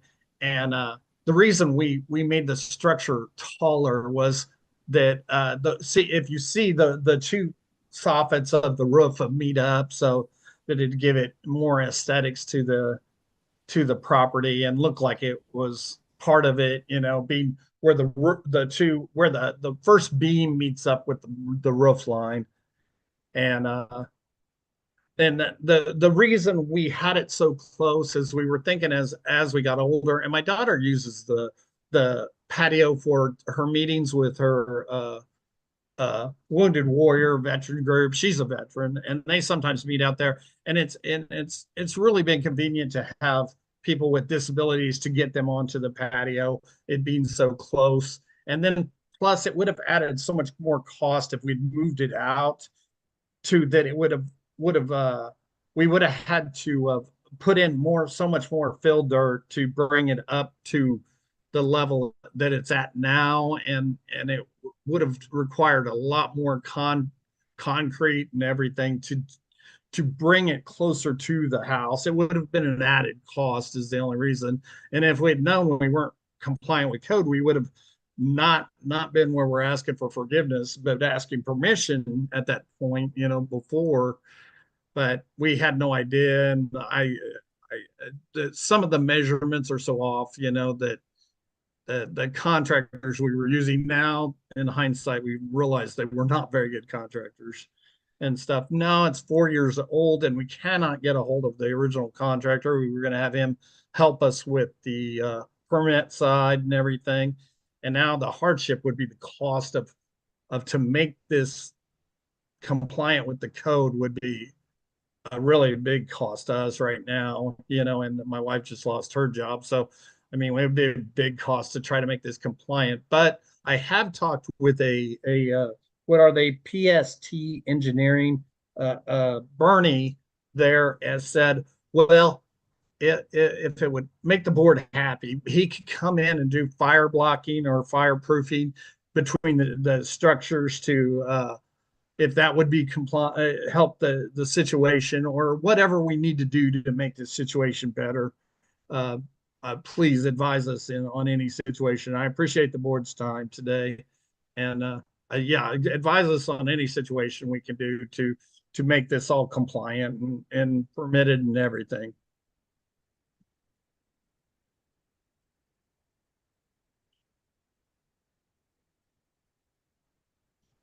if there's any additional questions, please feel free.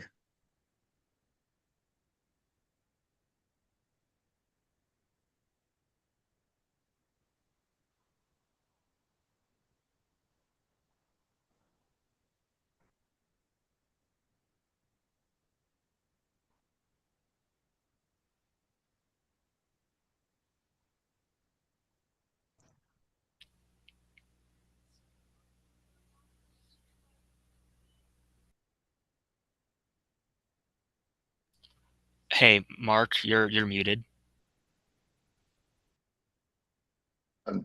Mr. Pack, what do your neighbors say to the left and right of you as I'm looking at the front of your home? They're fine. They've been fine with it. Both of them enjoyed the patio once we got the. Yeah, all of our neighbors have been. We've got real good response from the neighbors. I mean, everybody seems okay with the patio, and we haven't had any complaints. And we've invited a few neighbors over out on the patio. Everybody seems happy with it. I don't think nobody's lodged a complaint with me, and I don't think anybody's not happy with it. You know. Again, if I'm looking at the front of your house, the home to your right seems to have a couple structures in their backyard. What are those? The home to the right, that would be a shed, and they also have a deck out back. And a Back, patio, yeah. yeah, back in the back part of their home, correct? Right, correct. Okay.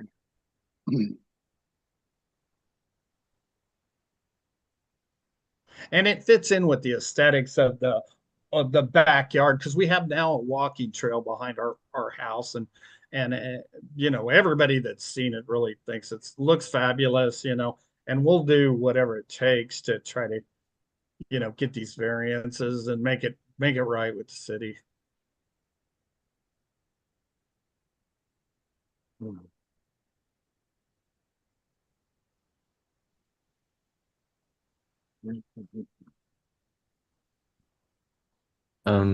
I guess I have a question for staff. This is, I don't know that we've really seen any variances with like a pavilion type structure like this. Um, but uh, these variances really seem to have to do with the fact that it's in a that it's classified as an accessory structure. Mm-hmm. And they're pretty sizable. At least the square footage is a pretty sizable variance. But suppose this, rather than being classified as an accessory structure, which I assume has to do with the permanent nature of the structure, and say this structure got knocked down and the concrete pad remained, making essentially a patio, would there be, do, what would the impervious structure implications of that be? Is that something we would know? So to clarify, you're asking if the structure itself came down, but the concrete that's poured remained. Would there be variances? Is that what you're asking? Basically, yeah. Okay, so it would come down to how much impervious surface area that concrete takes up in relation to the lot. I don't have those numbers on me at the exact moment. However, you know, you wouldn't have variances to the structure distance, the structure height, the square footage, because it would just be essentially a pavement patio at that point.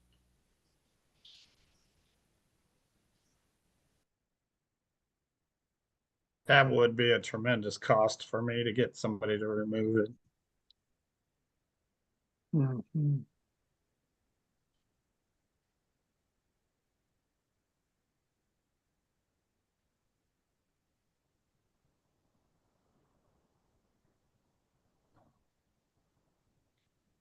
So it's in building permit process now. So any fire requirements would be governed by the building code, correct? That would be correct. That would be within the fire code, the building code, and review the appropriate reviewers would be assigned to those. Okay, all right. So we don't have to worry about that part of it. No, Yeah, if it's within, we did talk with an engineering team that can come in and do the fireproofing, firewalling, I think they called it. He said he can do it to the structure of our house if it's needed to get the variances. I have a guy that I'm going to hire to come in for that part of it to make sure it meets code and everything. If that would be okay for the variance.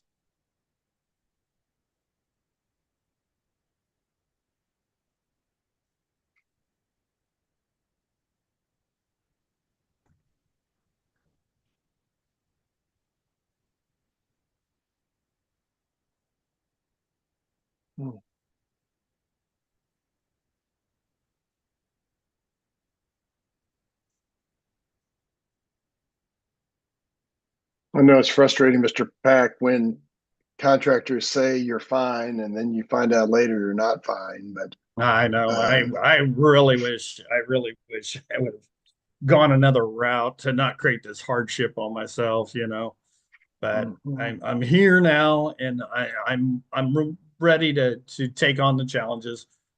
And if there's additional cost to fireproofing, we will do it.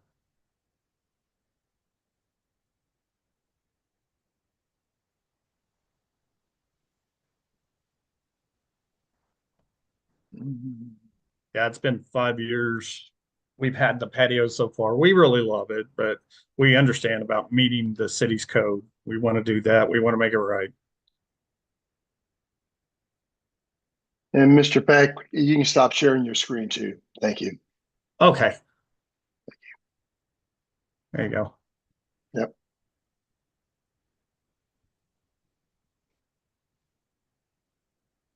Yeah, I guess I'd be concerned with variance B because it's such a large variance. But if it was an enclosed building, but since it's an open structure, it's not, to me, as much of an impact on anybody around him. It's just a roof over a patio, so.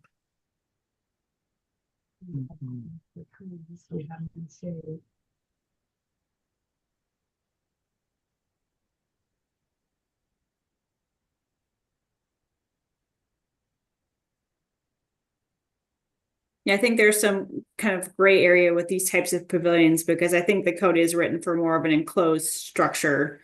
But I'm also really concerned that the number of contractors we have in Kansas City that are not getting permits, and the more we allow it, then the more precedent we set. And so that's where my internal dilemma lies. Yeah, I understand. Yeah, I've read a lot about that subject about permits and things, and I understand what the city's dealing with. And yeah, it can be an issue. It's hard to find background on people, and you're relying on referrals from friends that have had work done and everything. And it's doesn't necessarily mean they are hiring contractors that follow the code and apply for the permits and get everything done that's supposed to be. I wish I knew then what I know now. Yeah, hard way to learn.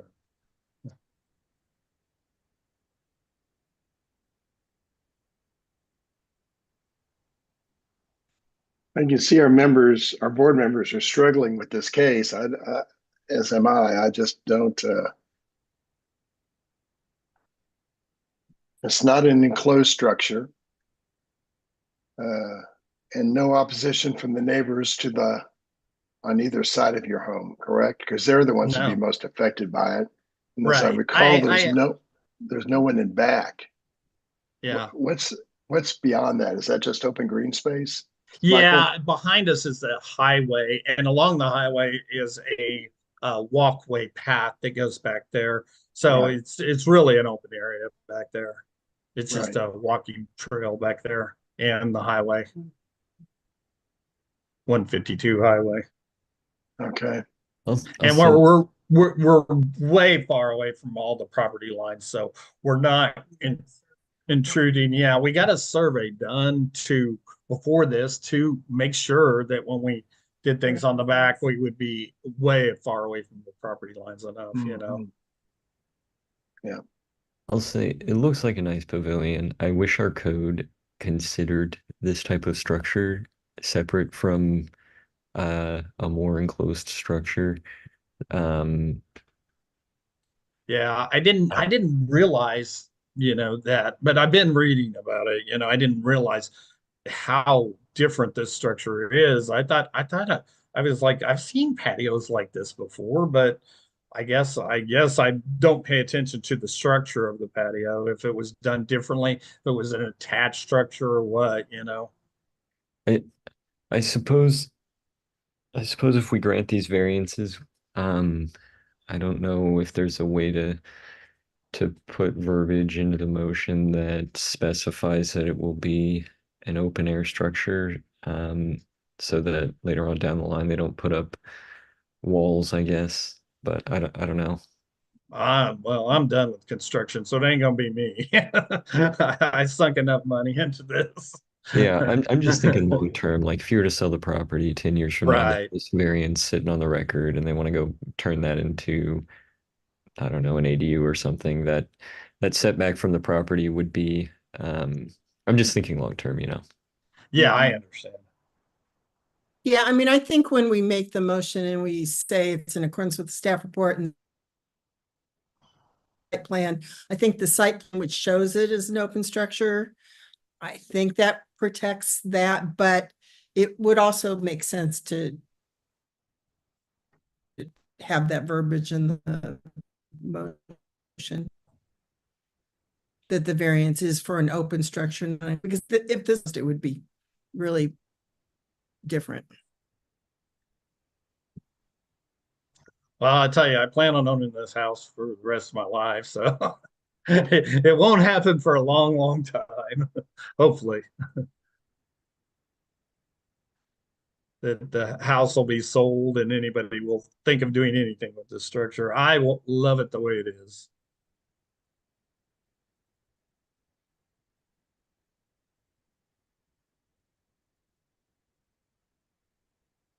All right, board members.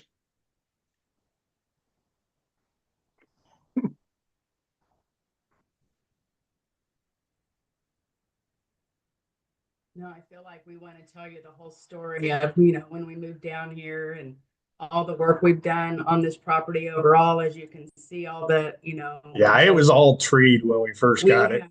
There, that our deck was actually a balcony and we didn't have a backyard, and you know, we've sunk so much of our labor before we even got to the point of hiring someone to do this work, that, you know, just removing trees and having a dirt campground back here for 2 years, 2.5 years. You know, we didn't even have a place for our dogs to play or go out. We had mud on our ceilings because every time the dogs went out, they'd kick it up on the ceilings. And I just wish we had more time to show you like everything that, you know, we downsized. Our kids went to school and we got us a ranch home so that we could, you know, finish out our, you know, our future here and move back to Kansas City. And it's just, you know, paying the price for something that we entrusted someone else to do and take care of us with. This is really difficult.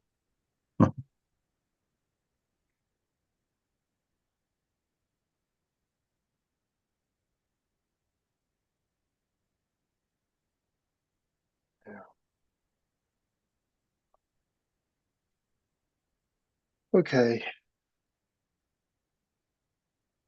Yeah, very conflicted on this. I mean,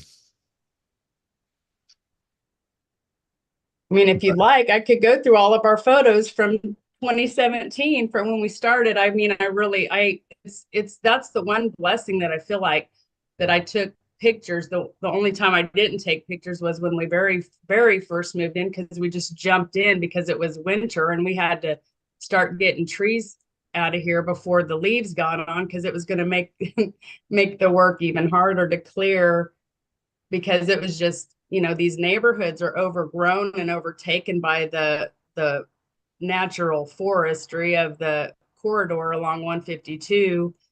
And this house sat empty for 8 years prior to us purchasing. So we bought this house from a bank, and I'm just and going to pause you there. Thank you Yeah. for your insight. I think board members, we just need to make a decision. Yeah, we do. Okay, thank Correct. you. I'll throw out a motion on docket item 29, case number CD BZA 2024-00150. I move that we grant the variances in accordance with site plan and staff report, with the condition that the structure remain a open air structure. Second. Motion by Hayes, second by Moran. Moran, Aye. Mixdorf, Opposed. Hayes, Aye. Meyer, Aye. Ebbets. And conflicted as well, but I'm going to vote aye. So Thank you the so project much. is approved. Thank All right. you. Let's move on. Keep on moving on. Thank you so much. Thank Sure. you all. Have a nice day. Yeah. We'll do it again. That takes us to item number 34, CD BZA 2024-156, a request to approve a variance to the vehicular use areas in residential districts in an R 7.5 district to permit a parking space be located closer to the property line, plus any additional variances on about 0.35 acres generally located at 9205 Northeast 114th Terrace. Connor Tomlin is the staff planner. I will promote Owens Hull and Stephen Millett.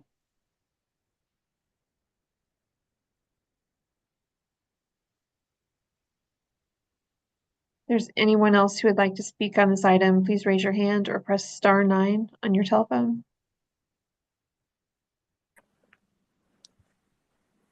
This is Owens Hall. Right. So Stephen, do you have a camera on your device, or turn on your microphone? There you go. There Perfect. you go. So Owens and Stephen, I'm going to swear you in. Please raise your right hands to be sworn. You solemnly swear or affirm to tell the truth and nothing but the truth in this meeting today. I do. Yes, sir, I do. And please state your names for the court reporter. Owens, you start first. Owens Lee Hall III. Thank you. Stephen Curtis Millett. Perfect. Thank you. Gentlemen, I'm not sure who's speaking on the case, but there's a list of administrative exhibits. If you don't have any objections to those, I need to admit for your case, they're labeled 1 to 9. Yes, sir. Okay, those are admitted. Part of that is a presentation by Connor Tomlin. Thank you, Connor. Okay, today we have CD BZA 2024-00156. This is docket item 34, located at 9205 Northeast 114th Terrace. This is an R75 district. A request to approve a variance to the vehicular use standards to permit an additional parking pad that would not meet setback requirements, plus any additional variances. This is the general location of the site in the very northeast corner of the city. This is a closer look at the site itself. This is an image of the property. There was a slide in here with the site plan. You may want to refer to your staff report, as it doesn't seem it's in here for some reason anymore. The variance request is a variance of 4 feet to the required setback for a parking space to permit a setback of 4 feet on the subject site. That is a 4-foot variance, 50% change from the 8-foot requirement. A substantial change to the character of the neighborhood is anticipated. Parking pads within the required setback are not commonly found in this area. The difficulty can be obviated through a change of design. The applicant's desire to place a parking space on the side of the house would require a variance no matter the size of it, because that 8-foot setback requirement goes pretty much to the house itself. However, one possible alternative solution would be to extend that driveway to the rear of the property and place a parking space in the rear. However, I'll allow the applicant to speak to that possibility. And that concludes my presentation. The only additional note that I'll share is if you look in the attachments of the case, there should be notarized testimony within there. And that concludes my presentation, and I'll take any questions from the board. All right, questions of Connor, anyone? Yeah, I've got a question. So you noted that it would require a variance no matter what, essentially. So yes, is that because of the placement of next to the house or because of the shape of the lot? Kind of both. The shape Okay. of the lot cuts in towards the house a little bit there that you'll notice. And the requirement is the building line setback, if I'm not mistaken. Let me pull up the staff report. And that building line setback essentially goes up to the house itself, so it would cut into any space that the parking pad could be placed on the side. Thank you. Okay.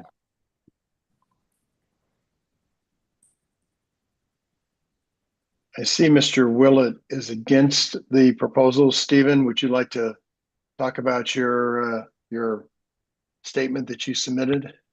Yeah. Should we let the applicant tell us why we should approve the request first? Oh, yes, you're right. Thank you. So let's go back. Sorry. Why should we approve your request, not Mr. Millett, Mr. Owens? I appreciate the time. So as you can see from the plan, we live on a small cul-de-sac with about 3 houses in the cul-de-sac. And the main purpose of this driveway project, which does include this variance request, is basically focused on increased safety for the cul-de-sac and for my family. So this driveway project would allow us to keep our vehicles out of the cul-de-sac to allow for ease and safe delivery of mail, trash pickup, snow removal, and in any event, emergency response personnel, including fire, first responders, to ultimately maneuver safely in the cul-de-sac. We also have 2 boys that are 8 and 9 years old.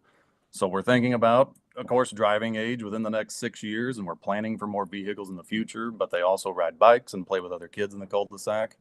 So having our vehicles in the driveway on this proposed parking pad in the side yard would increase visibility of kids playing in the cul-de-sac for a safer area. Part of this driveway project is also replacing the sidewalk, which is a current tripping hazard. It's just really uneven.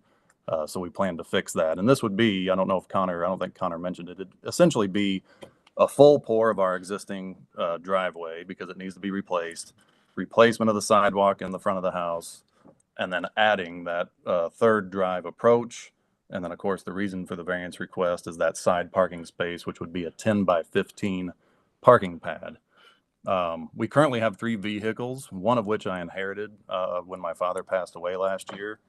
And I don't consider inheriting a vehicle from a deceased parent a self-imposed hardship. I certainly wish I didn't have my father's Jeep.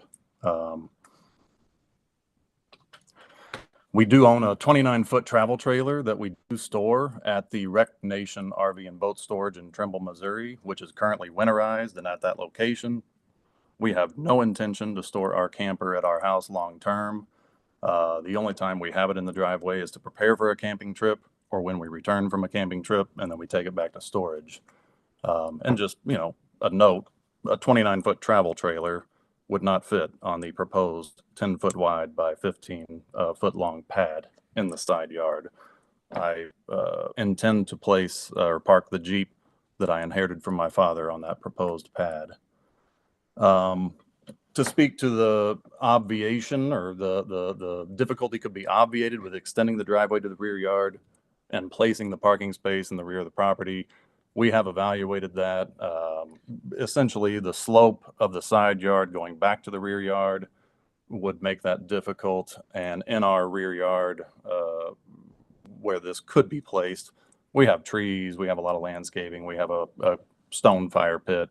We just really wouldn't have any place to put a 10 by 15 parking pad. So pending any questions or clarifications, that's all I've got. I appreciate everybody taking the time. I do want to say that I thought that this process went very smooth and was well organized. And I have to thank Connor for being extremely responsive to all of my questions and emails, even as of this morning. So that's all I have for the board, and I appreciate the consideration.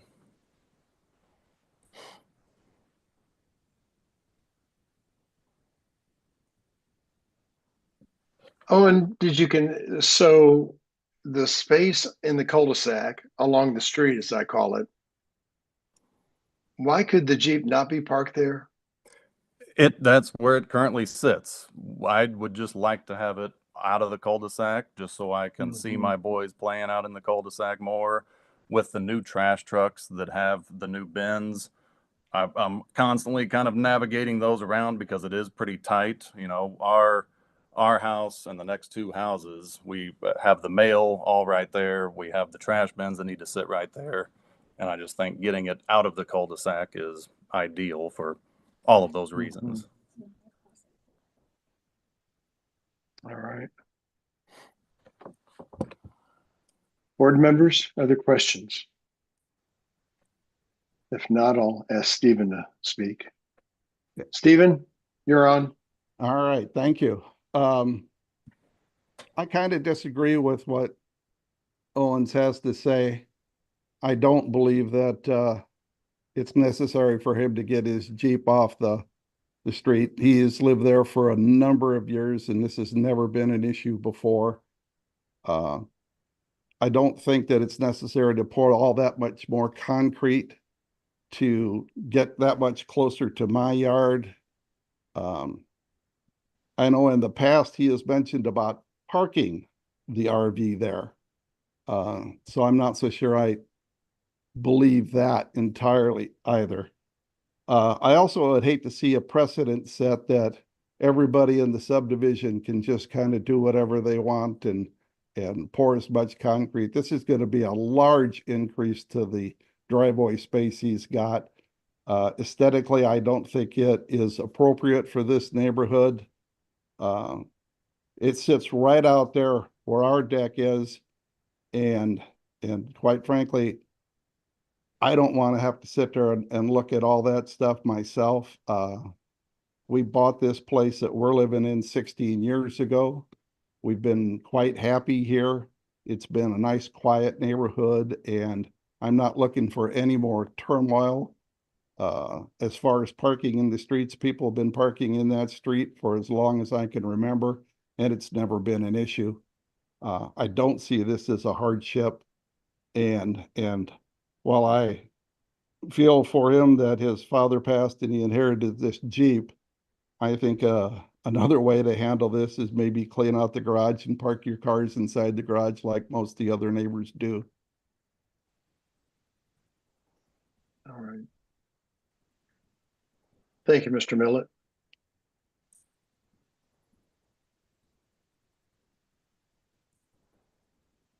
Looking at the site plan, Owens, Mr. Millett's got a good point of remark, because when he's sitting out on his deck, which is kind of angled towards your property, he will see the Jeep, because looking at how far it goes back from the corner of your home, that's where he's looking at. Right now he's looking at the side of your home, but now he'd be looking at a parking pad and a vehicle put out there. So I kind of understand where he's coming from. I also want neighbors to agree. It's always tough, when you have disagreements like this. But I also see 40 foot of curb as it comes around in the cul-de-sac, and that's a big space to park a Jeep unless it's already occupied by somebody else's. So I don't know. I'm torn. Board members?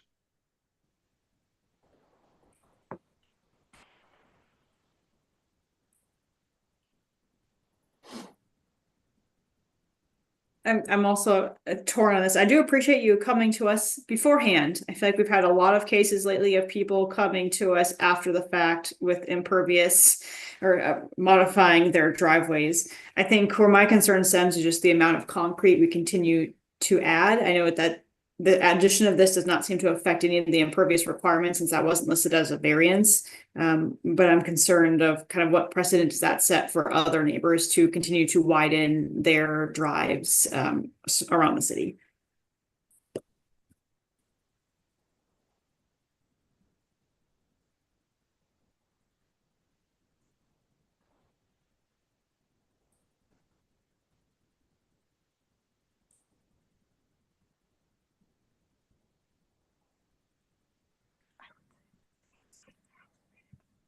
Any other comments, Owens?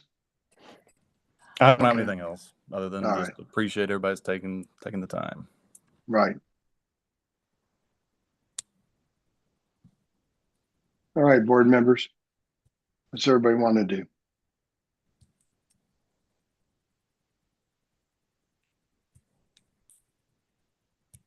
I'll make a motion.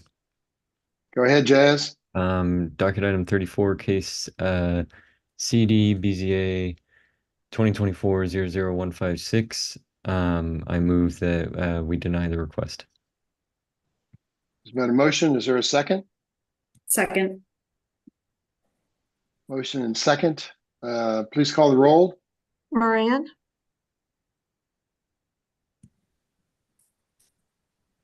Yeah, I'm really torn on this.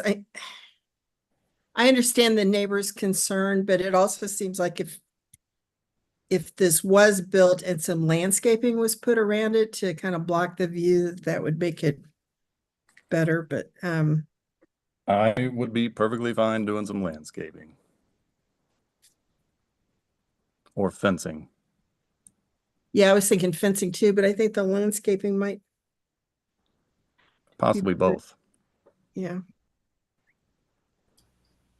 Keep in mind with fencing in the side yard, it's a maximum of 4 feet permitted by right. Anything taller also needs to seek a special exception.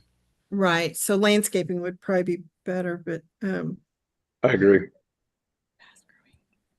I'll put some hedges. Lots of hedges.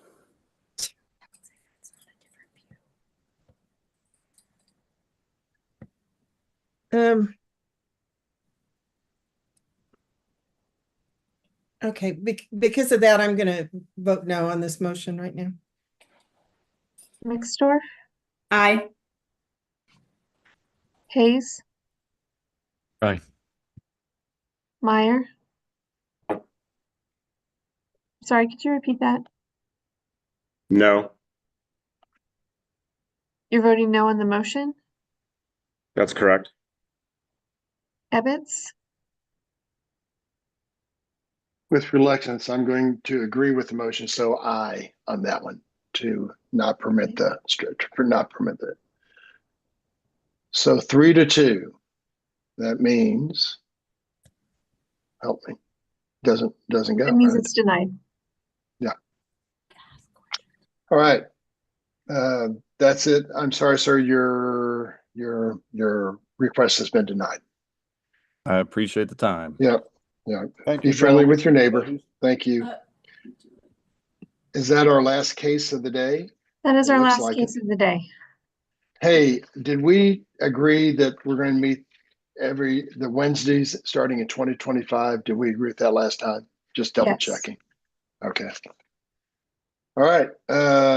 Happy Thanksgiving to all my friends and staff and board members, and we'll see you in December. See you Bye, all. guys. Thank you for Have a good everything. weekend. Thank you. Sure. Thank you. Bye.